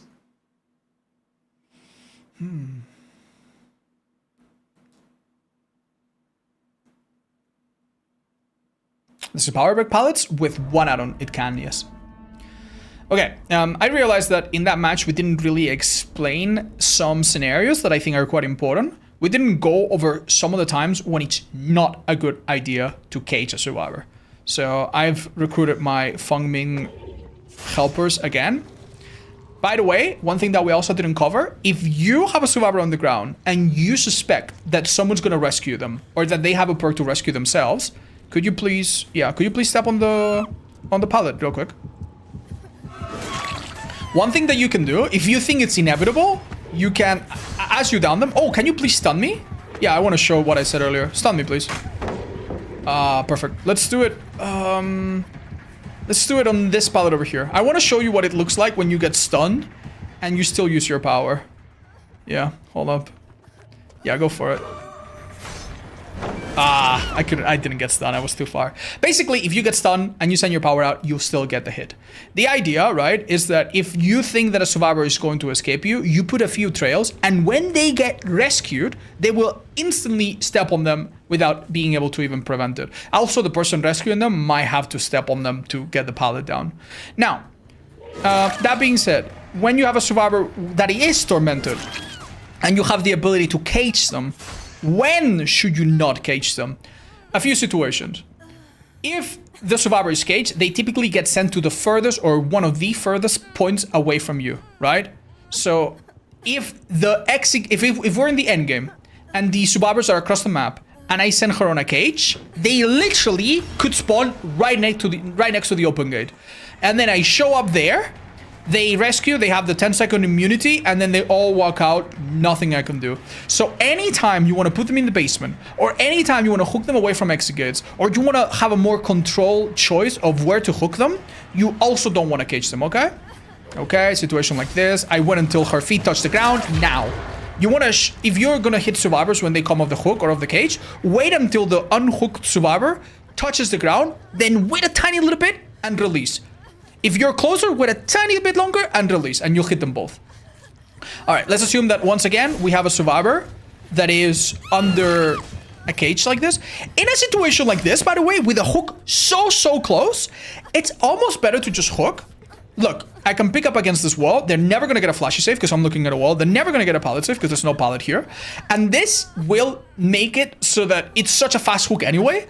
And I get to be next to my gen, next to maybe another gen, and maybe next to another survivor on the hook. So if you have something to defend right here, and the hook is really easy, go for the hook first. If I think that this girl has a sabotage build, and I think they're going to sabotage this, then, you know, I can pick her up, And then maybe she sabotages. And I'm like, oh, damn. Okay. She sabotaged. Okay, you know what? Drop her. And now I send her off. Goodbye. You know, you can always change your mind. Nothing wrong with that. And that would be fine. Yeah, let's assume she's sabotaging, right? So yeah, basically do not send the survivor off if the whole team is across from you. And then you're basically going to send her off to a hospital only for her to get healed and be healthy, right? You want to send them off when you know that it's going to be very inconvenient for the team to get them. If you hook them in the middle, you'll be close. If you hook them from a corner, you'll be across the map. They could get uncaged and heal so quickly, you will lose your momentum. So if you have someone to defend around you, might be better to do that. Also, remember that your power takes a little while to traverse, and it follows many of the same principles as some of the other killers that we've talked about. If you're chasing a survivor like this, and they have a wall on the left, they very rarely dodge into the left. So if a survivor is if I'm chasing them in a straight line, and maybe one of them can demonstrate, and I aim my power, I will never, even if they're hugging the wall, I will never do this. Because they almost always dodge to the... Yeah, could you come to me and then run to the shack? They will almost always dodge to the side. So I will do this. And then they dodge to the side and they get hit, which you saw me do in the previous game, right? Let's maybe show it again. This is a very common scenario, right? They run, you aim a little bit, and then you aim to the side and they get hit because they were trying to juke it. Now, it's very important to remember that they actually see you. So if you're in a loop, let's imagine that we're looping around this pallet, please. Like, you don't want to be like...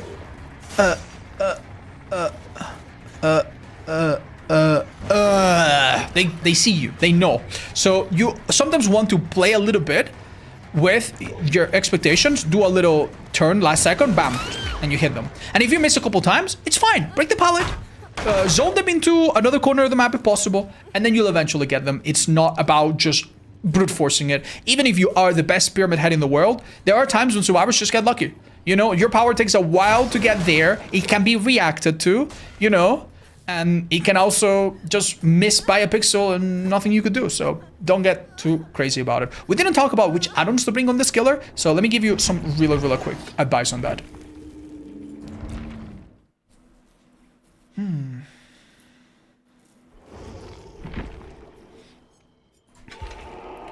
Some of Pyramid Head's add-ons actually have downsides, right? For example, this one makes it so that you have less maximum range, but it makes it thicker. It's good in close range, worse at long range. Then there's another add-on that does the exact opposite. It makes it so that you hit further, but you don't hit as much horizontally. I would personally stay away from these add-ons. There is one that gives you extra range without any downside, the Waxel, that one you can use. There's also some add-ons that reduce your cooldown so that you can use your power more, and if you miss, you don't feel it as much. So if I were you, I would stick to add-ons like this, which are very simple, or even add-ons that show you the aura of a survivor when you hit them, like this one. This one's really good as well, and that is really safe. Later on, you can use some of the more fancy ones that make your range dynamic and change over time, or that break pallets when you use your power, but then it has a downside. Then you can do that, but start with simple ones like that, and I think you'll have the most success. I hope you have a lot of fun with him. All right, chat, next up, after Pyramid Head, I feel like we did him pretty quick. The Blight, let's go. I'm excited about this one. Okay. Chat, what is the Blight's canonical map? Does anyone know? I think in his promo material, he was in the chapel, so.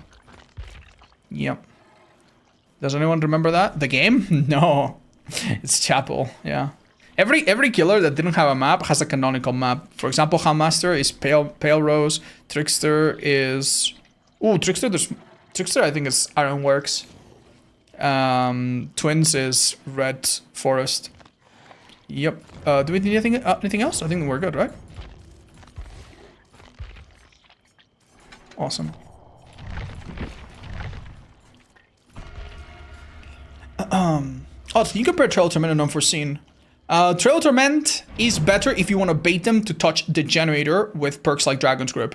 That's it. Unforeseen is just better if you're actually more interested in better stealth. They're overall very difficult though. Hi, New Time. I honestly would make zero guesses. I think it has, whether it comes back or not, it probably has nothing to do with that. So just cross your fingers, I guess. I will post all of this on YouTube. Yes, McGuffin, thank you. Thank you guys. Mwah. Thank you for your sub.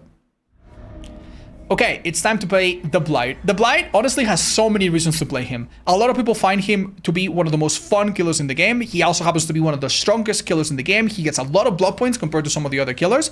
And he's not even that difficult to play. I think his skill ceiling and how good you can get is tricky. It's pretty high. And if you try to do some of the fancy things, you can get pretty, you know, you can be like, oh, what's going on? Oh, Jesus. Oh, God, what's happening? Oh, Jesus, what's going on? Oh, my God, I'm tired.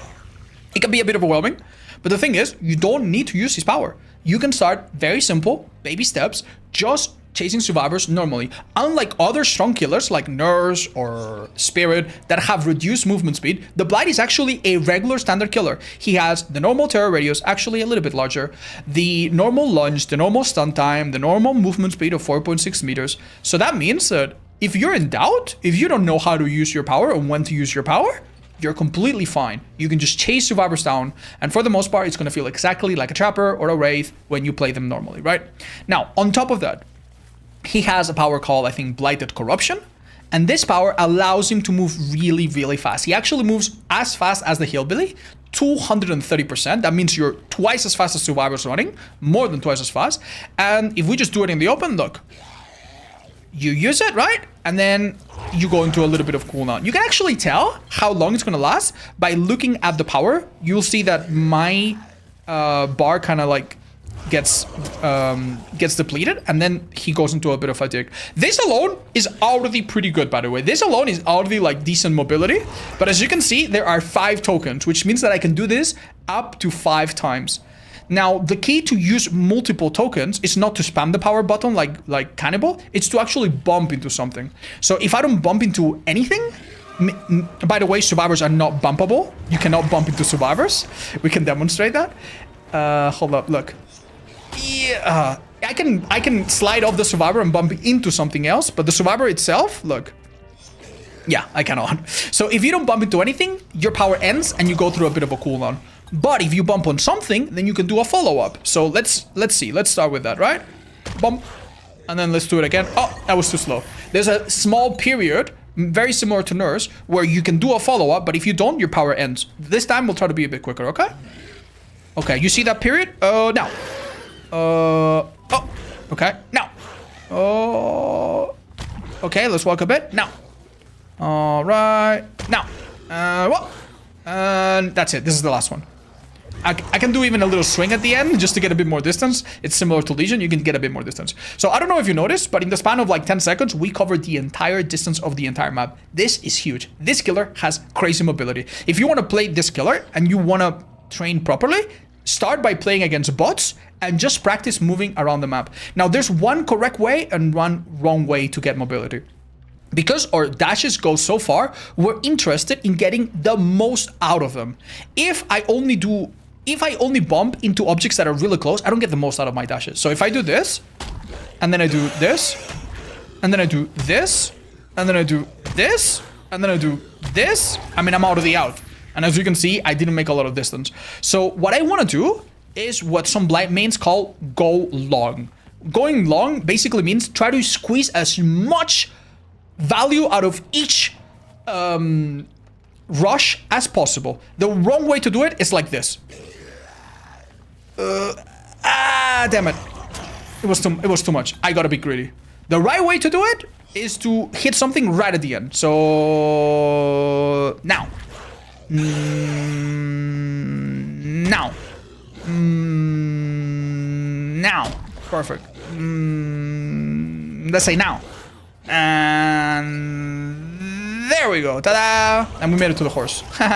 You see, this is how you want to play the Blight. You want to get the most out of your rushes when you're traversing the map. So far, we haven't even talked about chasing survivors. We're just going around the map. One of the Blight's most powerful skills, on top of being able to chase survivors, we'll get to that in a second, is just traversing the map. So get really good at doing this, okay? Now, a few tips to traverse the map a little bit easier. You'll notice that your power does not let you go through windows, but it can break breakable walls. So if, for example, if after going the distance of the map, let's say that I come from here, I can actually, I can actually do this, hold up, attack, and break a pallet or a breakable wall. So that's one great way to end a long distance and get the pallet break or the wall break a little bit sooner. So if you will notice that when I do my first rush, I cannot attack. Look, you hear me click, I cannot attack.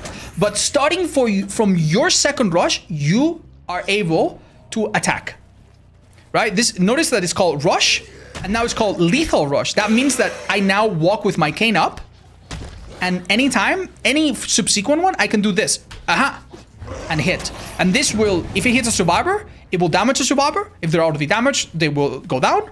And if he hits a breakable wall or a pallet, as you saw, it also allows you to get rid of it. Let's do it one more time. Do we have a second one? Yeah, we do. So, for example, ta-da, and you instantly break it. So, how do we use this in Chase? Let's start with the simplest, absolute simplest way of using this in Chase. Let's imagine that we're chasing a survivor and we have one right here.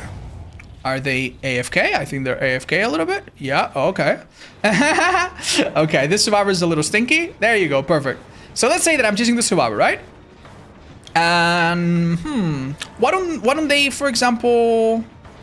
why don't they go towards that pallet over there? Yeah, that would be... Let's just imagine this part of the map in isolation, right? As you can see, in this situation, if I chase a survivor, they're going to reach the pallet every single time. Because I have normal movement speed, and normal movement speed is a little bit slow, right? Let's run that one more time. Because I see that I have so many obstacles around me, what I can do is purposefully bump into one of them to immediately rush ahead and get my second rush. Come to me, please, survivor. Thank you so much, little rice. So what I don't want to do, obviously, is rush ahead. Because if I rush ahead, run to the pallet, and now run back, run somewhere away. Look, like now I've lost her. So that's not ideal, right? You don't want to run past the survivor necessarily. You don't want to go ahead like a wraith to body block them. That's not how you want to operate with this killer. Instead, I'm going to aim at an obstacle, boop, and then go after them, and look, bam, super simple hit. Now, there's one mistake that is really easy to make with this killer. Because this killer has the ability to do like a little lunge, right, at the end of your attack, like this. You might be tempted to try to hit survivors with the last bit of your attack. And sometimes you will have to. If a survivor, for example, is going through a window, please, Mrs. Survivor, could you please run and vault that window? Go that window over there. To your right. Where are you going? Yeah. Like in this situation, I might have to like squeeze it and hit it. Hold up, it was a little difficult because I was there too early. Yeah, come and run here and run again. Run it from my side so I see you. Just an example, right? Yeah. In a situation like this, yeah, you will need to like maybe hit them through a window. But when a survivor is in the open, it's actually better not to do a big lunge. If you do a big lunge like this, yeah, it actually gives the survivors a little bit of time to react, and it's very easy for them to juke side to side, and actually kind of spin you around. And it's one of the easiest ways that a survivor can make you miss with your power. Instead, when a survivor is running away from you, let's imagine this is in very slow motion, right? What I'm gonna do is when my character is really close to them, bam, right now, hit. If you hit while your character is basically like sniffing down their neck, when you hit when your character is basically touching, that hit has a very generous hitbox, even hits a little bit around you, and is basically undodgeable. So I want to do something like that. You see, when my survivor is like already like so close that I can kind of hug them, that's when I hit them. Sniffer alert, exactly.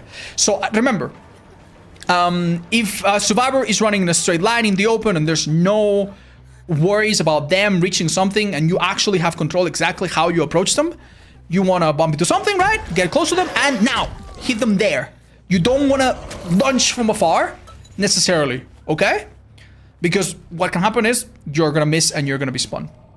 Now, we've already assumed that this is the best case scenario where a survivor is just running in the open. The truth is, it's not always going to be that simple, right? Sometimes survivors will run you in structures that are a little bit more complex, that have a little bit more, I don't know, walls or geometry around them, and it can be a little tricky, right? Let's start with some of the simplest things that we can do with this killer, which is to zone a survivor out. Let's chase a survivor, right? Let's assume that they are on the edge of the map and they only have a pallet, right? And look at this. Let's choose which direction to chase. If I chase a survivor around this loop, clockwise, let's do it. Let's say I chase them clockwise, and they drop this pallet, then they could possibly go into this little house, into that little pallet over there. But if I chase them counterclockwise, look, they're quite zoned. There's nothing else here. At most, they could try to run for that pallet, but keep in mind, I have high mobility. So what I want to do here, let's chase, right? I want to chase counterclockwise. She's eventually going to have to drop this pallet.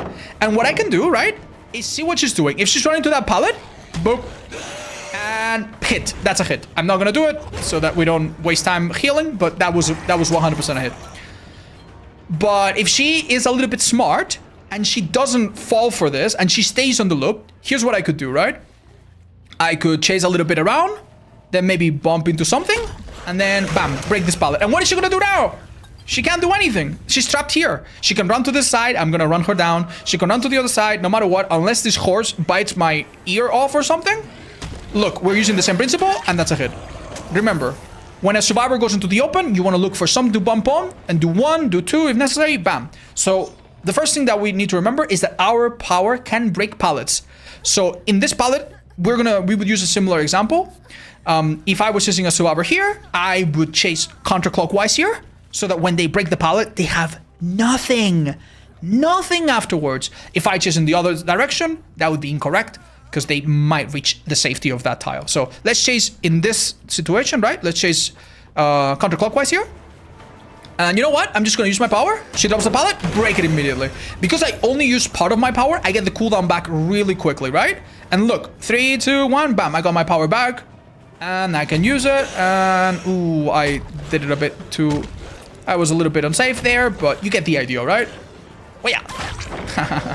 Very, very nasty. This killer gets really, really fast, especially with some add-ons. So, that's the very, very, very basic idea, okay?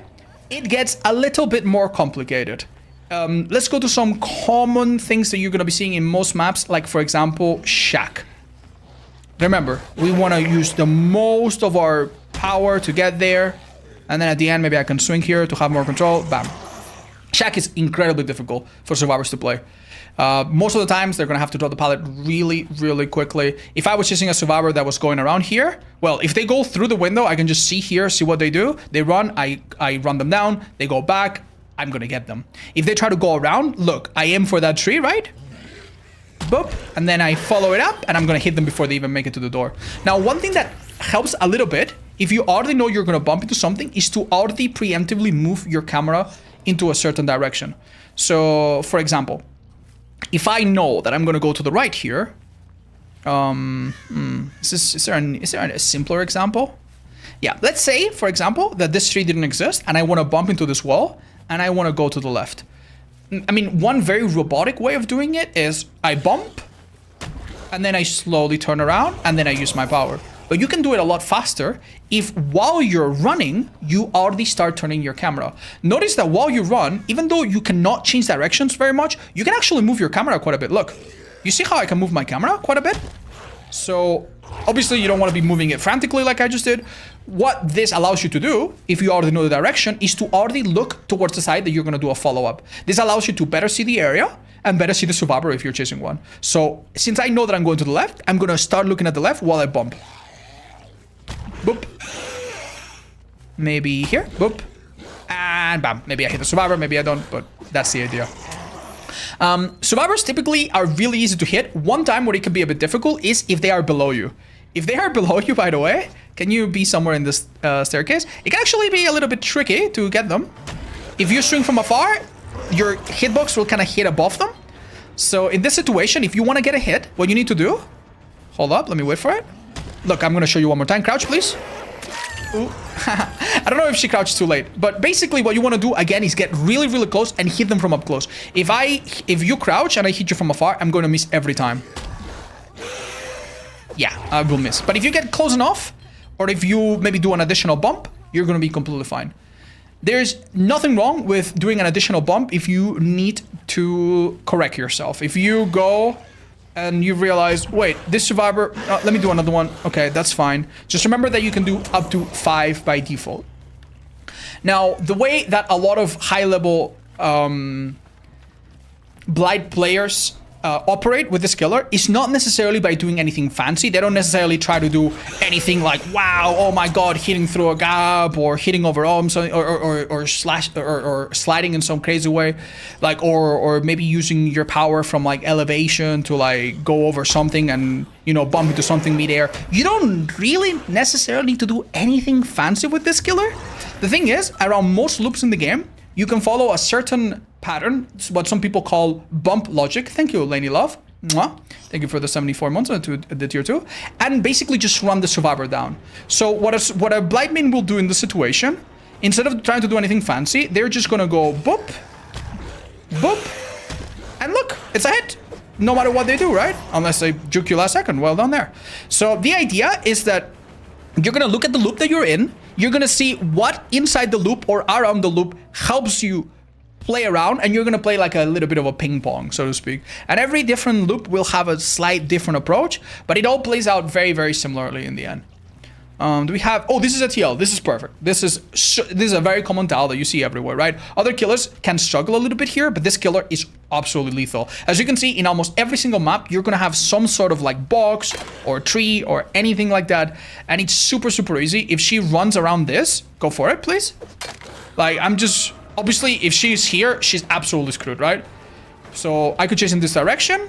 Well, let's give her a bit of distance. Chase in this direction. Oh, maybe she vaults the window now. That's okay. Let's chase in this direction now. Oh, look. Boop. Ooh, here I don't have anything, but it doesn't matter. I can now bump here and bam. Maybe I get a hit if I was a little bit faster, right? So you basically want to find the sequence of movements that allows you to massively outspeed the survivor. If you notice that in one side there's not a lot of things to bump on, maybe chasing the other if there is something here.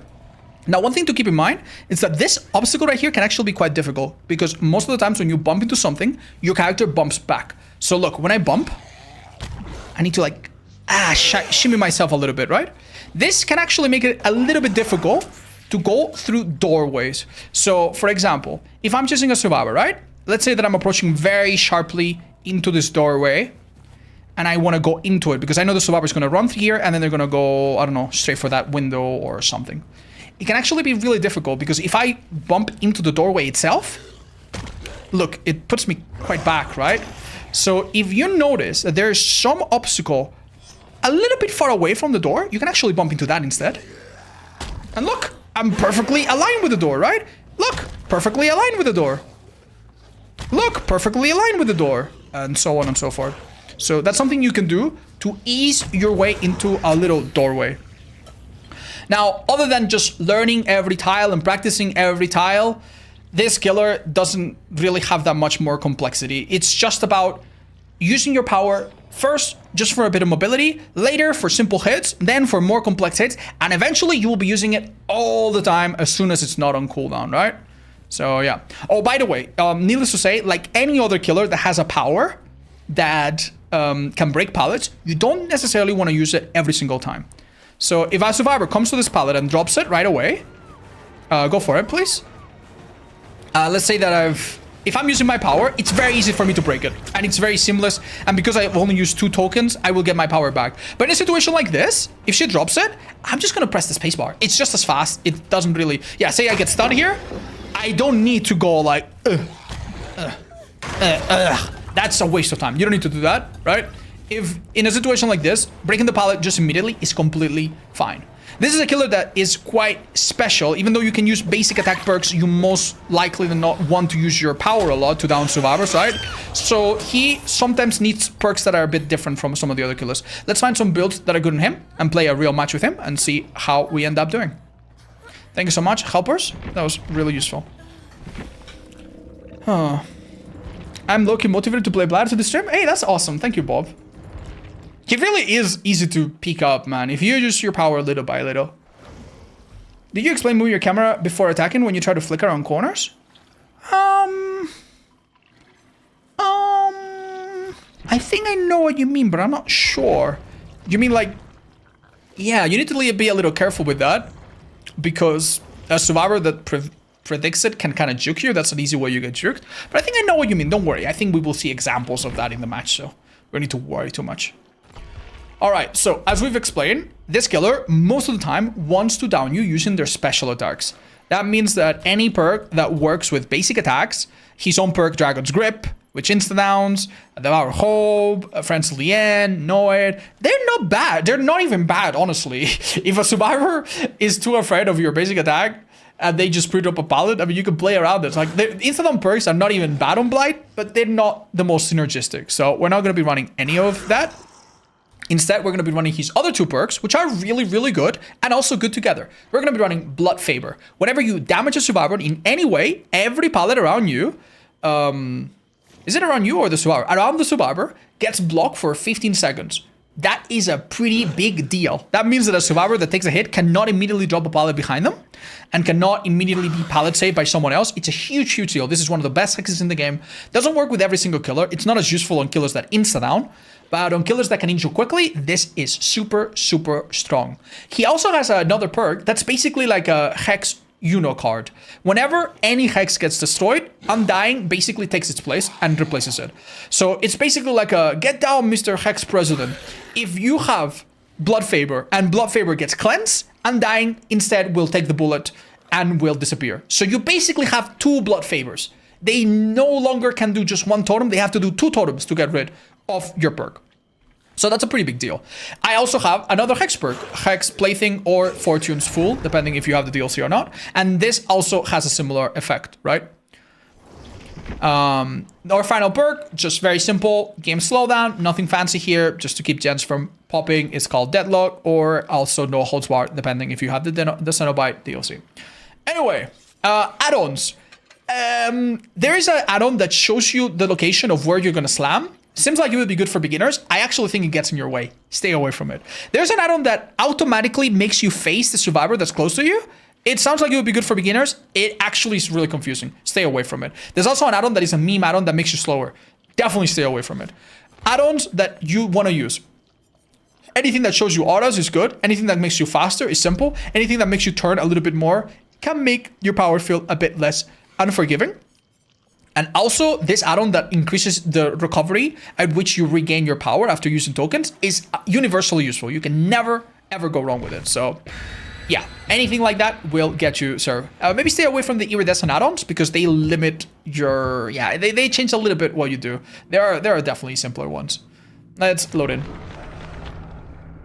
We done for the day? Can we do one more? Is that all right?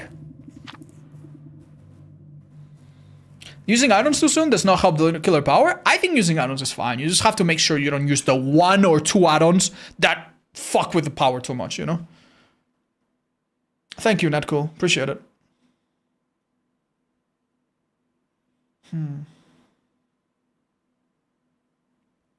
Okay. Okay, unfortunately, we have gone to an indoor map where using your power for mobility is a little bit trickier, but not impossible. So we're going to look at the furthest gens, which I think are... Wait, where the hell am I? Oh, I'm right in the middle. Oh, this is so awkward. I really have no idea where survivors are. They could all be here, or they could all be there. Let's use our power. Oh, we found them. Okay, I'm bumping there, and that's a hit. Remember, we don't try to launch from afar. I could have even gotten a little bit closer. Every pallet is blocked in a slight radius. Oh, they already got one of my totems, but don't worry, we got 2. And ooh, this pallet's blocked. He can't really use it. Easy peasy for me then. Bonk.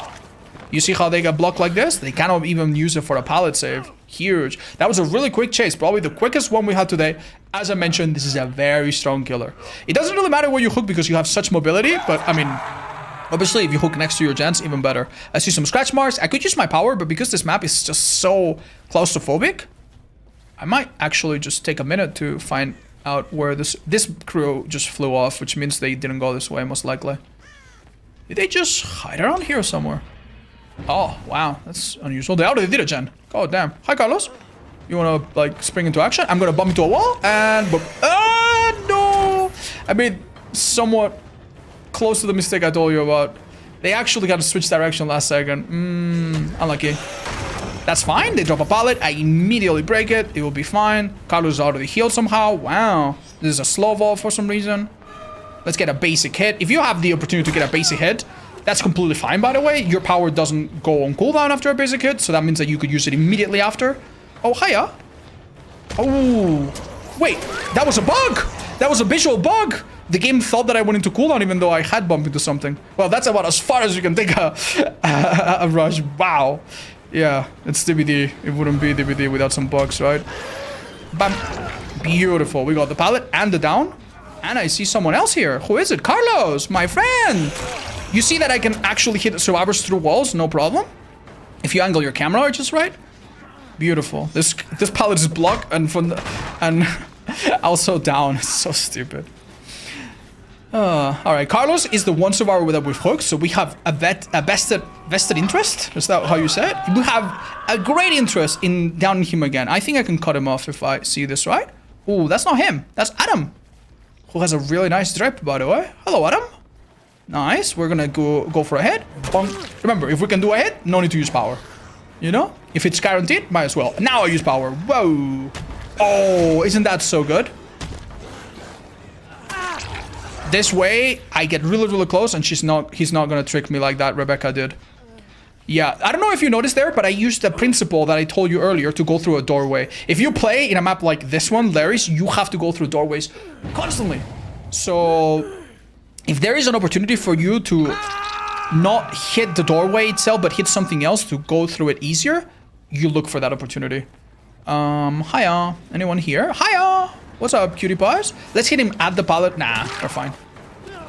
I wanted to see if he would drop me the pallet for free, but this is fine. Hello. All right. He's cornered. Let's pretend to go one way, go the other. This window's not so good. Let's see if you have dead hard. Go for it. No. Yeah, okay. Fair enough then. I see someone here. Hi, I'm gonna use my power. Let's bump into this stair. Oh, okay. Oh, he used dead hard. Oh my god, that was sick. I actually tried to bump into the stairs, but I slid past them. Okay. Do you see how disgusting that hit was? Yeah, pretty nasty, right? If you ever suspect that a survivor has dead hard, which is that one perk from David that allows them to like basically parry your hit and not go down if they time it perfectly, what you can do, by the way, is do an additional bump. So you do this, and instead of hitting you do an additional bump, you know? Something like that. I obviously kind of threw a little bit there, but you get the idea, right? That way, the survivor seeing you close will be like, I need to press E. And then they'll press E while you're doing the extra bump. And since they won't make much distance, you'll just follow it up, hit them with a... Oh, he's dead? No, he's not. Hello, Rebecca. What's up? What are we doing here, guys? Okay, let's hit this. Then hit this. Then, I don't know, go back because I'm confused. Then go back. Give me that pallet. Oh, she gotta be greedy. She could have dropped it right away. Hi, guys. What's up? It's hectic in here. I'm assaulted. Man with pink jacket. Alright, so Nicholas really wants to show us his perk from Laurie Strode called Decisive Strike. This is a perk that sometimes comes into play when you chase someone that is off the hook. They stab you with a shard of glass, they hurt your pride a little bit, and it's completely fine. We want him to show it to the class, so we're gonna pull him out of the locker. Yeah, anyone coming? Nope. But that's fine. Alright, we go for someone else. We, you know... In a situation like that, you could try to outwait it, but it's 60 seconds, so it's better to just eat it. You're a killer that is so strong that perks like that, honestly, just... They don't even do enough, you know? That's so unlucky, by the way. Much like with a normal lunge, if you end your attack while a pallet's coming down, sometimes it still registers and you still get the hit, and it looks a little BS. Hi, buddy, what's up? Hi, buddy, what's up? Hi, buddy. Yeah, stay there, dude. Stay there. Let me find you in 2 seconds.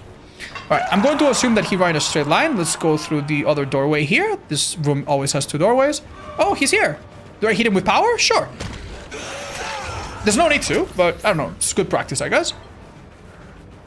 The nice thing about Blood Favor is that it doesn't matter what I use. It triggers regardless.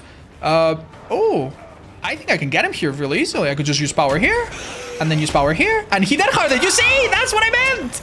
Oh, beautiful. Well, I feel a little bad killing him because it's so early, but I mean, whatever, man. They'll figure it out. So, yeah, if you know that a survivor is going to do something that, I don't know, lets them tank the hit, like use a death hard, then you can do some in-between step to just buy yourself a bit of time. Fun fact, you used to be able, this is really funny, you used to be able to use your power, and then if you open the menu, the character stood still. So I could do this, and then open my menu, and my character would like freeze. And it was a really good way to outplay that hard as well. I did that one time, And then one behavior developer was watching and they were a little mad about it. So don't do that. It's been patched, so it doesn't matter. But you know what I mean. Anyway, I feel bad about this Adam. He's had a rough time. Oh, by the way, what happened there will happen very frequently. Unfortunately, when you start rushing and you're very close to a surface behind you, sometimes your character will get stuck on the bump. I don't know if I can replicate it easily, but I don't know. Let me try. Yeah, it's hard to replicate, but sometimes you will like, it will feel like that. It will feel like you never quite get off because you bump into yourself. That happens. It means you must not hug things as much. Also, I'm sure you've noticed, but you cannot start a rush if you're really close to something. You used to be able to, and there was a whole trick around it, but I cannot start my rush unless there's like about a meter or so of clearance so that I can actually bump into it, right? That is quite important. Anything else, chat, that we need to make sure that we talk about this killer? Okay, let's employ. In the situation, this guy has to drop the pallet. If he doesn't drop the pallet, I have more than enough speed to go around and catch him, right? Now, if I want to be absolutely insane, I can make it look like I'm gonna break the pallet and then go around and then go back and catch him with a crazy mind game. You ready for that? Let's do it. All right, let's do it.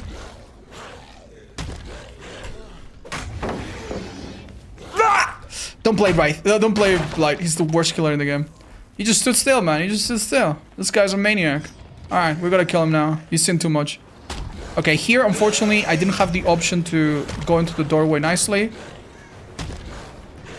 Oh, damn. One thing that I haven't delved too much into is that once you actually begin your attack with your rush, you actually have a little bit of control over it. And you can do a bit of a zigzag or sometimes end... Oh, he has an interesting perk. Or sometimes end in a bit of more of a controlled way. I'll try to show you. What the hell? He actually ran into me. Luckily this, like if you start rushing and immediately attack, that's one easy way to catch a survivor that runs into you. That happens pretty commonly, by the way. Sometimes by accident, sometimes on purpose. You run into a survivor and then they run back into you. And what you need to do is like, yeah, like it doesn't look right because I do a big lunge because there's no one. But if the survivor was colliding with me, I would hit them immediately. So you basically want to like, basically start a rush and just like immediately get the hit. It can be a little bit tricky. You would also be surprised by how far you can hit through windows. If you time it right, you can hit a survivor right through the window and it looks super disgusting as well. Another thing that we haven't talked about very much is holes. If you have a hole like this or a platform like this, there are quite a few maps like this. One quick way to deal with this is to bump into... You cannot obviously navigate around it normally, but you can bump into the space. And while you fall down, you turn around and reposition yourself. So Blight can actually get out of second floors and somewhat have a nice mobility. Now, unlike the nurse, who gets punished for using her attack at the end of a chain, this killer doesn't get punished. In fact, you don't have any difference at all. So if you are ending your final rush, whichever one it is, and you want to get a little bit more distance, you can actually, at the very end, like now, do a swing. And you get an extra meter. And as I mentioned, you have a bit more control. So, yeah. What you can do with the swings is, I don't know if it's... You can do something like this. Like, yeah. Like, you see what I mean? I don't quite do a turn like the Oni. But you can sometimes hit a survivor around a round obstacle or do something like that. That can sometimes be the difference between a hit and a miss. I don't know, let's chase this guy and just dive a little bit, see what happens. Oh, he's going all the way over there. All right. He's going to take a hit here. Oh, never mind. I'm stuck somewhere. Okay, see? That was a great example. That was an example of me steering myself and blocking his way into the pallet. Now, he was really smart. He went away from the pallet. But it doesn't matter. No, I don't make that actually. Oh, wow. Deadly. Okay, we're gonna do the basic idea of bumping into a tree or an obstacle or a wall just to get the hit. This pallet we got rid of. We remember that pretty well. We're gonna bump into this bed, then he's dead here. No matter what he does. Remember, if you're really close to a survivor, you can just... I mean, he had a bit of distance there, but you just run and immediately do the attack, and it's fine. Now, if Rebecca leaves, we can Mori this guy, and it's a pretty gnarly Mori. If she doesn't leave, then I'm afraid I can't. You can mention that you need to turn your camera when hitting a Sova vaulting the pallet. Try not to vacuum into the pallet. Yeah, that is true. Like any other killer that breaks pallets, sometimes the game will kind of trick you. Like, for example, if this, say this pallet was down, right? And I chase a survivor into it, sometimes my power will break the pallet, but the survivor will be fine. You want to be a little bit careful and essentially... Hiya, where is he? Nah, dude, we're here forever. Nah, dude, I'm a bouncer. You don't look 18, I'm sorry. Nah, it could have been a growth spurt. Alright, you can go. You can go. Actually, did they even make it? I don't even know. Ah, barely. GG's. barely.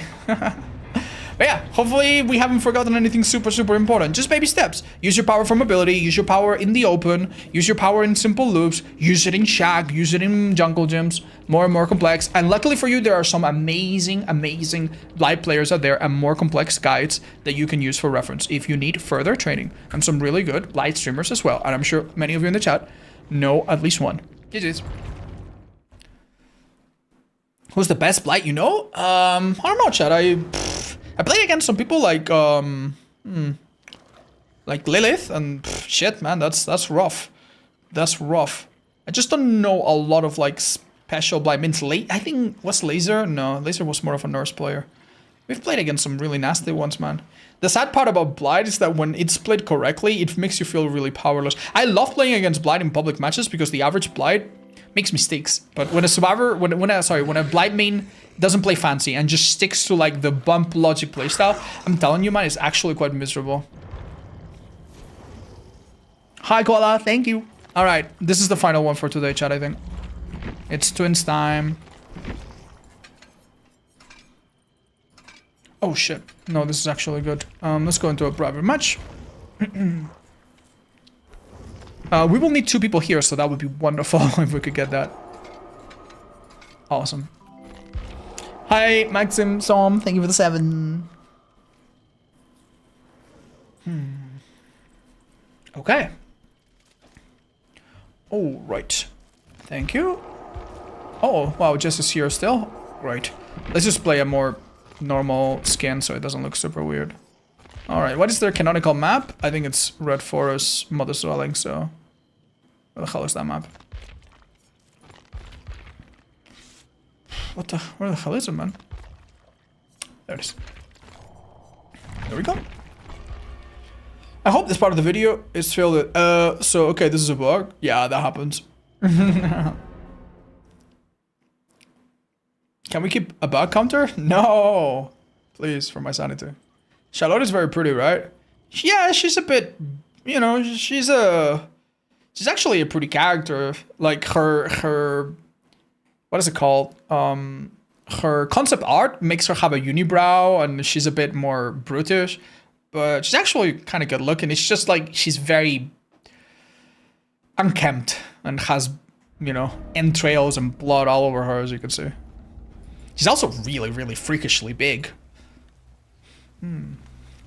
Alright, friends, it's time to talk about the twins. The twins are Victor and Charlotte. This is Charlotte. This is little Victor. They're both the same age. They're actual twins. But yeah, that's a whole can of worms. So the nice thing about the twins, okay, is that they are a basic standard killer when it comes to terror radius, when it comes to the lunge distance, the movement speed. This is a killer that plays exactly like the Trapper, exactly like the Wraith outside of his cloak, exactly like the Hillbilly outside of his chin. So this is a killer that should be really easy to pick up for a new player, mechanically speaking. Unfortunately, as these girls are discussing, no doubt, this is a killer that requires a lot of decision making, and Victor is quite a complex power, and there's a lot of depth to it, and you need to multitask a lot, and you need to know the map really well. Sometimes it's a little hard to know where you are, so when you switch to Victor and you're like, oh my god, I'm in a different spot. Like, this is a lot easier said than done, and it's very easy for a player like me that knows every map super well, because we played it a million times, probably a little bit harder for someone that's still getting their bearings on the game. For that reason, even though mechanically this killer is not super complicated, I recommend that you play them a little bit later in your journey, and that you play them alongside other killers. That being said, they are really, really fun. If you don't get too many bugs, they are really, really fun. So Charlotte is a normal character. She just does lunges. She does not have any power at all. The one thing that you can do with Charlotte is when you switch to Victor, she becomes a pillar.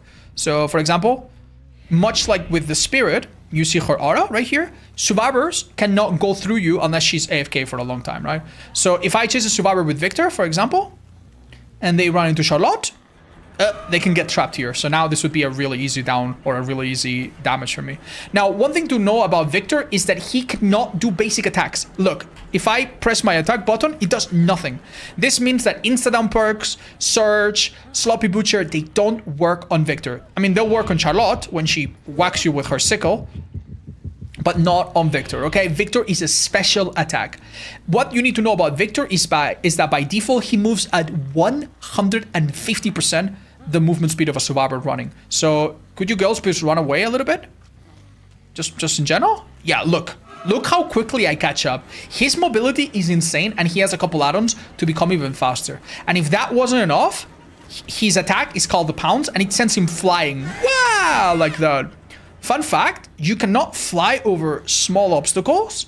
Like, for example, this rock, obviously I cannot go over, right? But you can jump over small obstacles, and you can also jump from hills to cover even more distance.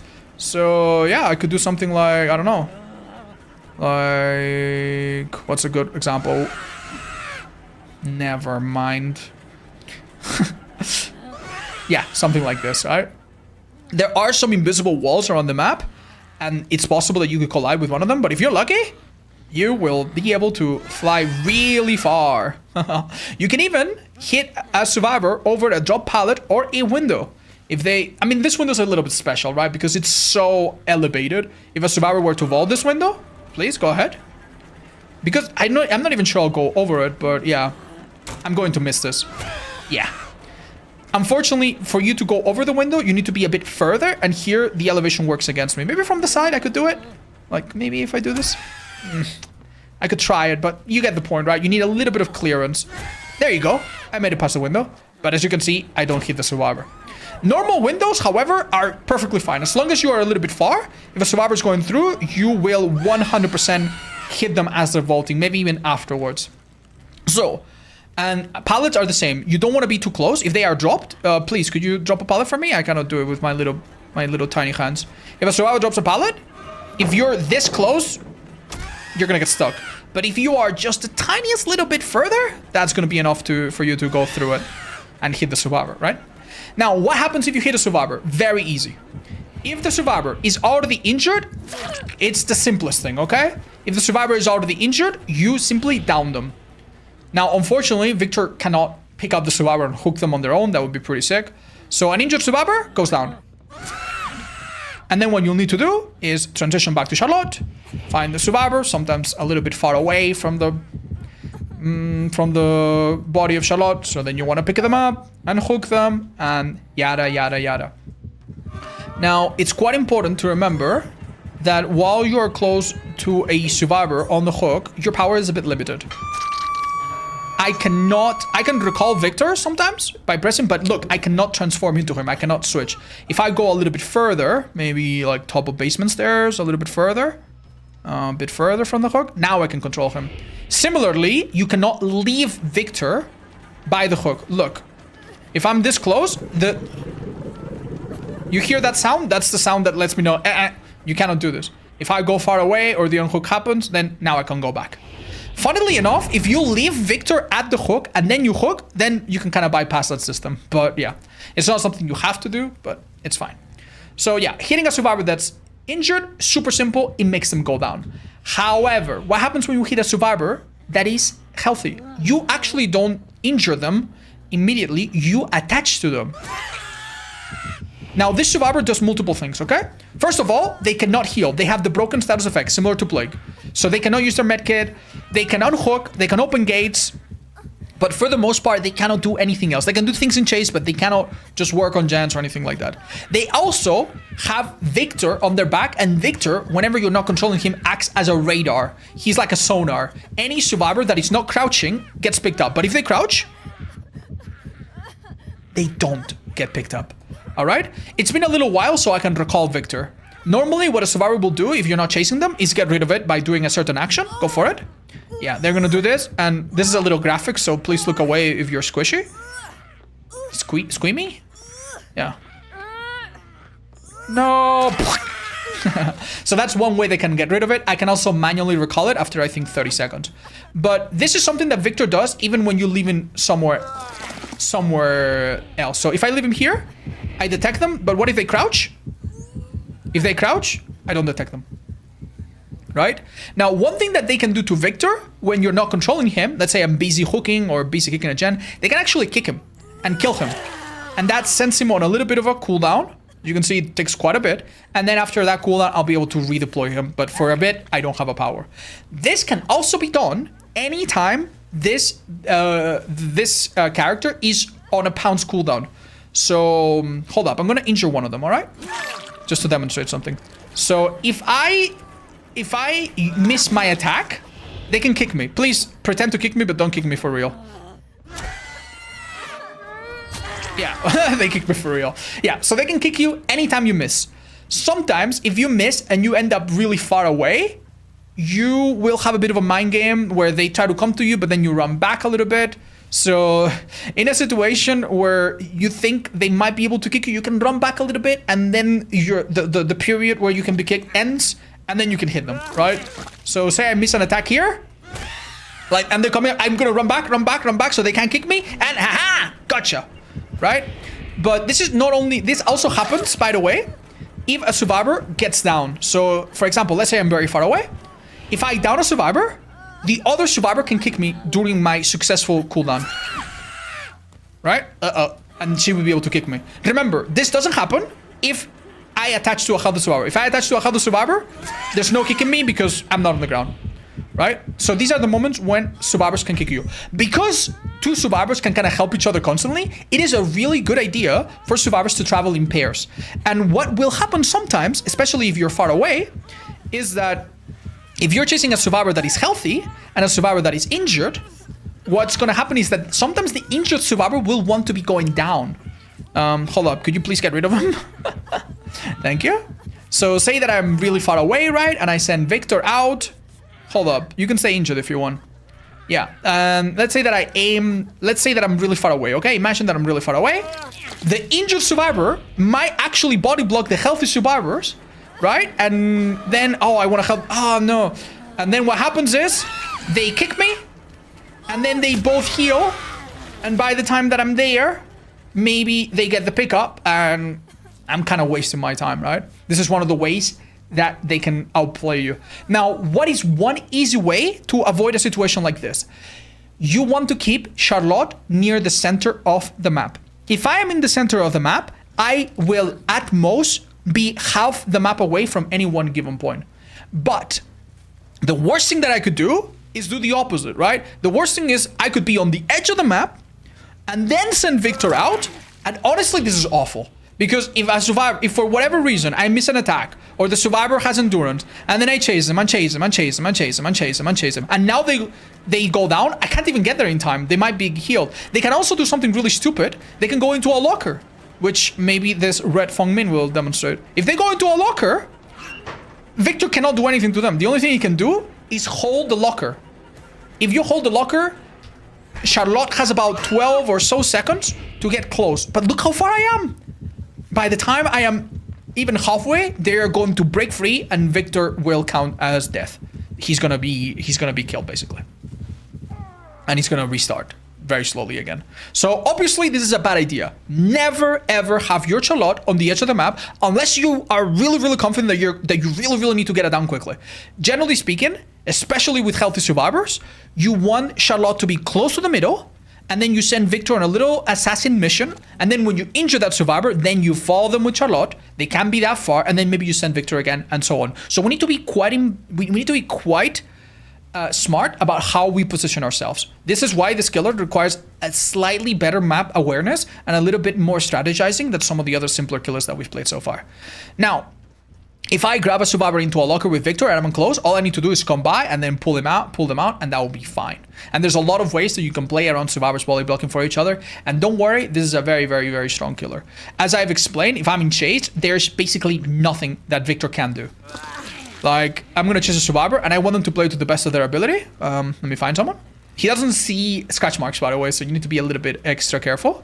But yeah, if I chase a survivor and they drop this pallet, like, they're obviously I could have hit her there, but let's assume she drops the pallet just to demonstrate. Like, I step back a little bit, bam, instantly hit, right? And if she was injured, she would have gone down. So what we're gonna be trying to do, as a general rule, is we're not gonna send Victor right away because it can be a little bit difficult to find survivor without scratch marks. And keep in mind that Victor does not have any perks. Any information perks, he doesn't see. Any auto reading, he doesn't get. Any insta-down, obviously he doesn't apply. The only perks that maybe he can get are perks that are passive, that sometimes make a noise, like discordance, without necessarily like being visible.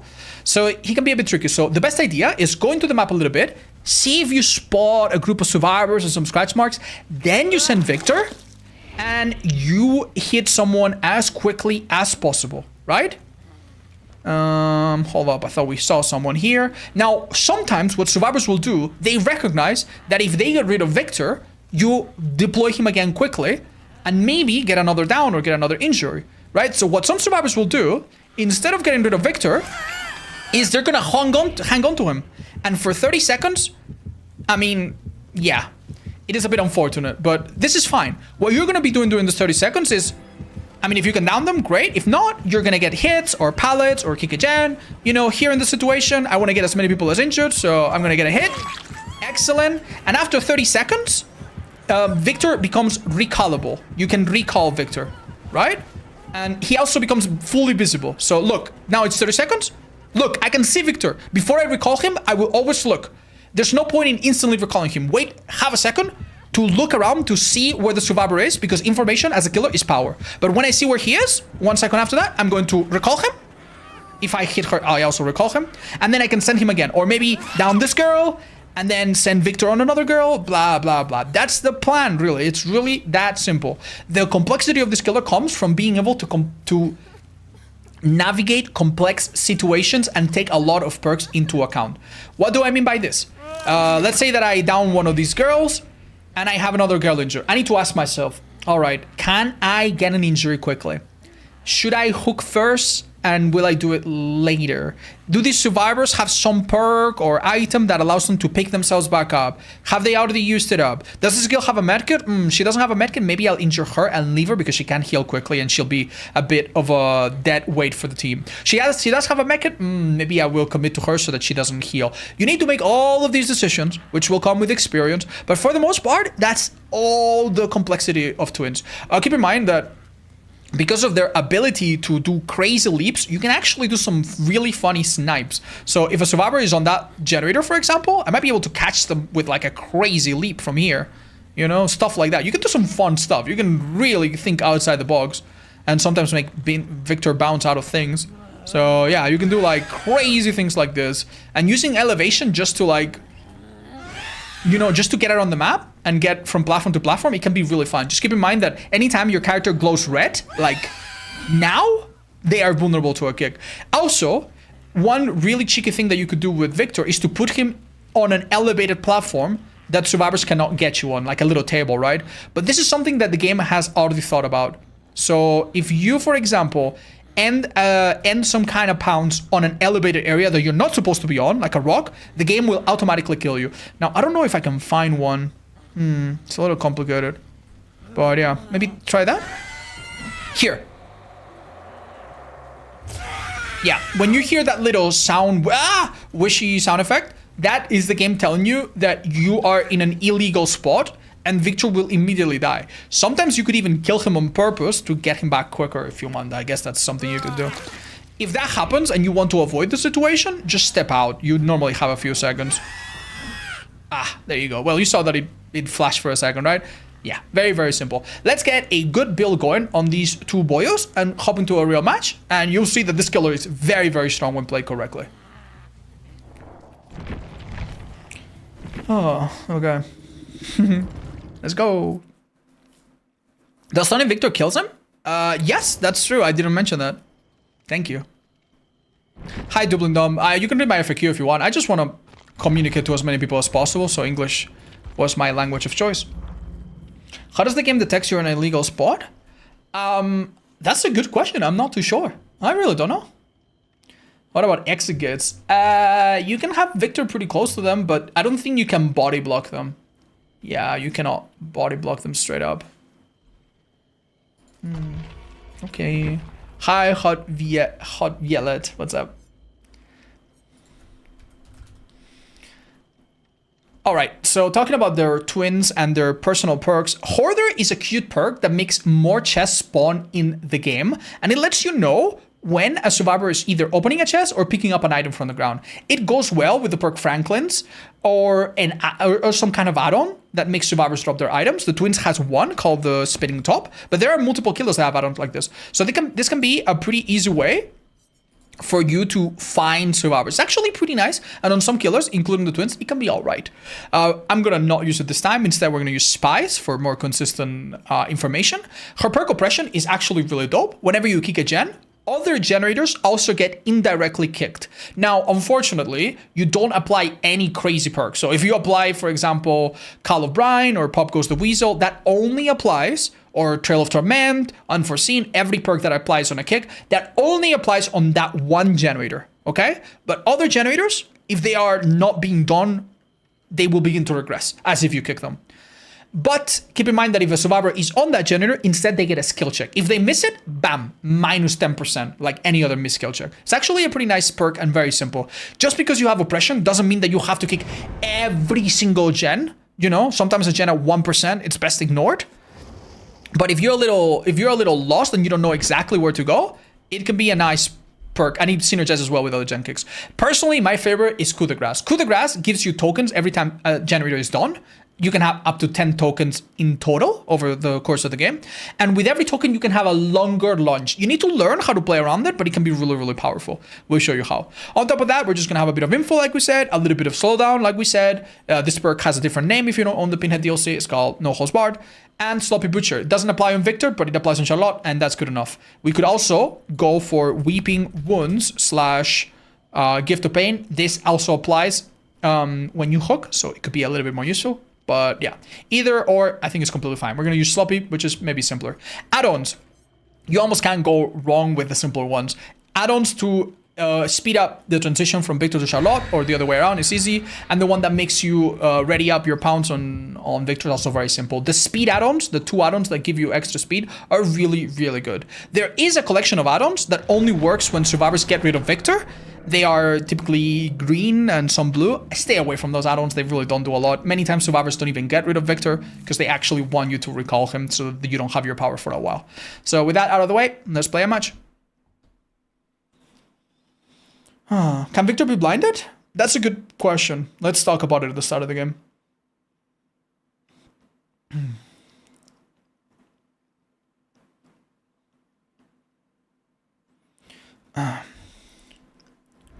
Okay, someone asked me a really good question. Can Victor be blinded? The answer is yes, but when you play as Victor, your camera is not locked. You don't break or vault with Victor. So at any point, you can just look away. So you don't really get blinded, no. Okay, this girl is really far. I could go for a hit. I'm just going to send Victor and hit him, okay? And hit her, sorry. We're going to have to play around this pallet. Keep in mind that if you get stunned with Victor, you will go down. It's the same as if you get kicked. If you get stunned by head-on or stunned by a pallet, it will be the same thing. Hello. Notice that Victor is acting as a little beacon, a little radar. And it's revealing survivors. I see that there's a survivor there. Normally, with some killers, it's best if you just, like, get to a chase as quickly as possible and end that chase as quickly as possible. But trust me, with this killer, it really, really pays off. Hello, buddy. It really pays off to get everyone injured. Look, I'm gonna send Victor. I had information from Spies from the Shadows that some survivor was here. But it seems like they're actually gone, huh? Oh, is that them? No, that's just a reflection on the light. All right, I'm gonna go around a little bit. I think I saw an outline of a player. Who do I want to hit here? I'm going to hit the healthy survivor. I'm going to tell you why. I need to hook this survivor right here. If I down the other survivor, Claire will pick her up. But if I injure them, they can't heal so easily, right? Unfortunately, my hooks are really awful here. Claire actually did successfully like get rid of Victor. That's cool. I think you're gonna see Sable healed in a few seconds, but keep in mind, because we have Sloppy Butcher, if we have a heal that came from our attack, interrupting that heal interrupts all the progress. Oh, this is huge. Okay, let's see if they play this right. They need to run together. If they split up, this is death. Okay, bam. It takes a little bit of practice to hit survivors with Victor. It's very similar to how Blight does it. You kind of want to hit them when you're very close and when they're locked in animation. They have a boon. This is interesting. I'll explain why in a sec. She's in the kitchen. Victor is tense to... Oh my god, they're all dead, aren't they? They might have a totem that allows them to pick themselves up. I'll give them another chance. This is... Okay, please don't disconnect. Yeah, Victor, much like Demogorgon, hits quite generously to the side. Yeah, we have almost every survivor down. I'm just going to give them a chance to get back up on their feet. We'll have a long game to test. There is a boon, which is a perk that survivors can set on a totem. And there are several of them. One of them allows them to heal each other faster. One of them allows them to move faster. One of them allows them to be stealthy. They kick Victor. One of them allows them to pick themselves from the ground really quickly. So that's really good against Twint. We don't know if they have that. All right, let's pick up, see if they get the pallet safe.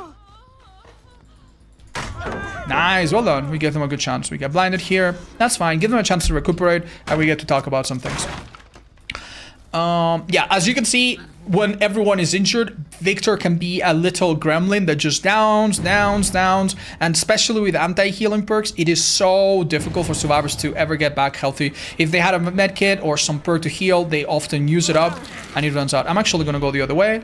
Because Victor jumps a little bit up with his power, he also struggles to hit someone if they're going downstairs. If a survivor is going downstairs like this, my jump, look, it goes up. I will miss 100%. Even if they're going upstairs, because my jump will collide with stairs, look, it doesn't really move up very quickly. So for that reason, normally when stairs are involved, you want to be at the same level. Hiya. Yeah, as you can see, I can just look down, and blinding this character is almost impossible. So I could get rid of this boon if I want to. I don't need to. I could just kill them normally. They are so far behind. This game is basically unwinnable for them at this point. But yeah. Basically, anytime they're going up, do not try to hit them going up the stairs. Anytime they're going down, you will miss 100%. If they are on stairs and you cannot wait until they are in a more flat surface, what you want to be doing is get on their level and then hit them. So get on the same level and then hit them. Don't try to hit up or down. If it's a tiny staircase, it will be fine, but anything bigger, you're gonna get stuck. Keep in mind that the pounds from Victor is huge. It's really, really... it has a lot of lateral hitbox. Victor can be used as a bit of a radar. Remember, if they were anywhere nearby, I would hear a heartbeat. So it's not infallible. There could still be someone here, but it can be a nice way to know if a survivor is nearby. I could even hook there, and because I've already placed Victor, he can stay here as a little guardian. I can also recall him after it's been a while. Can I recall him now? Yeah, I can even press R2, sorry, M2 to recall him. You know why? He can just stay there for a little while. Okay, so they completed a generator. About time. We now have 2 stacks of the perk, Coup de Grace. This perk means now that if I do a normal attack, I can actually extend the duration and the range of it. Look. I'll show you. Look at this. Wow! Do you see how long that was? Now, unfortunately, even if you only use a bit, you will lose a stack. So when you have this perk, you need to be a little careful, because if you don't use the full duration, the full lunge, you still lose it. Look, I'm gonna do a little lunge. And I'm still gonna lose it, even if it wasn't that long. So if a survivor is on you and you want to keep the stacks for the next stage, just do a little tap and you'll be fine. In a situation like this, I'm gonna put Charlotte on the left and send Victor on the side. Oh, did you get kicked? Sorry, I thought I had him. In a situation like this, I will do similar to Spirit, right? Imagine that she's still in the car. I will be on the left, send Victor on the right, and then chase in this direction. And look, if she goes around, my own body blocks her. Now, I don't want to do the opposite. If I do the opposite, I don't know, maybe she could somehow drop the pallet from the same side and stun me. If Charlotte gets stunned by a pallet, she wakes up and Victor loses control. It's something that happens really rarely. You're never going to see it, but it could happen. So we don't want to give them that opportunity at all. So if we chase in the other direction and we use the body to essentially create a wall, that can be a guaranteed hit. Now, one of the biggest enemies for you as Victor, believe it or not, are trees. Little trees like this, if a survivor goes around them and around them and around them and around them, it can actually be really crippling because by the time you start using your power, they keep going around. They keep going around. And then if you are in a rush and you rush it, you're going to end up hitting the pole or the tree and you're going to get hit and you're going to die. And that's going to be really tilting and really embarrassing. So when a survivor is doing this on a tree, you want to be a little smart. And you want to kind of fake it out. Just charge it on the right side, then immediately turn to the left side. 90% of the time, they're going to run immediately into you and make it super, super simple. It is a little bit of practice, but it really, once you understand how Victor works, you'll never, ever, ever miss a pound. He is a killer that at high level, survivors don't even try to juke it because they know it's basically impossible to miss. We're going to fake her dropping that pallet. Does she do it? She doesn't. I'm going to charge that. Ooh, I am a bit too much to the left. I step back so that she wouldn't... Oh, does she vault it? This is basically unavoidable, by the way. She aimed all the way to the left, but I can aim at the center. And this, Victor covers the entirety of this little tight area between the car and the crate. Okay, in here, I have a problem. I don't have a chase power because Victor is doing nothing for me here, right? I have 30 seconds where I don't have him back. It's better in a situation like this to either get rid of the pallet really quickly and not do this stupid thing that I'm doing right now, or just to go for someone else. However, I do have coup de grace, so let's see if I can, I don't know, make her get greedy. Does she get greedy? Let's see. I think this is too much. Do you see that Victor is visible now?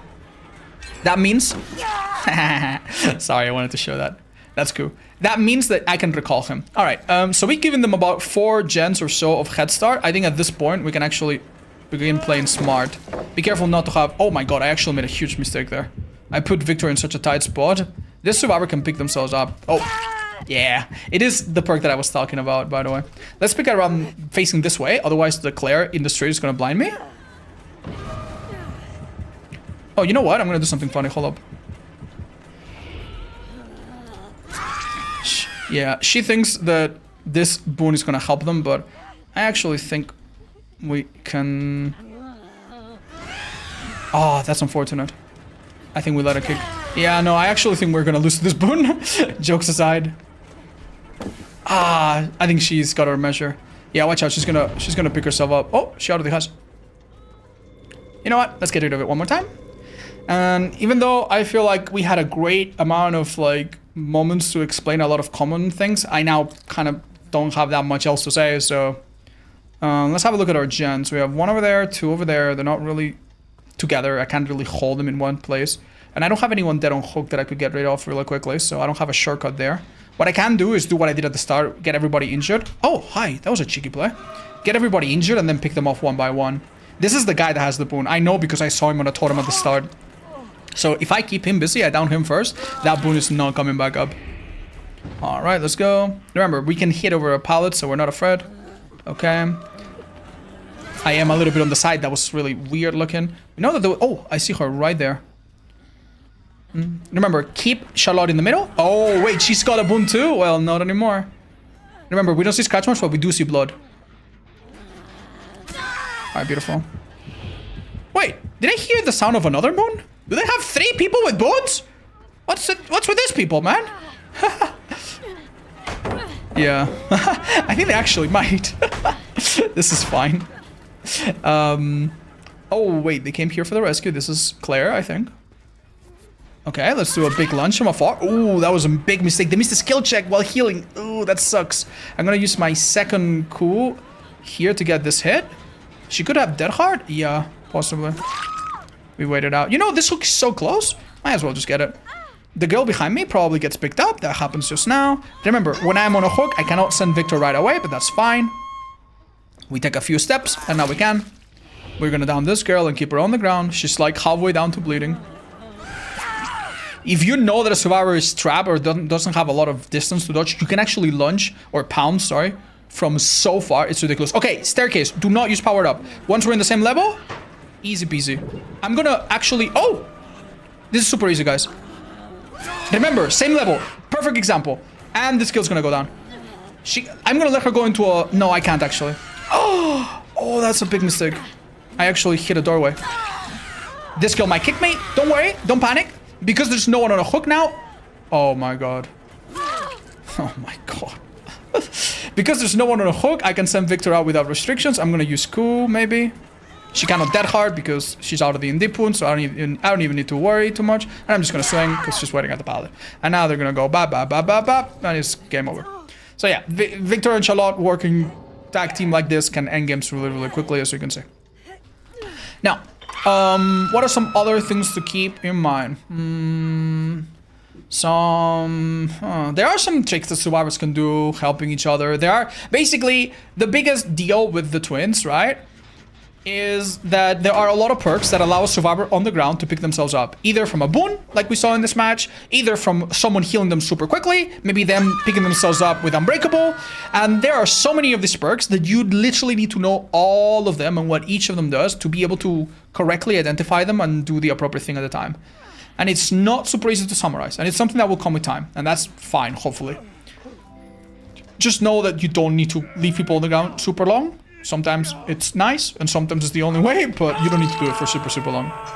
One thing that, by the way, that you'd be surprised is how often you can bait people. A survivor might hop into a locker, knowing that if you're far, they can't do anything. But one thing that you can do, by the way, is they hop into a locker, you do this, okay? You press left control, switch to Charlotte, and then you're gonna hear a heartbeat because their stupid selves came out of the locker to try to kick you, and bam, and now you catch them, and now you down them. You can do a lot of that. And if you're Victor, this map obviously is extremely open. We had great visibility, but you will often play maps that are very different, that are very tight, and maybe have a little bottleneck in the middle where survivors have to go through. So if that's the case, you can leave Victor there, someplace annoying, to serve as a little radar, and then between you and Victor, you can kind of cover a tight area or a semi-tight area, and between you and Victor, no one can get through you. So in maps like RPD, for example, between you and Victor, you can stay in a certain spot, and a survivor will have a very, very, very hard time sneaking past you. And I think that's basically everything you need to know about them. Other than that, it's just gonna come down to experience, and hopefully you'll find some really cool tricks and some really cool jumps. Hold up, before the final survivors bleed out, let's do a cool jump. Hold up. On the top ropes. Some maps have invisible walls. We've already covered this. It affects killers like Bubba, Billy, but some don't, and I think this one doesn't, so never mind. I don't know if this is one I can do. Hold up, hold up, hold up, hold up. Woo! Yeah! Oh no! Yeah, another thing that you need to be super aware of is that this killer is extremely prone to bugs. Every other patch they break, every other patch they become unplayable, so something to keep in mind if you're interested to become more invested with them. Alright, GG's guys. Thank you so much. Alright, and that's it. That's it for the twins. Let's move on and do the killer coming afterwards, which is a darling to a lot of people. Disgusting Slugger. Sorry, homie. I mean, to be fair, they were prepared for that.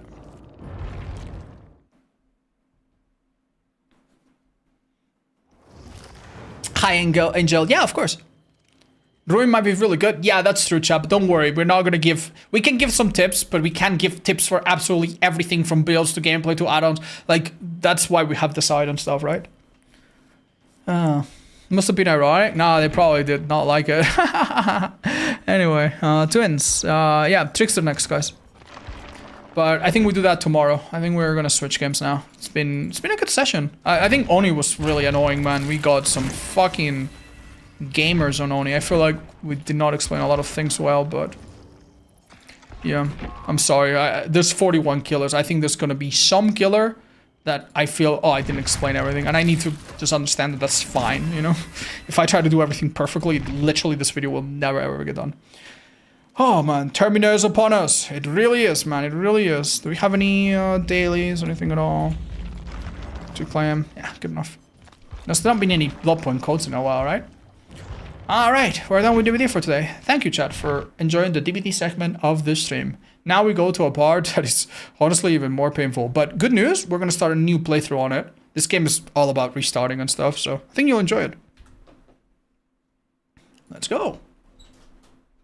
Yeah, big warning. I'm going to spend just 1 minute changing the category on our stream and stuff, so no one's confused. Thank you, Masahan, for the gifted subs. Wow, you've gifted, I don't know how many in total, but you've gifted a lot. Thank you. I think you've gifted before. This game is very bloody, has very serious bloody themes and stuff, and it's honestly quite awful.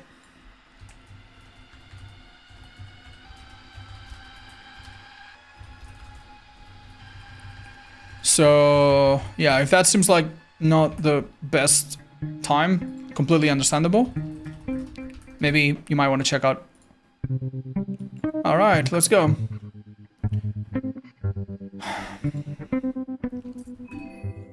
Thank you, Ekaji. Okay, man, it felt really awful to lose our poor girl Olivia in that run. It felt like we made it so far, but I think we're at the point where it feels right to just restart. We learned a lot during that run. It's now time to play one of the characters we haven't played. We haven't played Marco, we haven't played Sarin, we haven't played Osa, and we haven't played Marina, I think. Why don't we go for Marco? This seems like a baddie. Right. Ekaje, thank you so much for the resubs, by the way. I think I'll name him after you. How about that? Ekaje. There you go. Alright, let's hope we can take him really far. We've learned quite a lot. I imagine it's going to be a lot easier. Talking about easier, we're not going to play on the easier mode. We're going to play on the original Fear and Hunger. Donkey Sean, thank you for the 43.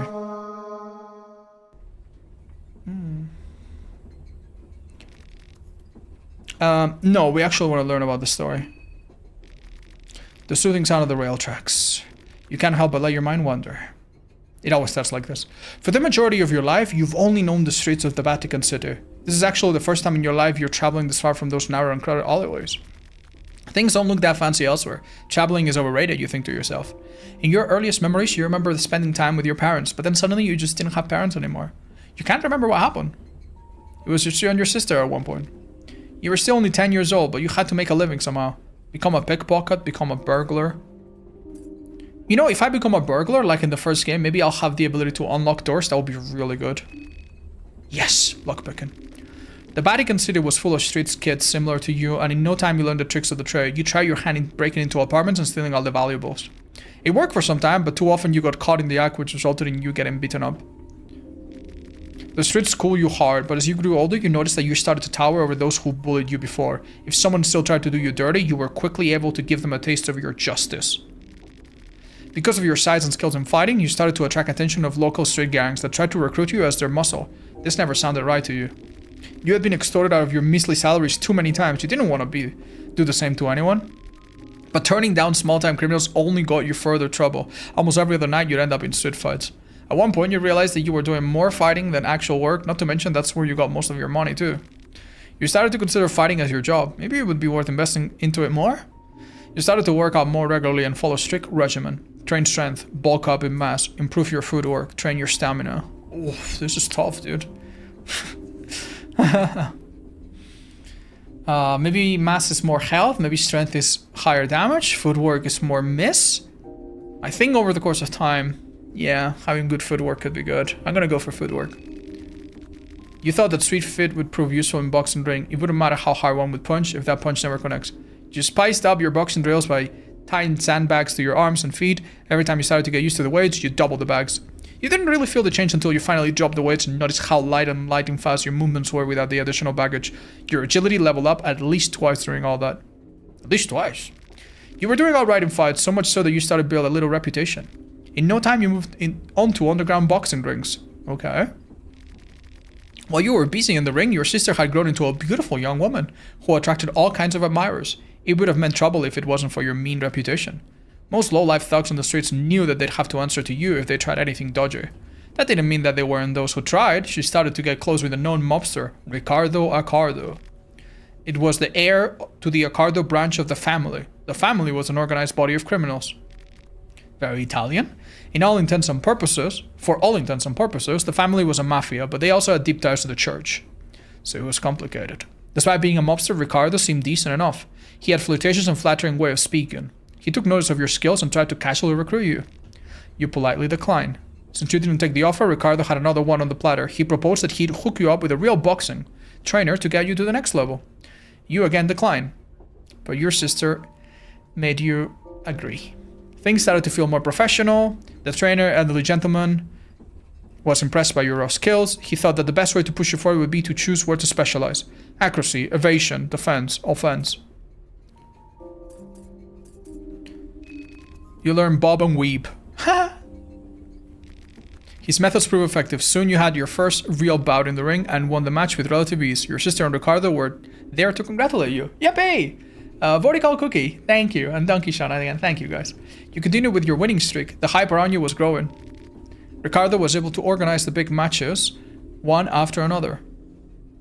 You started spending more time inside the family quarters. Without noticing, you had been pulled into the criminal world. What started as helping out a friend became a more frequent occurrence. Soon, Ricardo showed his true colors as well. He had been building you up for a fated boxing match. Apparently, your next opponent was a former family member who had cut all ties to the organization. Your job was to kill him in a boxing match. You politely declined, but at this point, there was no turning back. Ricardo reminded that he got your sister back at his flat and she'd feel it in her skin if you didn't comply. You didn't know what to do. Soon, you found yourself in the ring with the ex-family member and the bell rang. He was a tough opponent, but you managed to get the best of him. You were able to counter one of his attacks with a knockout hit. Things moved in slow motion as you saw Ricardo in your corner, nodding with a sly smile. You didn't even stop when the man hit the ground. The damage had already been done. You had killed a person. You were devastated. This was only the beginning. Ricardo had plenty of dirty work for you.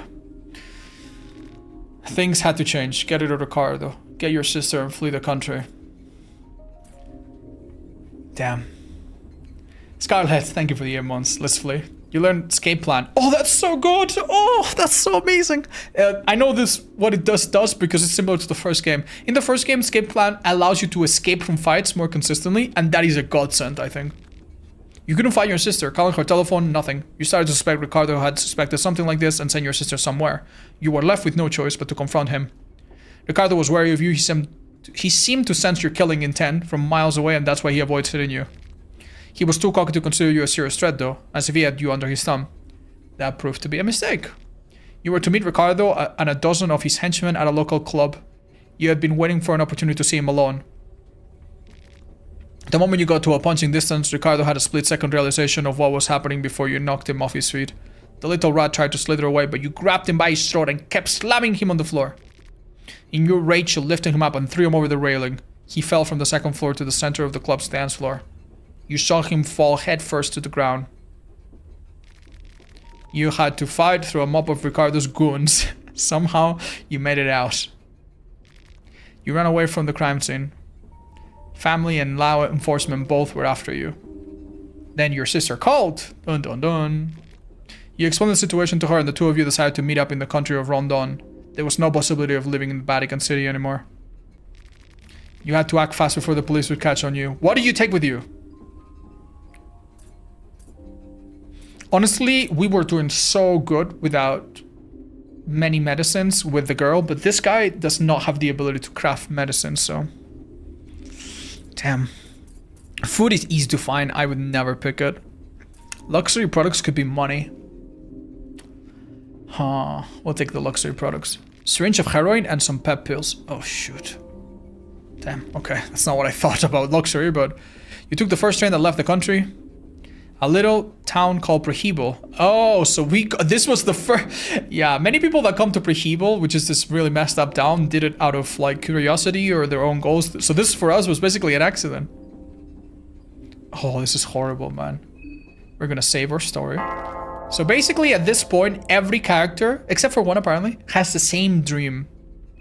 And you talk to a jester named Perkele, and he tells you that in 3 days, the Festival of Termina is going to end, and only one person of the group of 14 will survive. This is somehow related to the Trickster moon god. And as you will see when we reach the town, something really wrong is going on with this town. Rotten meat, yippee.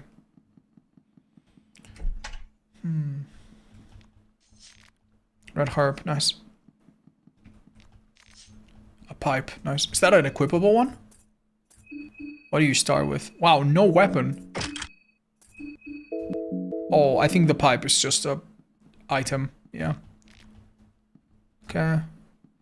This is Salaryman.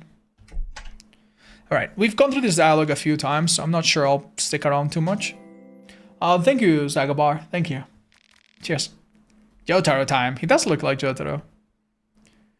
Alright, we can play the cool aloof guy. Don't let me bother you, I'll be on my way. Yeah, that's kind of nice that you have this option, honestly. It's honestly really cool to see the dialogue. But it does get a little repetitive. Wonderful.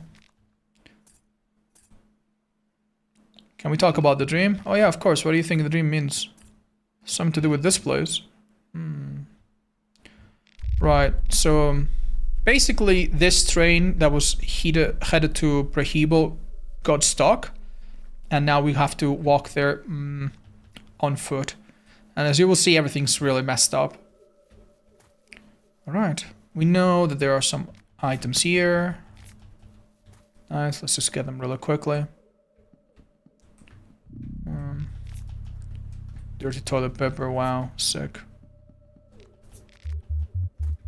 Awesome. Anything like this we want to pick up quickly because it could be good resources for later. Also, plants are so important, man. Some of them, like this ones, are blue herbs, which you can use for healing or getting rid of like status effects. So pick as many as you can, for the love of God. Okay. Anything else here? Nope. I don't think so. So the first sign that something is wrong with the town can already be seen in the immediate outskirts. Uh-oh.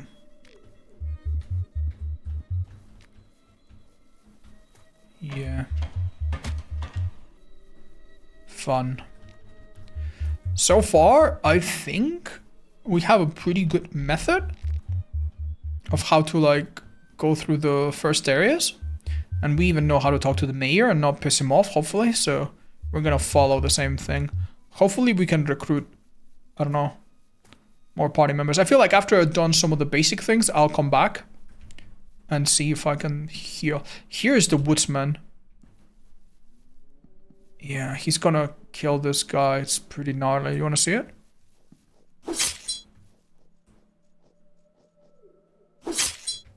Alright, let's not stick around.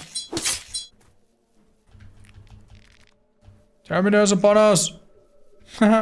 So what's up with the woodsman? Do you think he's one of the 14? I didn't see him in the list of characters. I don't think so. Oh, there are some more mushrooms here. Okay. So I don't really think approaching the town from this angle is the wisest move, but I mean, maybe it will work out. It really seems like after day 1, a lot of things become available. There's really not a lot here, right? There's some dirty paper, which we don't ever want to use unless we're really desperate. And I think we find some townsmen here that are absolutely out of their mind. Oh, Jesus, yeah.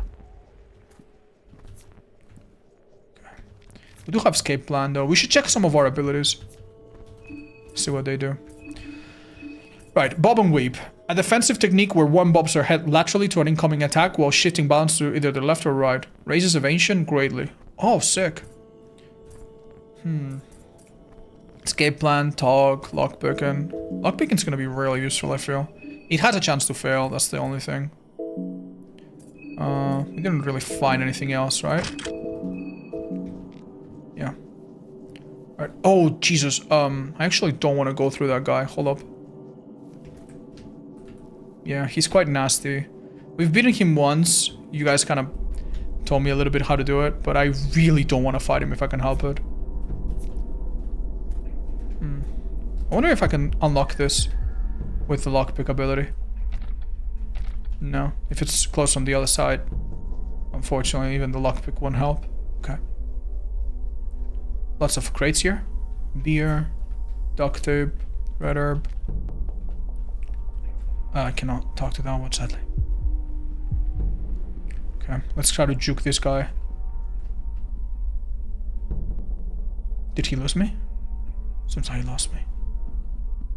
There was a guy here that was telling us some hints about keys, but seems like he only appears later. Books are important. You get spells and stuff from them.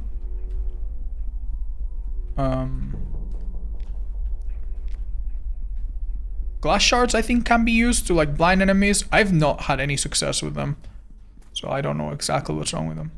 And yeah, just like anytime we find a chest, we need to basically get 50-50 luck. Heads, please.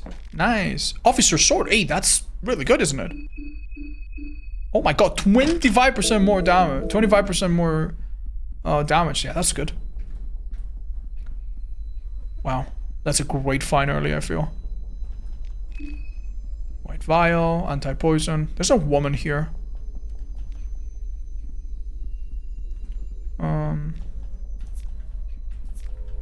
I don't remember if there's any items that she's hoarding. I don't think so. No. Let's leave her. Oh. Try using Fist with this character. Yeah, chat, don't worry. I know it's a possibility. I just imagine that he's probably stronger with a strong weapon. I don't know. If you can equip it, maybe it's better. I know he started without, so. This is, I think the first one that you check is always the occult grimoires. Oh wait, no, actually. I got recipes. Interesting. Recipes. Okay. So I am now learn how to make meat pie and vegetable pie. Sick. Well, is it really sick? I don't know. That's alright, I guess. Is that all there is to this place? Really? Yeah, I guess there is. There's a circle here for the new gods, but we obviously can't interact with that just yet. Okay. I don't want to deal with that guy with the pig mask. This guy I can juke around this cross maybe. Yeah, I don't know what my plan is, but I think I will just explore the town and try to get the keys and go to the manor with the mayor. Yeah, do not aggro those guys maybe.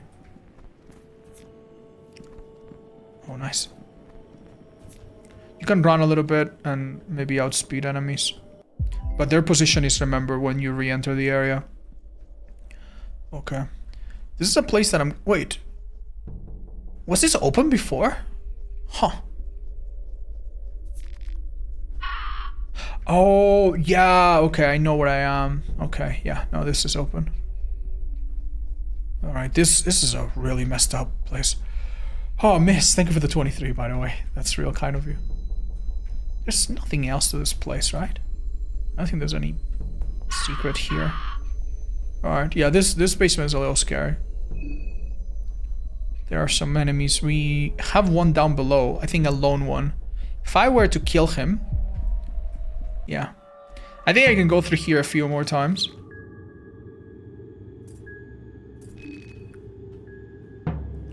Okay. I'm going to use this on myself, see what it's like. Wow. I'm gonna cut his left arm because he puts a bird trap with it. Man, I am so disappointed with myself. I should have known evasion is a joke, probably.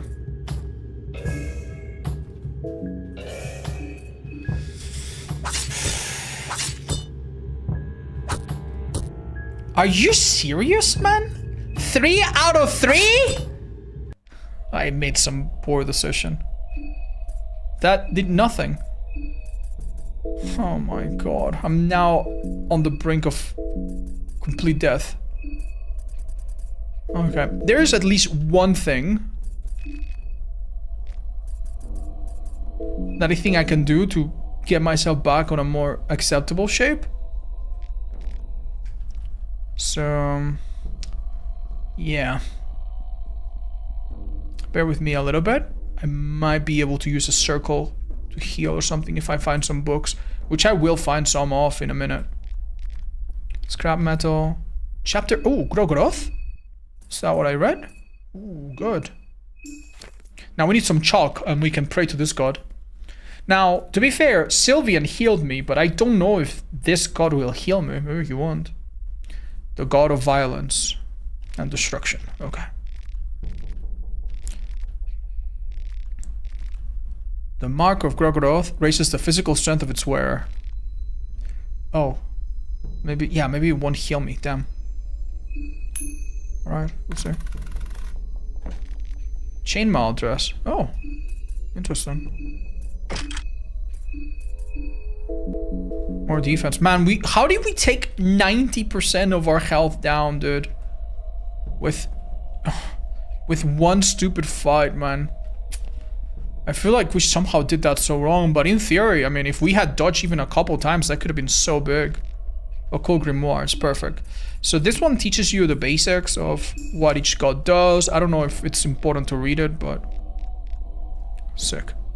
Do I have any chalk, by the way? Don't think we did find any. Okay. Yeah. I don't know if brain does anything.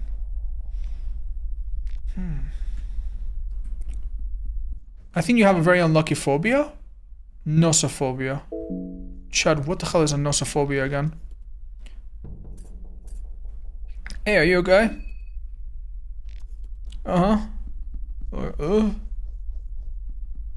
Damn. I've never seen this boy again, by the way.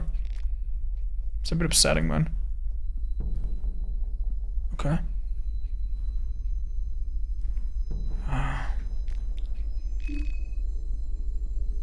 Was there ever...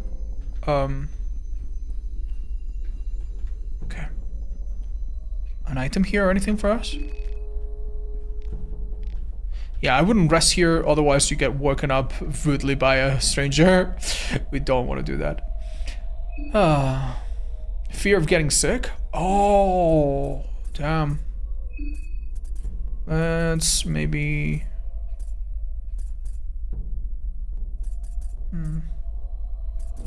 Do I just eat a meat pie? Seems a bit overkill.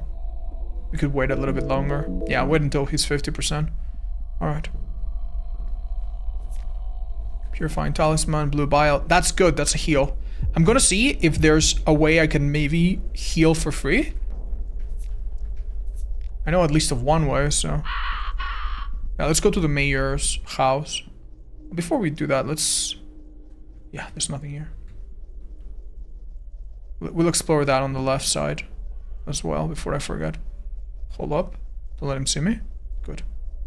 Maybe I get something useful here, like a chalk or something. Lavender, goulash, which is food. Egg, nice. Oh, this one, despite looking like a box, doesn't count, I guess. Alright. Come on, baby, come on, baby! Hits! Unlucky.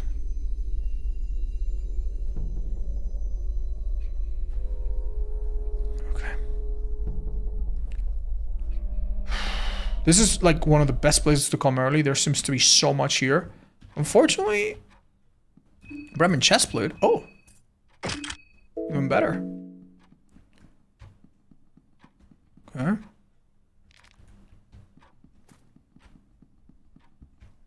Alright, let's pray for Sylvian. A chapter of Rare. Interesting. Kaisar's rise to power. The Kaisar is kind of like a parallel to a different character from the first game, but I feel like we're gonna meet him. Because he is part of the Bremen military that took over this place. Sylvian, amazing. Oh my god, now I just need chalk. Book of Fears. Oh, this is interesting. We should definitely read it as well. Man in Dreams Flyer. Okay. Oh, sick. Oh, that's so lucky. Mahaver. Wait. That one's scary. Because in the first game, there's a book called Mahaber, and it sends you into a magical town if you read it. I don't know if I want to read it. Alright, this will be locked. Yeah, of course. Oh, of course, I can lockpick. Oh, this is sick. Recipes. More of them. Awesome. I really need a chalk though. Right, this is the god of healing and love, blah, blah, blah. Okay. Come on, let's get lucky. Heads, heads, heads. Alright, I'm going tails from now on, chat. It's always tails. Paprika. Yellow vial. Purifying talisman. Nothing else? Nothing else, it seems. There's also a door here, is there not? I hope I don't get destroyed. Hi. Oh my god. Right, this basement has like a heartbeat in it. Hi, Oats. I finally have my own PC. Congrats, and I can play TBD. I get to see my partner learn to play as well. From Argentina. Oh, un abracito para los dos. ¡Mua! Un beso enorme. Gracias. Y felicidades. Subload. Yeah, so this door here is locked, and I don't think we can... It's reinforced as well. Yeah. Locked from the other side. Interesting. Bunch of ingredients here. Oh, dude, it's so nice not having a wheelchair. Okay. Come on, chalk, chalk, chalk.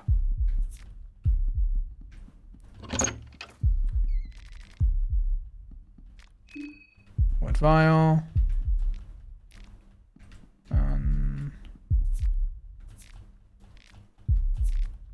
Nice. I don't think we read some of these recipes, do we? Oh, yeah. Second one. Goulash mushroom stew. Sick. Did we talk to this? Oh, beer. Nice.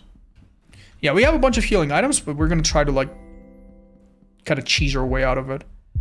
Wick Potatoes, thank you for the 10 gifted subs on YouTube. That's so sweet. Thanks. You didn't have to do that. Thank you. What the hell? That's very humbling. Thank you, man. Is it still morning? Yeah, I haven't saved my progress yet somehow.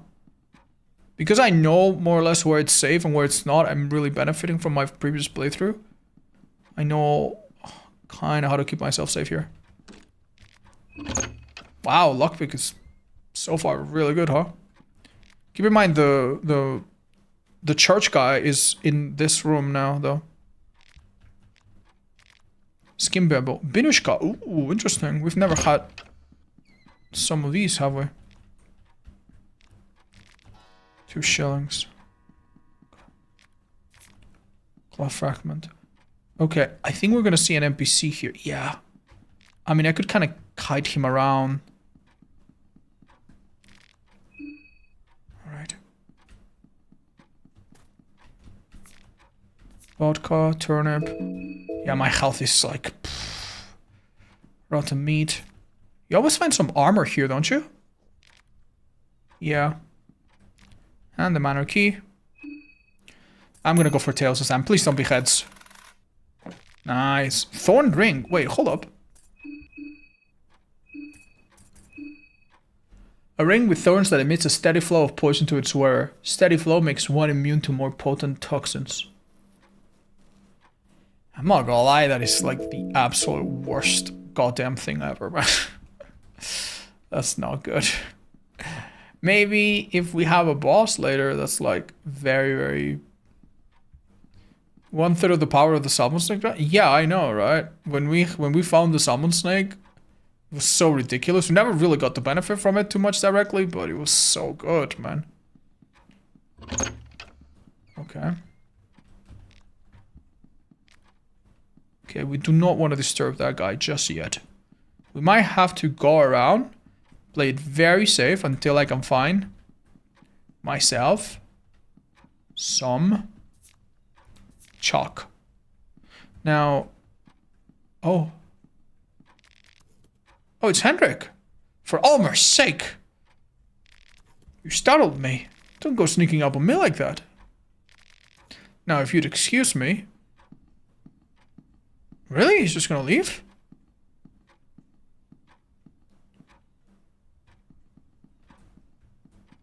You okay, buddy? Are you okay? Can you hear that? I can hear a clock, but I can't see the goddamn thing. That is actually a good point.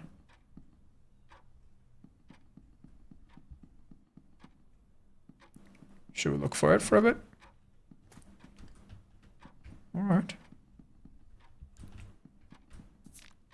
Wheat flour, egg, 2 shillings.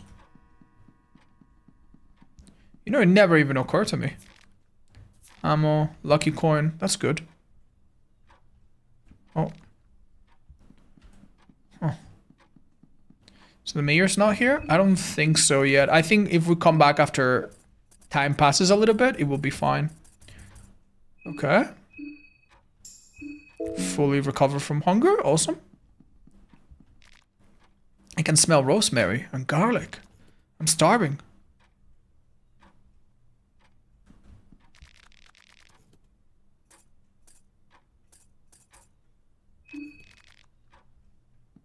Dude, I am afraid he's gonna start a fight or something. I'm actually kind of scared. Do you think in Spanish or English in your head? Believe it or not, chat, I don't voice my thoughts super much. I don't have like an inner dialogue very much, so I don't really think in any language per se. If I'm doing work, most of the time, English. Some of the things that I have learned as a kid, like counting and the alphabet, I actually probably say them out in Spanish. Because I can't say them any other way. I'm a little scared, chat. I feel like leaving is gonna pull me out, but I'm a little scared of him snapping or something. So I'm just gonna leave for now, I'm afraid. This is normally locked, but huge.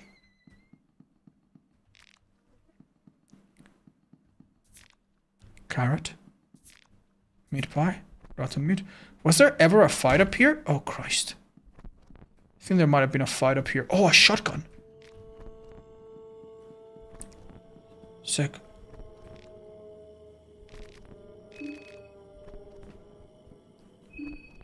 Okay.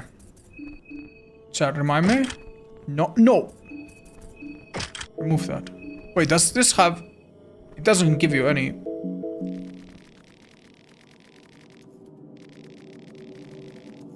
Okay.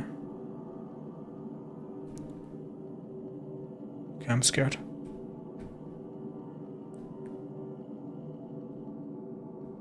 Right. Shit. Can I juke him somewhere? Is there like a house I can go around or something? Jesus Christ. Okay, good enough maybe. Remember, I cannot use the wrong button, so... Because that's the shoot button now. Blue bio, that's good. Soldier's Diary 1. This house is a little bit messed up. Oh, Christ. Yeah.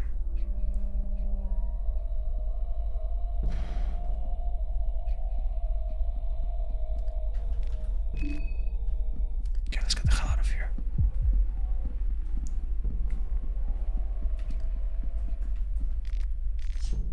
Soul Devourer necklace. Hold up. That sounds really powerful. What does that do? A silver necklace with a soul stone embedded on it. The stone protects against otherworldly powers. Oh wow, that's actually pretty good. Takes about 20% less from magic. The thing is, there's just not that many instances of magic, is there? In this game. Okay, we've managed to, thanks to knowledge of this game, do so much, even though we have taken so much damage here. Now, what I remember is that there's an enemy here. And if we just kind of hover over this area, he won't see us. Still don't have any talk, do I?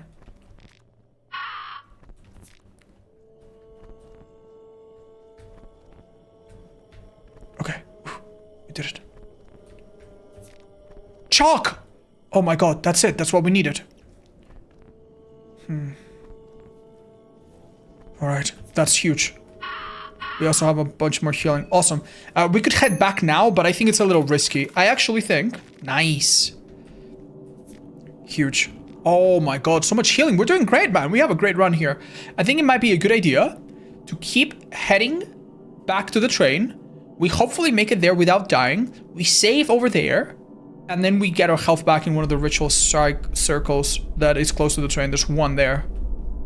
For this particular thing that we need to do. That would be huge. I can also talk to this guy. He's weird. He wants the one who swiped half the old town, the woodsman. Then I want the one who condemned us down here, the filthy priest. Interesting. Okay.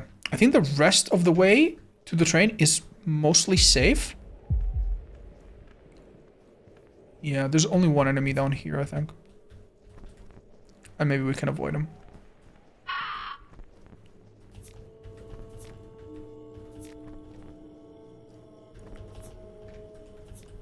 Sick. Oh shit. Okay. This is the little room that just has the hatch, right? Sick. Okay, we're doing really good. Keep it up. We sometimes, but not always, find the doctor in this room. Let's see if that's the case still. Oh, should the guys? I don't know. If I can play around them, maybe don't, you know? Okay, these guys are a bit of a meat shield. And we can actually unequip our shotgun and see what sort of damage we do to them. Let's see. So with a normal attack, I do 300-ish. And what if I don't have anything?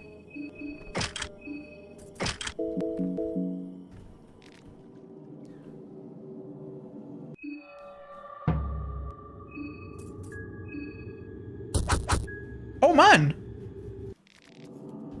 Shit. That's actually very comparable. So if I have two characters, maybe I should just give them the better weapon and just let this guy just go solo, huh? Jesus. Alright, well, good to know, I guess. Yeah, this guy's dead. We're just gonna... Yeah, just let it be, I guess. I think the doctor comes here, but maybe only after one save file or something, after time has passed a bit.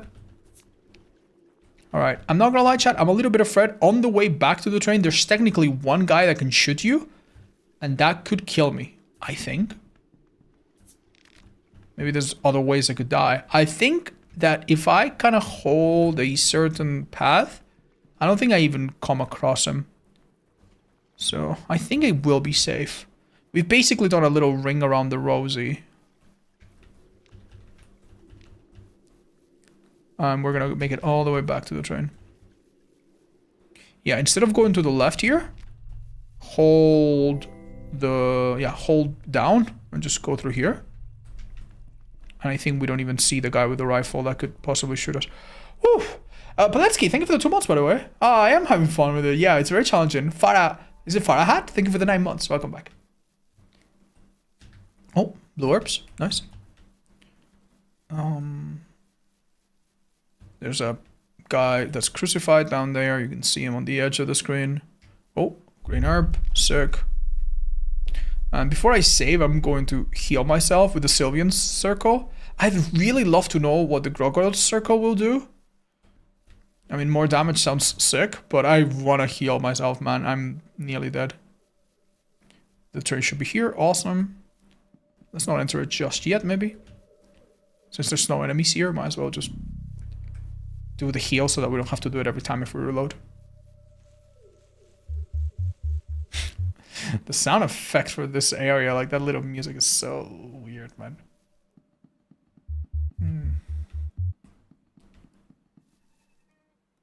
Alright. It's in this little shack out here. So we need a chalk for this.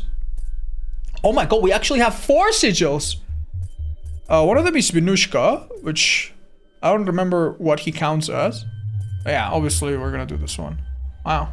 That's crazy, we've never had this many. Let's start with this.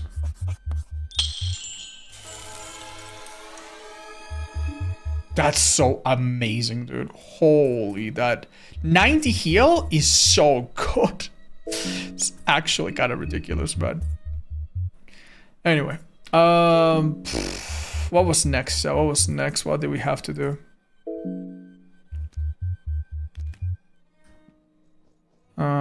We now go on rescue, right? Oh, does the chalk get consumed? I'm interested in that. No, you only need one. It doesn't get consumed. Oh, that's sick, so I could use it again. Awesome. Is this like a checkpoint? No, it's not. I'm gonna show you what the checkpoint looks like. Because I'm headed there right now. I think this would be a really good time to use it. Because we've had basically a very successful start. The only thing about it that has not been so successful is my health, but I just undid that, so we're kind of chilling.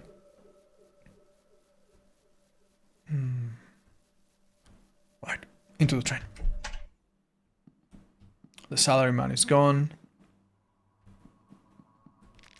The sleepy one.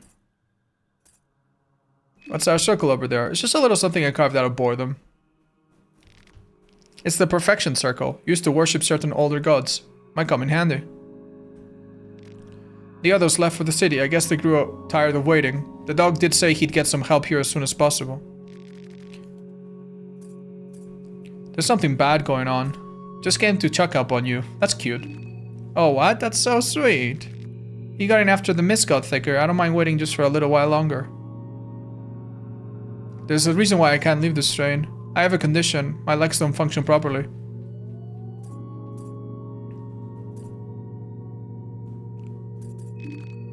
Don't worry, it's just what it is.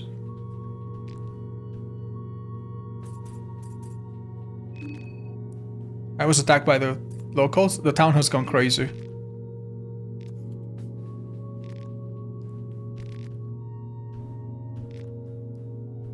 Okay. Attack her. Okay.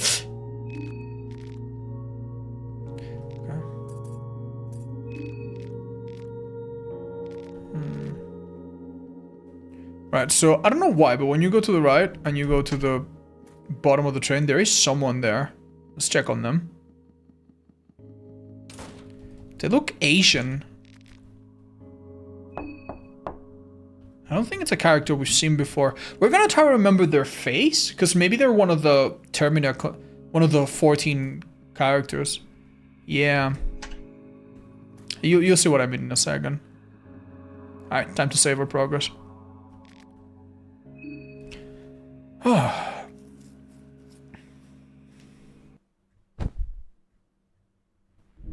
Perkele. Huh. Yeah, maybe it could be that one on the bottom right. Second one. I take it that you are now acquainted with most of your fellow contestants. Keep up the pace, the festival won't last forever. Since the 14 of you are such a late additions to the party, your days are already running short. The festival will see its climax in just 3 days. That is how long you have time. Use it wisely. What happens in 3 days? My master has a short attention span. If any of the other 13 contestants are still around when the midnight hits on the day 3, well, I guess you will just have to wait and see. However, it is not advised to wait until that.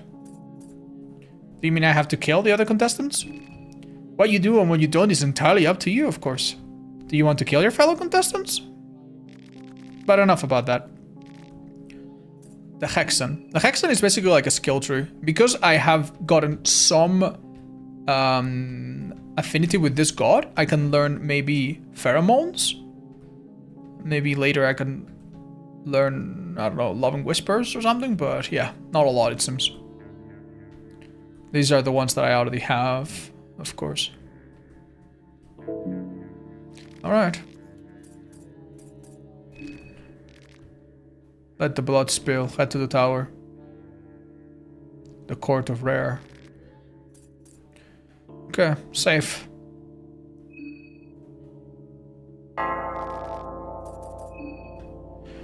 Alright, let's get deeper in this. Did us manage to find out how to use heads? Yeah, I did. That's one of the last things we saw last night. Unfortunately, yeah. I don't know how we're gonna do that, but yeah. We'll see. Let's get back into the town, I guess. Is there any reason why I should go elsewhere, or... Yeah, I'd love to recruit party members, but... I'm going towards a place where I know I'll see the doctor. And maybe it's important to see him at least one time, but I know he'll leave my party soon. If I go up here, I also see an enemy. And I don't know if there's any reason to go. I don't know if there's like any plans. Let me check really quickly. Doesn't really seem like you would want to go here normally. Yeah. Oh my... Jesus Christ. Oh my god, dude. He actually just shoots you from across, dude. I hate this. I took 10 damage, that's fine. Oh my lord, dude. You can lose limbs possibly from that and stuff. It's scary, man. It's scary, dude. Alright, now that we've saved and some time has passed, it's like the evening or whatever, I think Doctor will be here. Yeah, he is. Oh. I'm so sorry, I didn't mean to do that.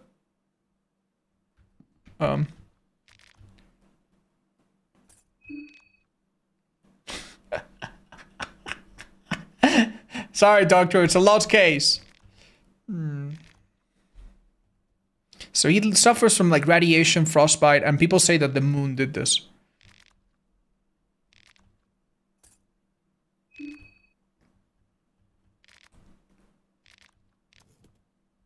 Okay.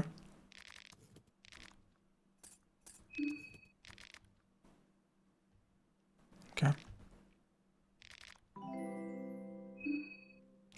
Alright, he's gonna tag along.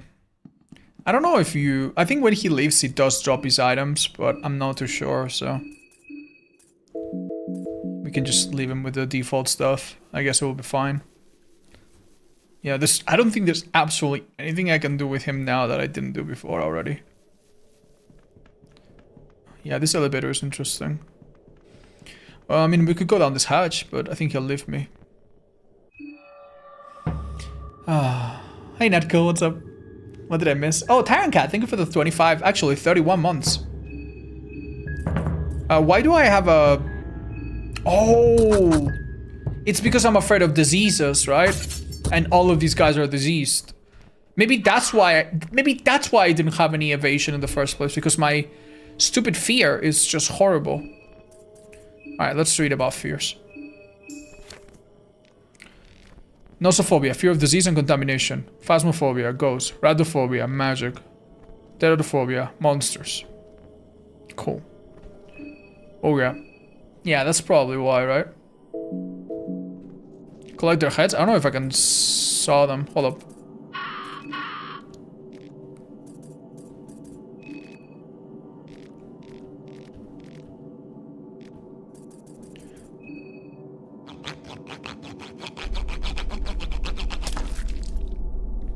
Yeah, I don't really know if that's gonna do much, but I know that you can use them as a currency, but only some types of heads. Alright, let's check these guys out. There was another thing I felt like I wanted to do.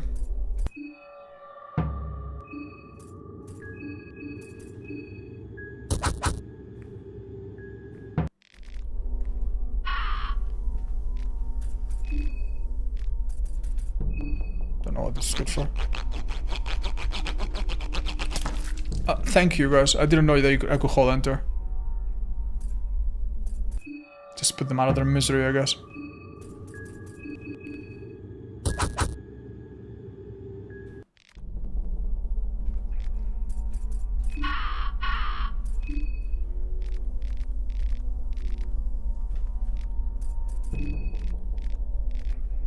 Okay.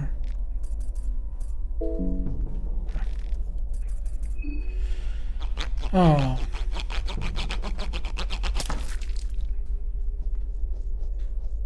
That guy down below we don't care about so much.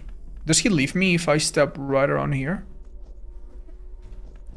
I don't imagine heads are good currency for this guy.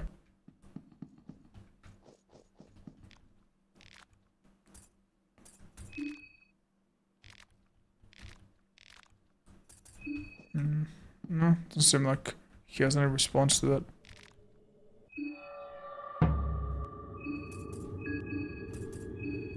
So, does this mean that my main character is gonna have fear basically every fight? This is bad. We could go back to the manor. Yeah, the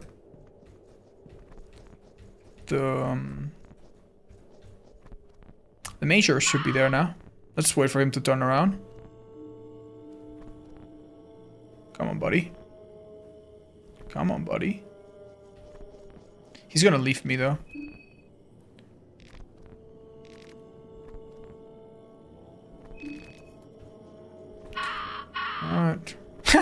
Walking right past the monster. What a baddie.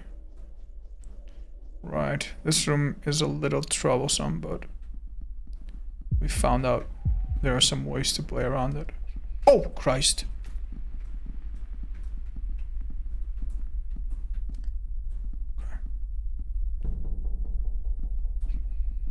Shit. I actually kind of want him to see me. Oh shit. It's kind of bad, guys. Unless... yeah, this is bad. This is really bad. This is really bad. God, what do I do? I could shoot one of them, maybe. How do I deal with this, guys? Oh!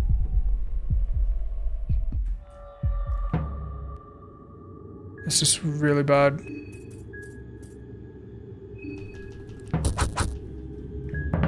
Oh! No way. Let's run away from this guy. Okay, search him. Sickle, nice. Alright, good enough, right? Good enough. I don't know what happens if you step onto a bear trap, but I imagine you probably lose a limb or something. Not ideal.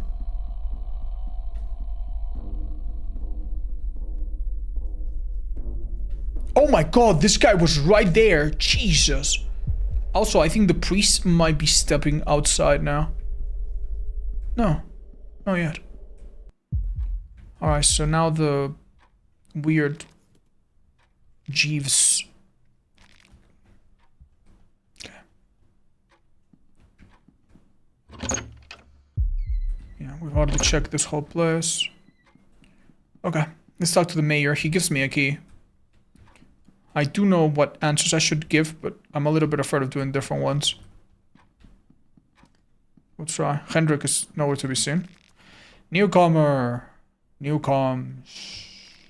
Just in time for dinner. Sit down. Yeah, this guy is huge, by the way. Last few times I tried to fight him, it was not good.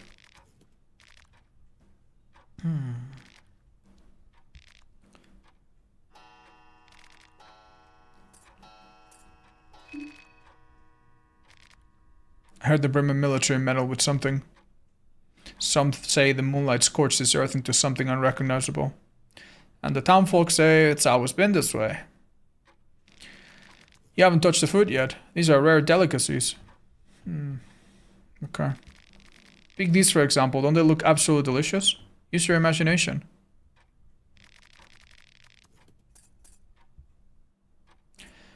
Meatballs. Meatballs. Surely you have never visited Perhibo before. Such common courses are not dealt with around these parts. Let's see, yes. What about this squirmy little thing? Local sausage.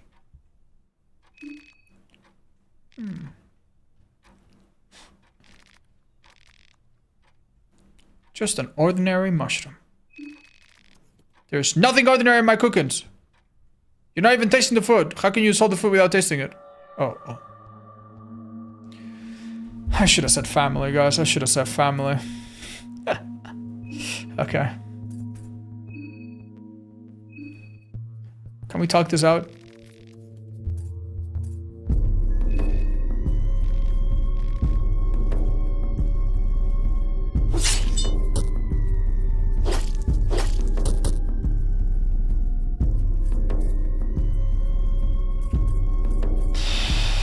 So now I guess I cannot punch twice, right?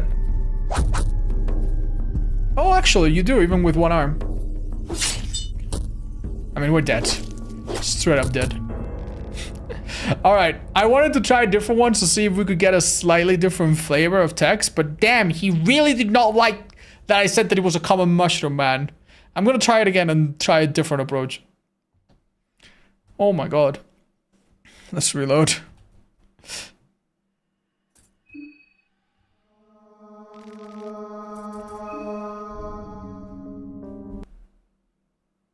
Okay. You forgot Bob and Whip? No, I didn't forget, chat. I just think that I am so weak that he's gonna absolutely fucking kill me no matter what I do. But yeah, I mean, I could have tried it. He doesn't give me phobia, so maybe. You insulted his cooking, man. Did I?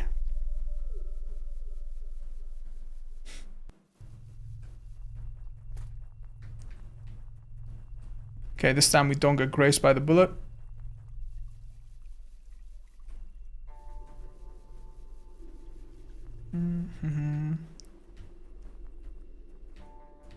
Oh.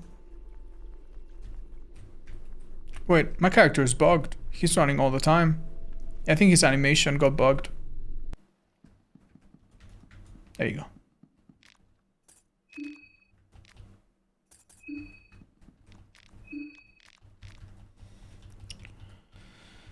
He's a cool guy smoking like that.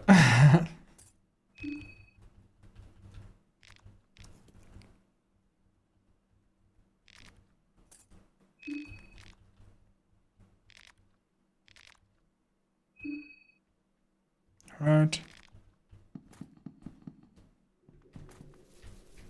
Wouldn't it be funny if I unequip items from him? He's gonna be left to his own devices with nothing. Okay. We just beat these guys up. We beat them up, didn't we?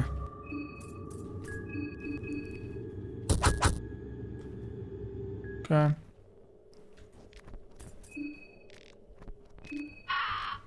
Do I get their heads just in case? Maybe one at least. What? Did my chainsaw just break? Does he have like a 1 in 100 chance? Okay, that's weird. Wow. Big head. Oh my god. That's crazy.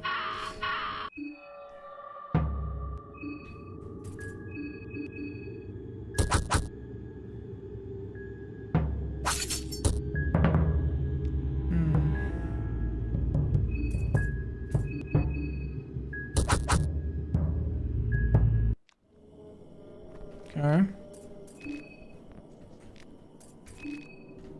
Cool, I guess. Done.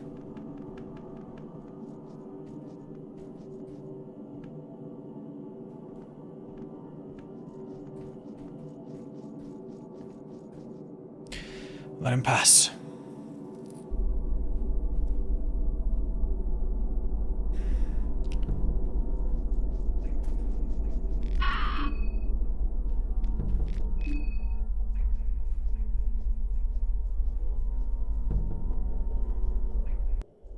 Oh, don't step into the bear trap. Nice.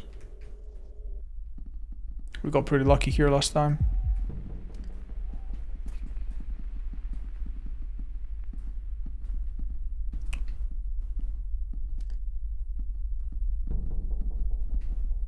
Wait, did he not see me?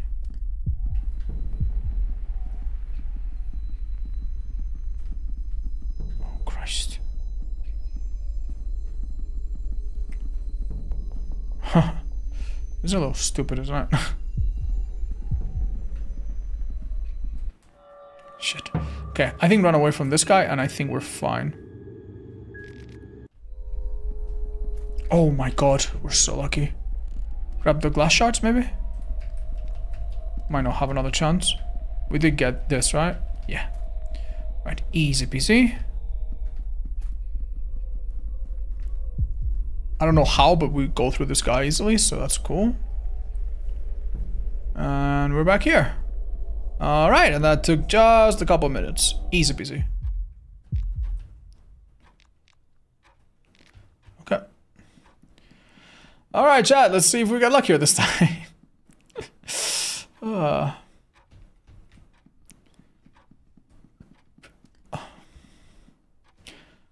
Okay, we made it back to the spot, doing basically the exact same thing. The only thing that happened is that when we tried to saw off the heads of the Moonscorch, my saw actually broke. Apparently there's a small chance of that happening.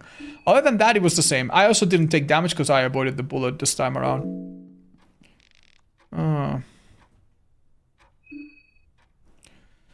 Okay, man.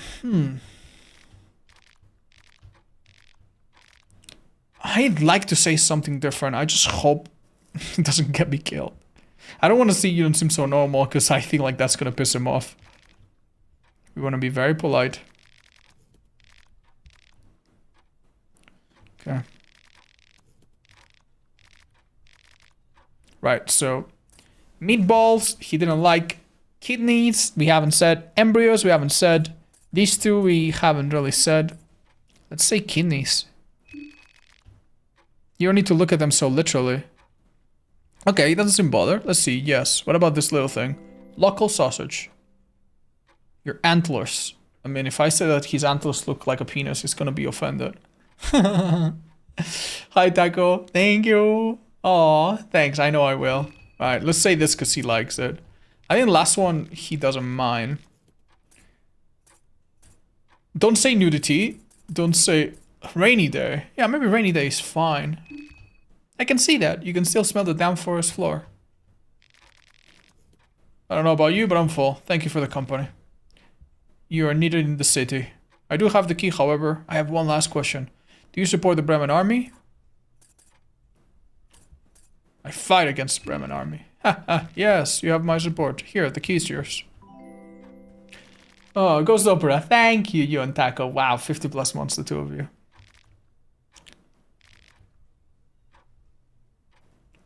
Okay. Can we talk to him more? Attack him. Alright. Thank you, Mr. Mayor. Alright, off we go then. Is there anything else that we have to do here? Oh, we could scribe a circle actually. But there's this psychopath here. Oh, Jesus Christ. Yeah, this is the priest. I feel like if we had a party, we could try to take him down. He seems like the sort of enemy that is like a bit daunting, but probably killable. Wait, don't tell me he goes back.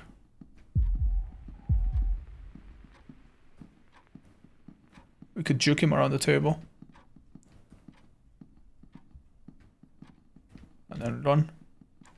Right, so why don't we summon Grogorath? It's an old god, right? This should be fine. Grogorath is this, I think. Grogorath. Let's see what happens. Oh. So this one does not regenerate my health as we expected. It just increases my affinity. It did say that it would increase my damage, but... Does that happen directly, indirectly? Wait, is there a character here now? There used to be a character there, but I think that's only at night. Oh well, time to go, I guess. Just Pallet's time? Shut up. Okay. We're really not that strong yet, but...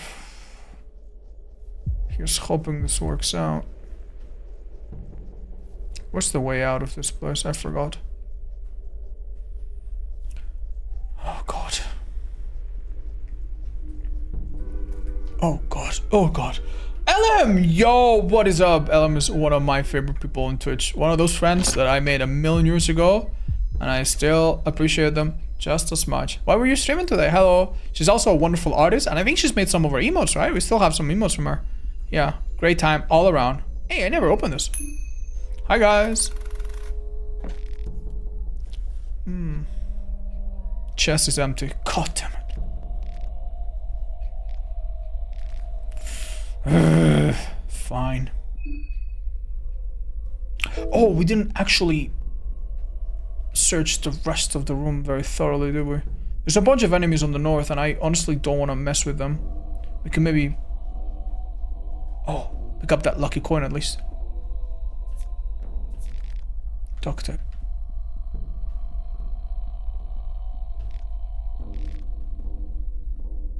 Damn, this is weird. There should be a bunch of enemies here.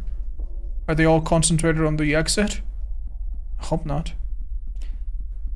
Hi, Very Angel. Nice job. I'm proud of you. I was eyeing on Night Rain. I'm jealous. I love playing that game. I play it all the time with my friends. Off stream, on stream sometimes. Wait, he cannot chase. He cannot come down this way. Weird.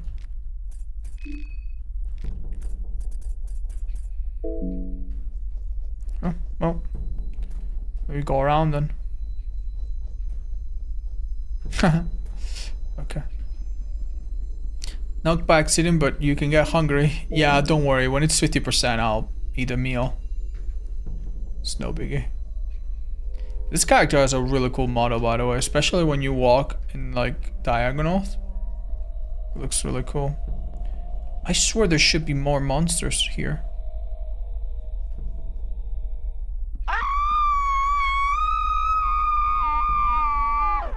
I really hate this one.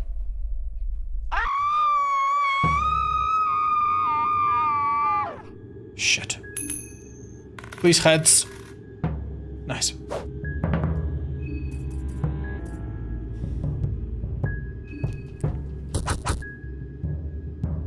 Oh!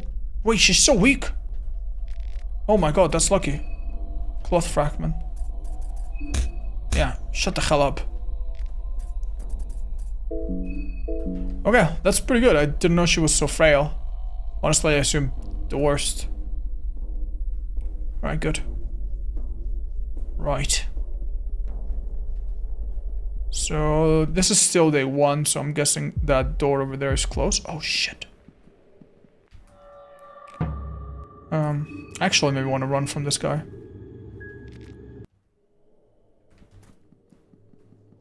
Yeah, still. Oh, did I get this? I did. Oh, shit! It's the big mask. Fuck no, dude. Fuck no, dude. Fuck. Oh, please tell me this isn't a dead end. Oh, he can get stuck there. Good to know. Oof, okay. Red herb. Wait, what's this? Egg. Oh, okay. Maybe now is a good time to eat some food in a sec. There's gonna be some dogs here.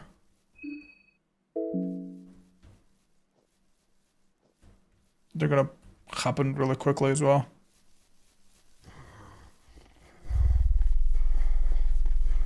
Oh, they move fast. They don't seem so strong. Okay. Nice. I think a couple more. Nice. Wow, it's really that simple, huh? Do you think it will get sick of chasing after me and just give up at some point? They do that sometimes. Okay. Let's rev up our next attack. Rev up basically makes your attack stronger, but you have a limited amount each turn. Nice. Huge. Yeah, knowing exactly how much health an enemy has, it's just so nice, man. It's just so nice when you have that luxury. The forest connects into the woodsman's house, I think. How's your health? Looking good. How's your hunger? Maybe time to eat in a minute. Alright.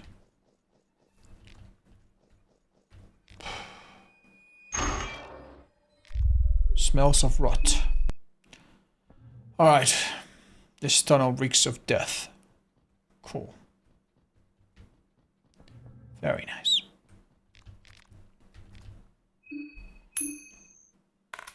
Heads. God damn it. Chad, remind me to always do tails on chest. That's my irrational belief. It's always goddamn tails. More pressure blades. Gasoline canister. Tails never fails, of course. The rhyme really sells it. Thanks, chat.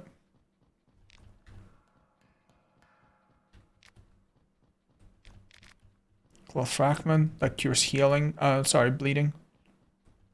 It's really scary, man. This spot is really scary. You're gonna see in a minute.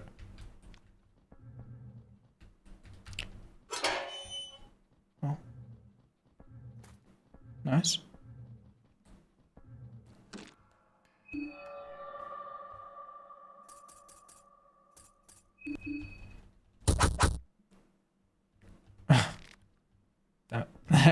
Opens on the other side. Odds has the heads phobia. Yeah, for sure. The chests are the same for me. It's not irrational. Yeah, I swear, dude. It's 50-50, but it doesn't feel like it. I mean, to be fair, some programs kind of struggle with giving you actual random things. I don't know if you guys have ever figured this out, but it turns out that when you ask a program to give you like a random effect or a random number, it's... Oh god, it's being broken. It's really difficult to code something that is truly 100% random and not somehow like predictable in some way. Wait, maybe I can make some food?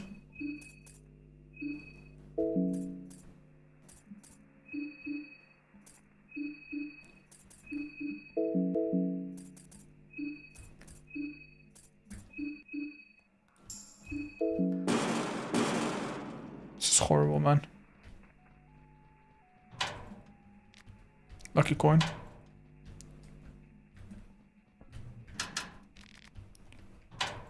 $3 shillings. 2 shillings. No shillings. It's the door that opens on the other side. Is this the generator? Yeah, this is the generator.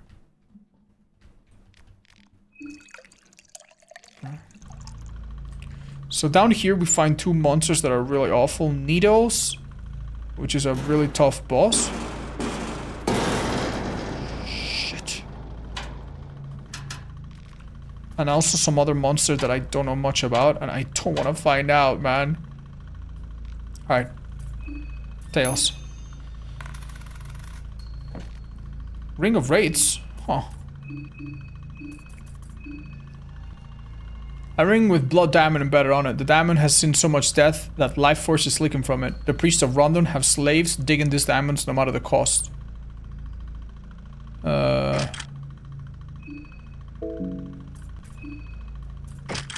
It's not curse. Huge? Well, I don't get it, but maybe we equip it and we'll see its effect. This is unfortunate. Yeah. We did have short circuit as a skill, but we don't have it anymore, so. Oh, Jesus Christ. Yeah, what exactly is that? Do you think I can take on that monster? It's pretty intimidating. Maybe it's not as bad as it looks. I think the reason they put a door here, even though it connects to the same place, is so that you can flank him, basically. Let's try to do just that. Oh, Christ, bro. It's not very fast.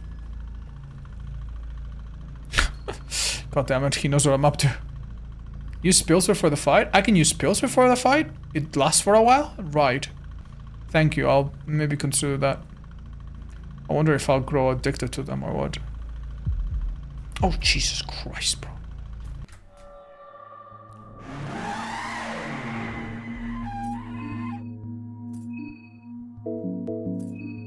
Chalknar. Dude, it looks humongous. Let's run the fuck away from here. Yeah. Do we really want to deal with that? Bob and Weeb? How about we get a Bob and a Steve in our party? And then when we are a bit less lonely, we can try to take on fights like this. Oh my god.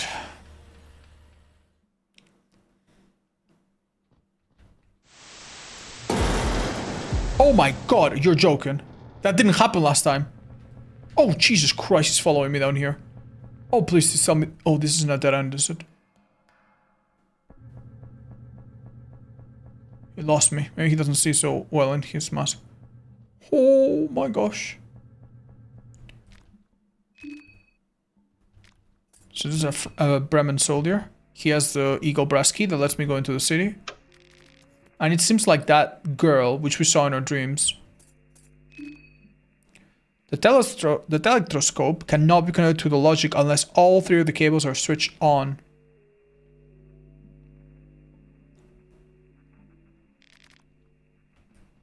What cables?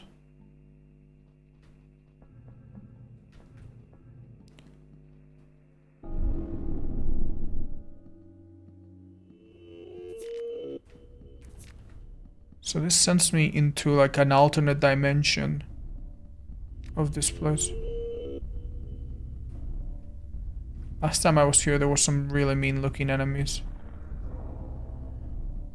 We never explored it too much.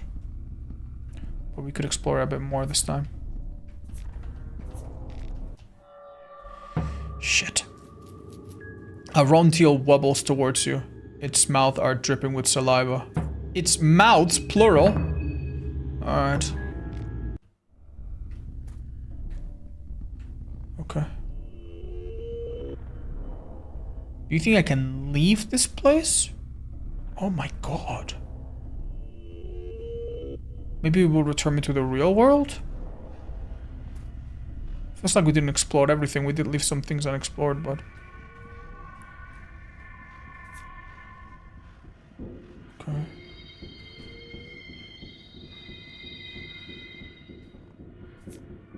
Maybe check back. Make sure this isn't a dead end with some item. Oh, Christ. You know what? Maybe if we don't get close. What in the world is this? What in the world is this? A mysterious ornament door remains shut. This game. Can you make any sense out of it? It's weird. Oh. Tails, chat. Always tails. God damn it. It's a Jesus gate. I don't know what you mean. I don't know what any of this means, man. But don't tell me.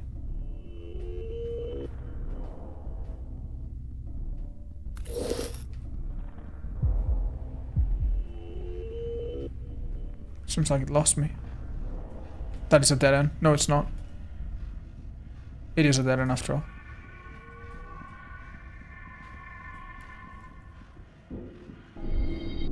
Yeah, this takes me outside. Wow.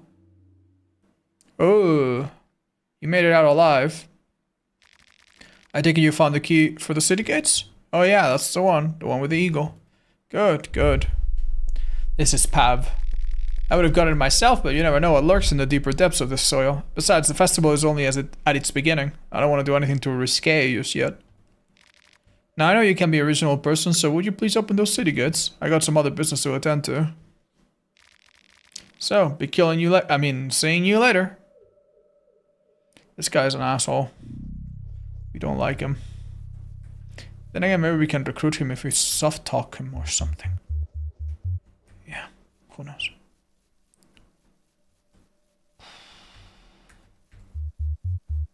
We've done pretty well, Chad. Should we head down? Maybe go to the woodsman's house. There might be some herbs or things we've neglected. Yeah, let's see what happens. Is this his house on the right side or? Oh yeah, sure is. Goddamn. Okay, we don't want to engage in a fight with him. We can maybe loop him around this little big tree. Yoink. I don't know what's up with the Black Phillip looking goat, but... Turnip, carrot. Wheat flour.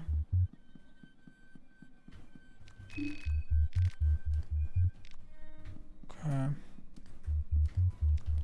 Some glass shards, still not sure how to use them at all.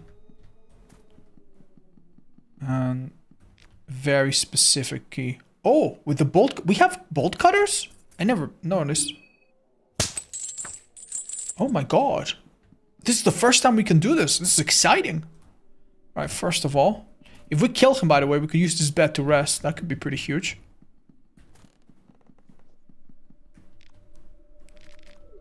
Woodsman's letter.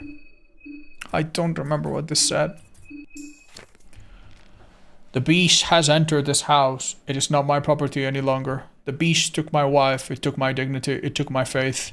If it wasn't the full moon, I would let it take my life as well by my own hand. Uh-huh. truth under the moonlight. Let's read this as well. We ever read this one? So which circle does this one belong to? Maybe maximum capacity of the mind. Yeah, because I guess it's an all god, but doesn't quite state it out loud.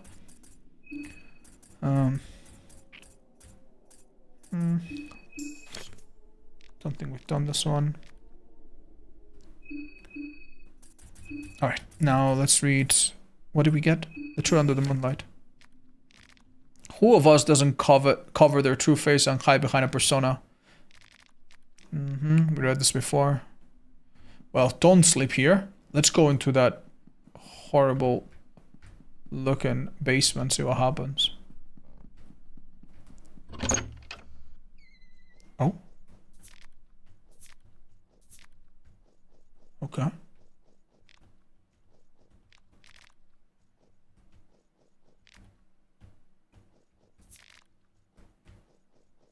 Uh-oh. Uh-oh. He was more of a man than you could have ever been. Twice the size, in fact. Oh, Jesus. There's a seemingly dead old lady here. She seems to be holding a tight on a piece of torn paper. She's been dead for a while now, judging from the looks of her. Her head has been bashed with something and her wrists are cut open. You cannot tell which one led to her demise. She doesn't seem to have anything valuable. The note has been written with blood. I'll reunite with my lover on the other side. Okay, interesting. Nonsensical ramblings. Anathomia. What did that one explain again? Book of Collected Knowledge of Medical Science. Oh, it tells you the status effects. Right, we've seen this before. They're pretty straightforward. The thing that sucks is that it doesn't tell you how to cure them sometimes. Can I talk to that other bookshelf from here, maybe? No, seems not.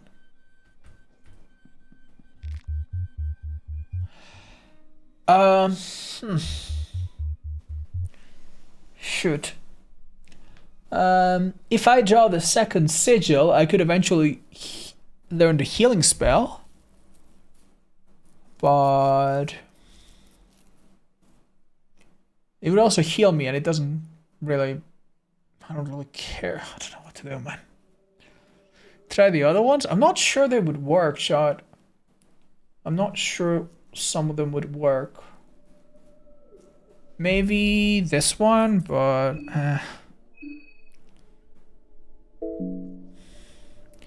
I'll come back.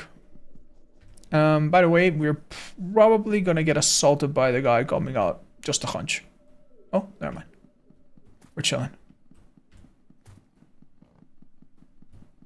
Don't ask me why I thought.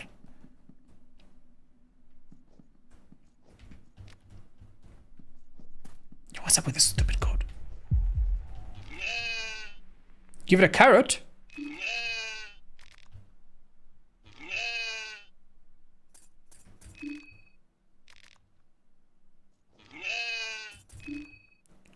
Oh.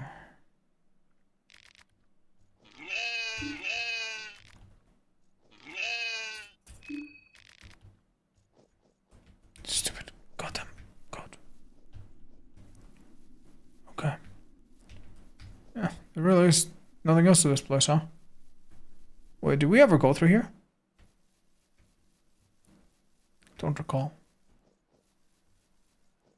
Yeah, this connects back to the place with the dogs and stuff, right? Yeah. Alright, without really messing with circles and stuff, I think we're basically done for now. We could unlock the door and see what's up. Oh, Jesus Christ, no. Oh, he's so fast, bro. Shit. Okay. Okay. Shit, no, no, no, no. We know how to kill him, but I generally don't want to risk it.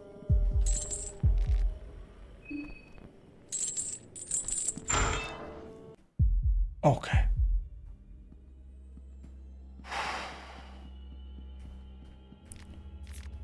A pipe. Nice. Oh, man.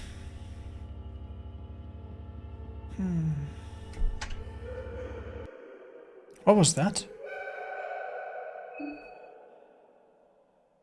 Mine is actually at 52. Oof. We could... Yeah, if it goes down to 50, by the way, you start having downsides. And also, when it goes down to 50, the game unlocks the suicide skill, which is really dark. Maybe vodka? Oh, let's have a beer.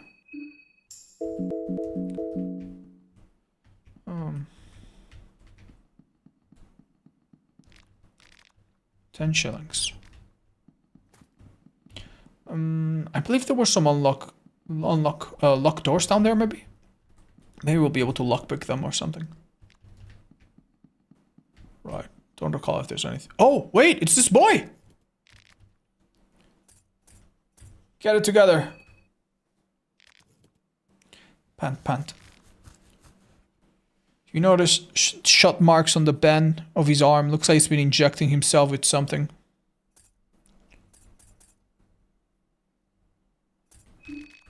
I don't need help.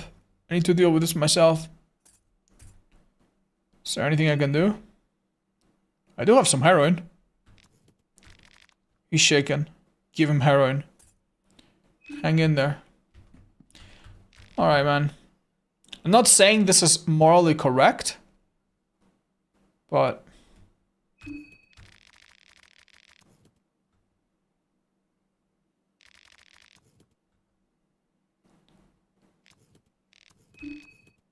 What's your name? I'm Levi.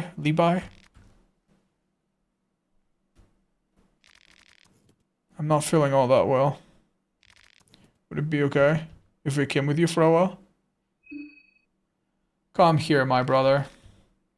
Levi had a rifle and ammo. Sick. Wait, is he bugged?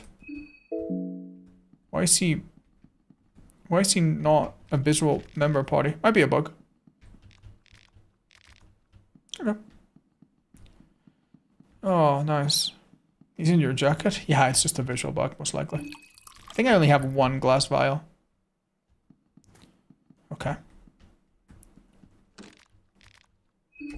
Huge.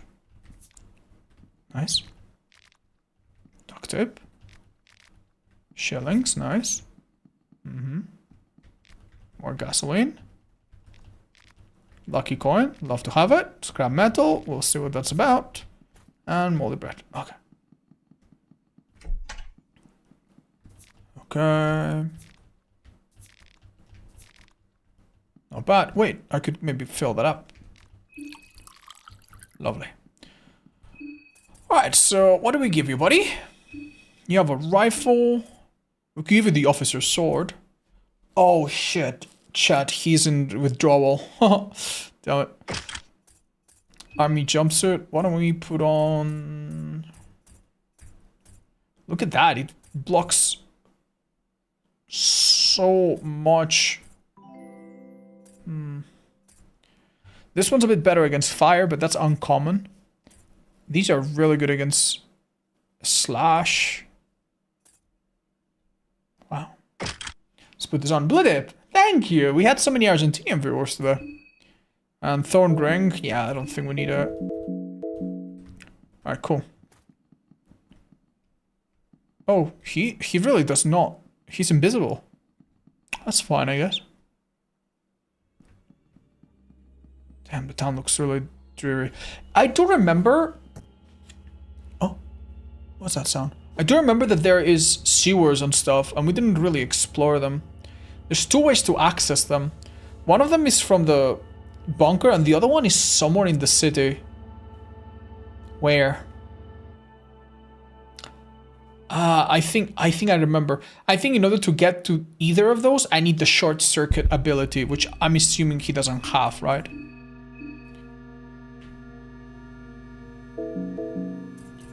Let's do a potty talk. Wow. Unbelievable. So iffy. So amazing, guys. Bone saw. Nice. Mushroom stew in the trash. Oh, Christ.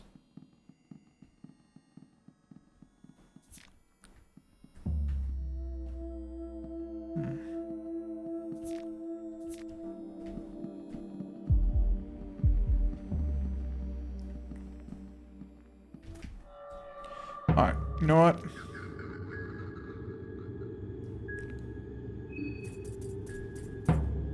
He hits really hard, this guy. I don't know if one attack is enough to cut an arm, so... Let's do two. Oh, nice, it was. Nice. Huge. Let's do that. Why did I take damage there? Let's serve up to make sure we get rid of this arm. And then maybe attack this one.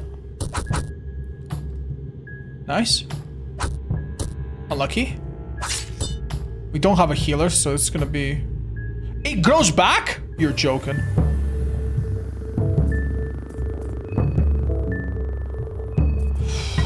Let's bob and weeb. And let's attack the body, I guess. What's the point, man? What's the goddamn point of bob and weeb? Oh, this is such a garbage ability.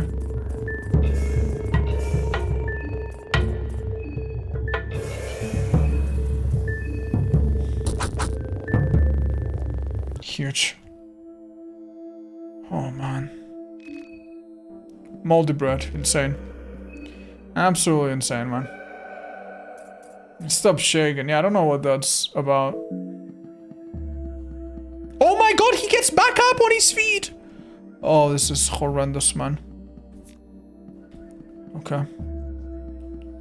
So, the path on the right leads to a library. Yeah, we could read this, actually. Church of Almere Temple District, Residential Area, Business District, St. Dominic's Orphanage, Shopping District, Old Town. Let's have a look at the map real quick. We picked it up from the train. Right. Oh, you can actually visit the actual train station.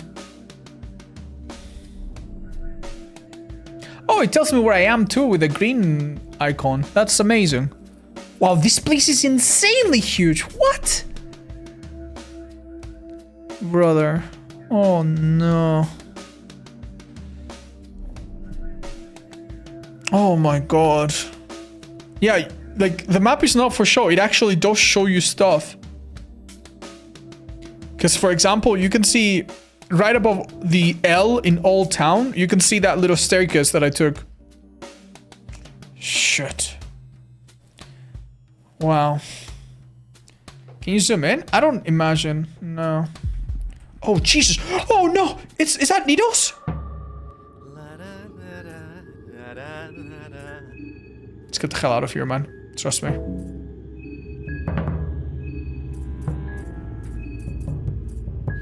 If you break one of its arms, he pulls out a gun. I really don't know what to do.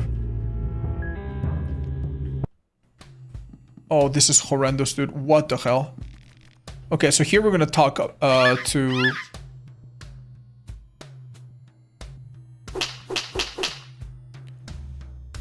a fella named Pocket Cat. He's a weird...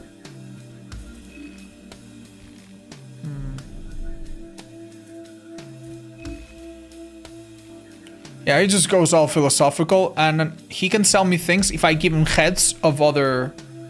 Yeah, contestant heads. But obviously I got nothing, so...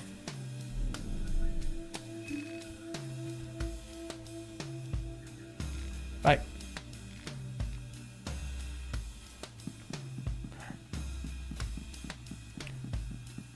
Dude, this guy's horrible, dude. What the hell?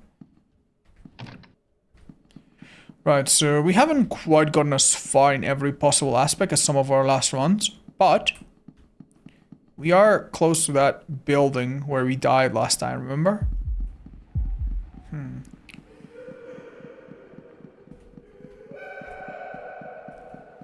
guess we did go up last time.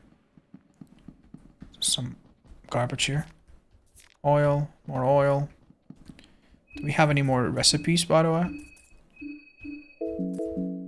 How's our hunger? We could maybe feed. Vegetable pie. All good now. I don't want to open this. It's probably going to result in me getting eaten by bees immediately. We did find a character here last time, but I don't know if there's anything we can do to possibly gain his trust. Oh, he's not here this time. Maybe he will only be here in day 2. Interesting. Shopping district up, business district left. The poignant rooftops of Prehebo rise before you. He's long gone. Pecking wounds. Oh no. He seems to be barely alive. He seems to be in a really rough shape. You notice small fresh stab wounds across his body that look like crow pecks. He's just barely alive. There's no use fearing him. He's past hope. Jesus. Blue herb, beer. How's our health, by the way? Not so good. It would be really nice to find some kind of recipe to heal a bit more. We don't have any, do we?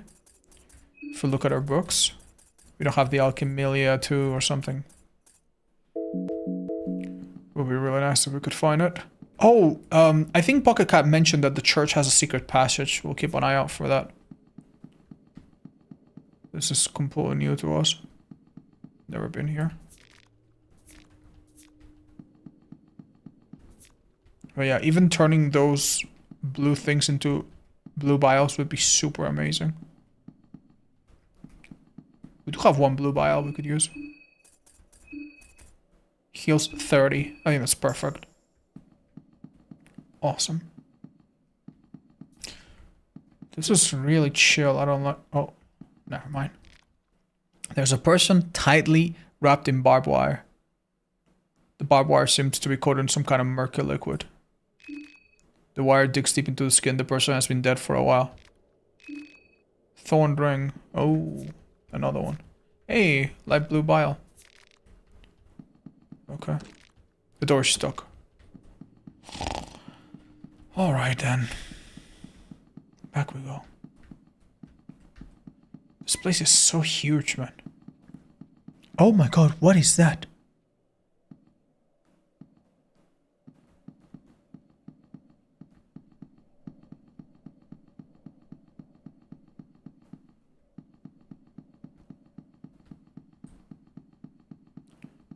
We don't want to find out, do we?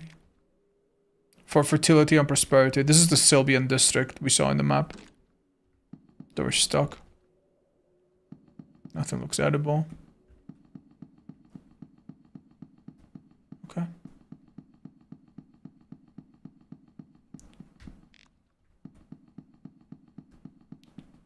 Everything's mad quiet here. Prehebo West.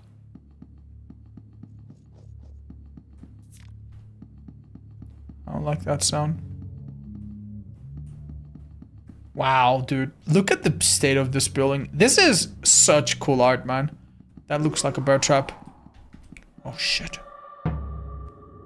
Oh, Christ, what is that? Please. Nice. Half cocooned. Mallet 2.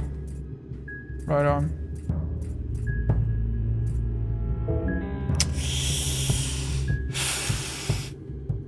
What do we do, guys?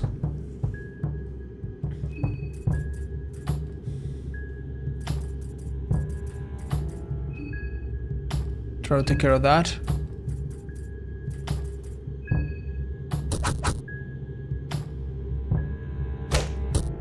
Oof. Oh my god.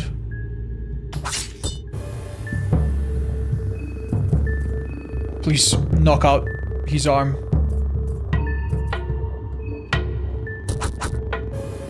No. Okay.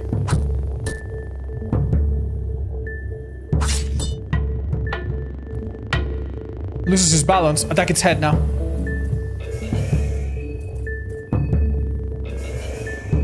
Let's go for the body just in case we miss. God damn.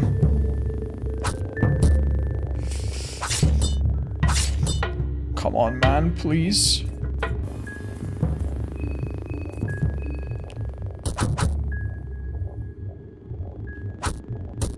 Bro, he's done so much damage to me.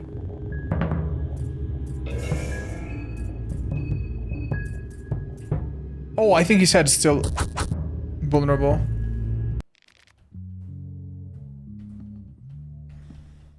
Where's the corpse of the guy? I cannot tell.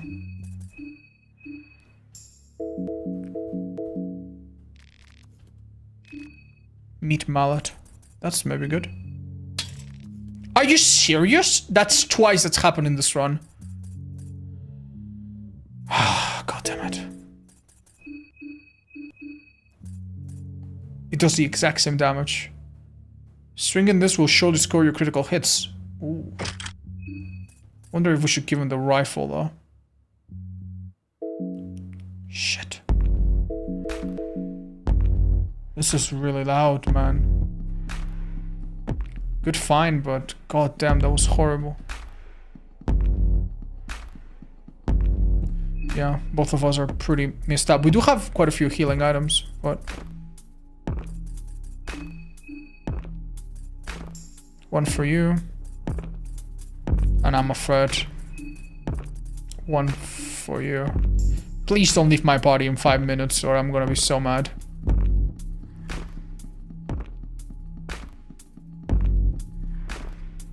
Dead end.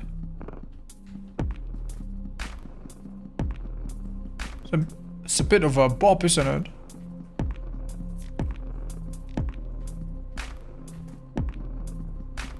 Marry him so he can't leave? No. Pretty please.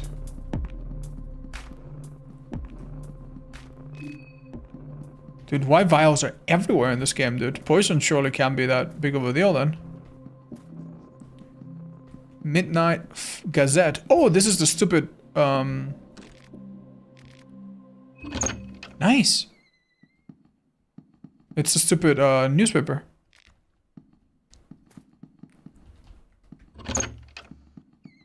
Hello, fellas. Anyone home? No? Okay. Huh. It's very quiet in here.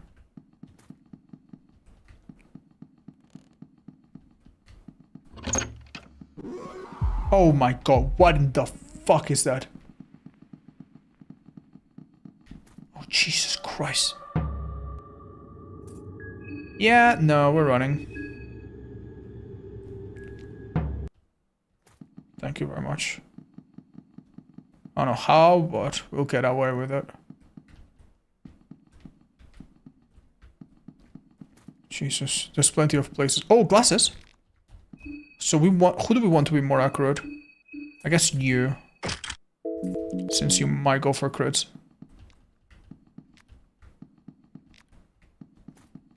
Huh. Nice.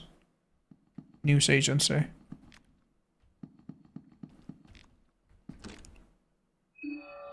You have to people, you never know.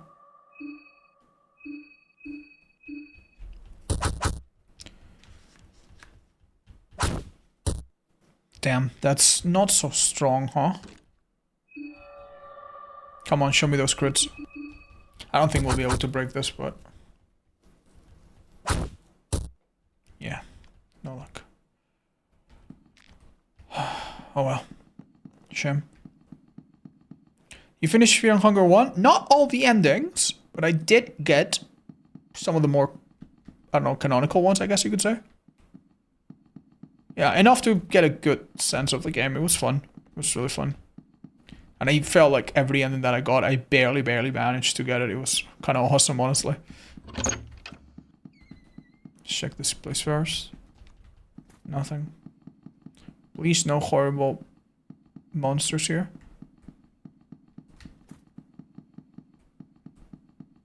So what's the goddamn point of this place? Nothing interesting.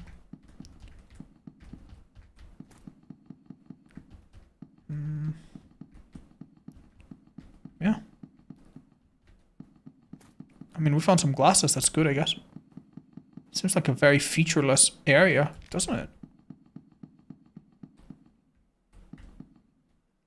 This place will get a big update in the future? Wait, is this game still being updated? I thought the creator was working on the next one. Let's get the hell away from me. Oh, that's interesting. Thank you for the information. Wow, so... Damn. I didn't even realize we could go inside here. Blue herb, nice. Oh, I can't even get the glass. Nope. Oh, no. Shit. Yeah, this guy's honestly seemed to hit way too hard. No. If I get hit in the wrong situation here, I'm in goddamn trouble, guys. Because we're scared, I also don't think we can dodge. This is bad.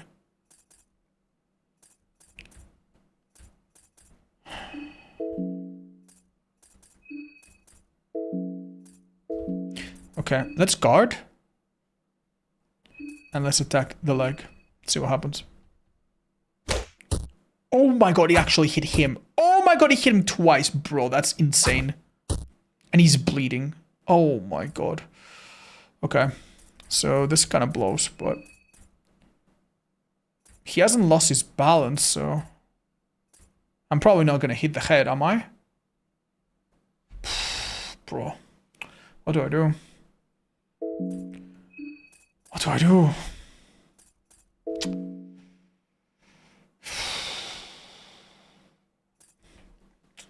What the fuck do I do, man? Okay, let's hit this. And let's use an item, because I'm about to die, man. Wait, am I stupid? Whose turn is it right now? Okay, fight. Skills. Okay, we're playing as him. So, let's attack his middle thing. And let's use an item. Like blue bile. Oh, there you go. Yeah, I didn't realize I was on this menu. Got it. Nice crit. Excuse me? That's awful! What? He went before my character! Okay, dude. Yeah, now, yeah, what's the goddamn point now? I'm sorry, dude. All of this because we failed a run. Yeah, okay. This is so stupid.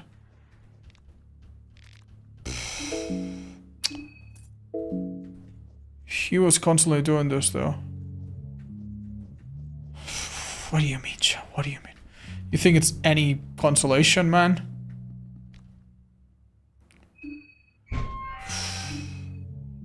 He was on withdrawal, he had a slow debuff. Oh, great.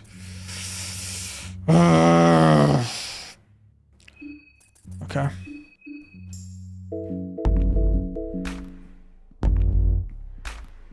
Doesn't make me feel any better, chat. Doesn't make me feel any better, sadly. Ruin streets. Oh my god. I can't tell if that's a trap or something. Shouldn't mess with it, right? Oh my god. Zombified Bremen soldiers.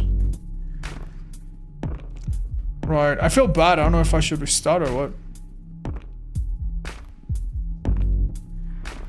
So we can't go through there. Alright, let's go down to the sewers.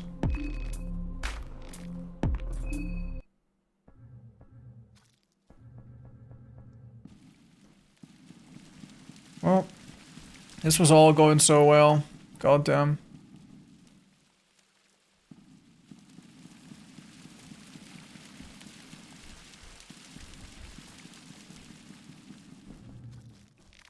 Always tails. Bremen Elite Helmet. Oh, shit, that's good. Wow, looks really sick. Slash, pierce, blunt, fire. Nice, wow. Pretty good.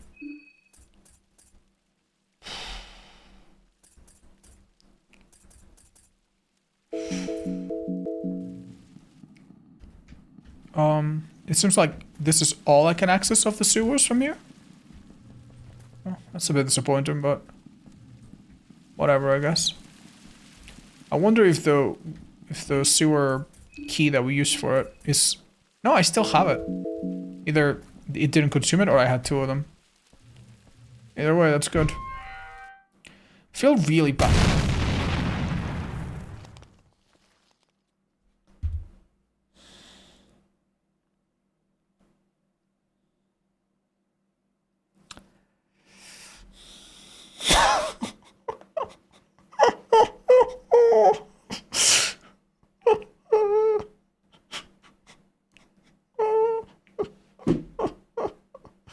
Okay, let's restart and get to this back.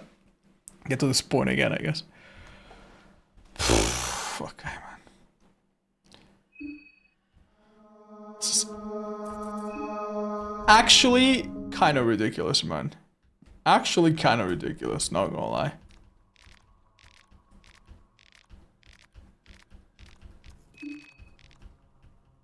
I wonder if Tanaka can join your party. I don't think so.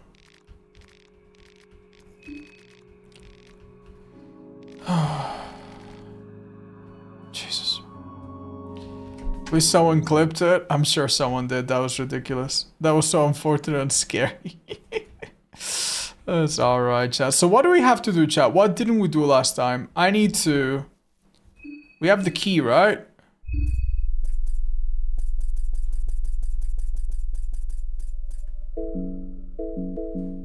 Wait. I need to get both keys? Oh my god, I need to get both keys. Oh, we're so far back, chat. We're so far back. Bro, I think I might just call it, dudes. I might just call it, dude.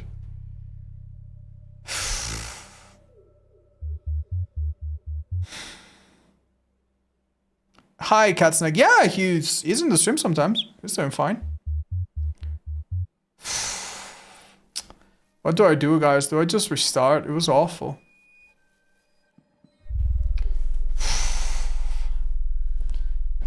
I think we just leave it, man. I think we just call that... We just called it a loss, man. We just call it a loss. Yeah.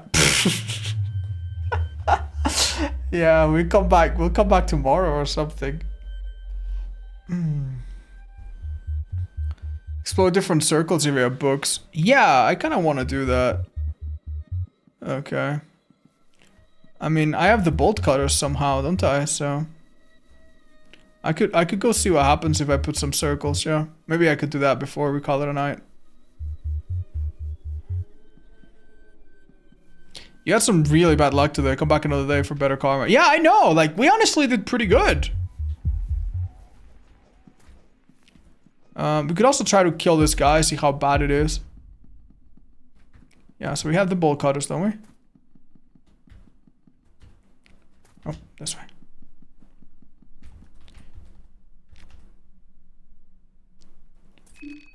I found the bolt cutters. Only in one of the locations I did earlier. Alright, chat, how bad is it if I try to fight this fucker? Let's see.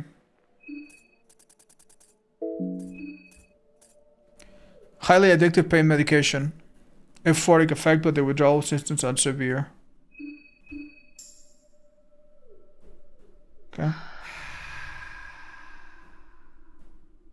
Does this heal you or something? Does it have any immediate effect?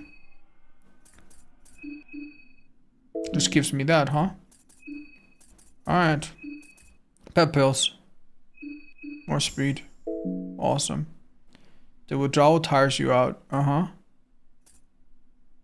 You could smoke something with this. Uh-huh. Did I have any... gun? I did.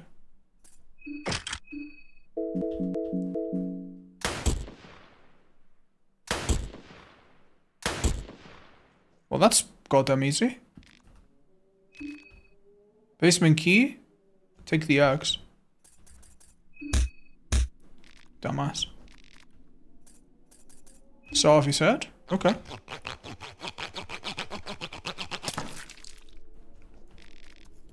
Okay.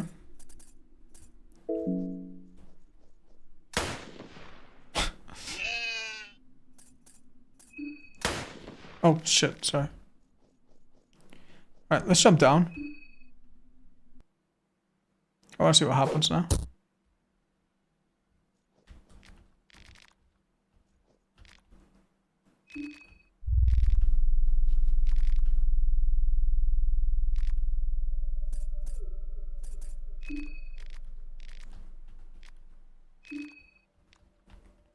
Tanaka got me out of this place. But then he was killed by the guy.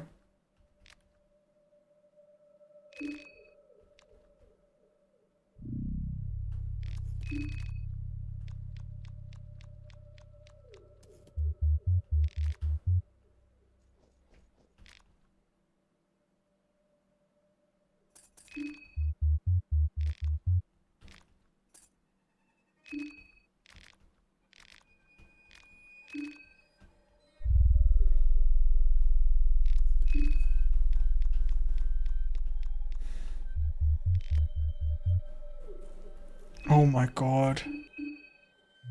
You don't even have the suicide skill. What the hell, man? This is horrible.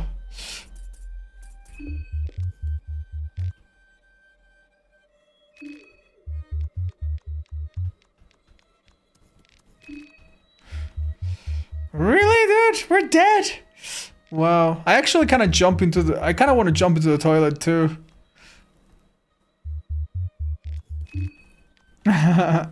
Yeah. Okay, so you're not guaranteed to be helped by Tanaka. Maybe he's dead already or something. Okay. Well, we're dead.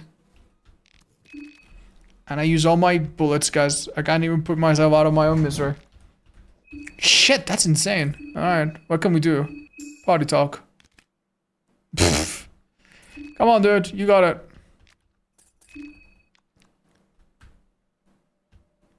Really? That's insane. If Woodsman said no one helps you. What?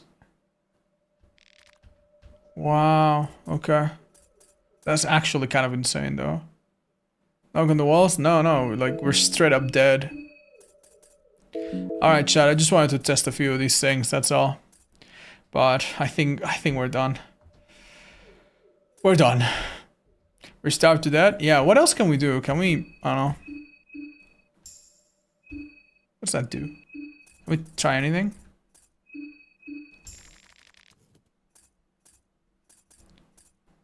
Saw of a leg.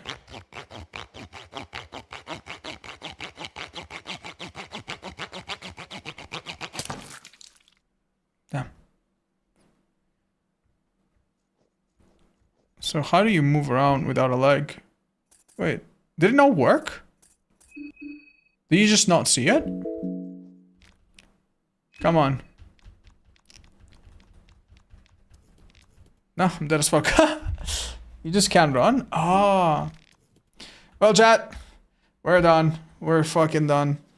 I feel like we got a little bit unlucky, but we learned some other things which are really, really good. We learned some other things. We learned how to get out of the stupid little place through the dream world. Yeah. I feel like next one's really gonna be the one. Yeah. Thank you, Alan, so much for the raid, by the way. I had a lot of fun. Today, we only played this for like a couple hours, but it was honestly super fun. I look forward to tomorrow, guys. I have a lot of fun recording that stuff on DVD. I have a lot of fun playing this horrendous goddamn video game. And I look forward to doing it all with you again tomorrow. See you guys. I'll go rate someone if you're on Twitch, but if you're on YouTube, that's it.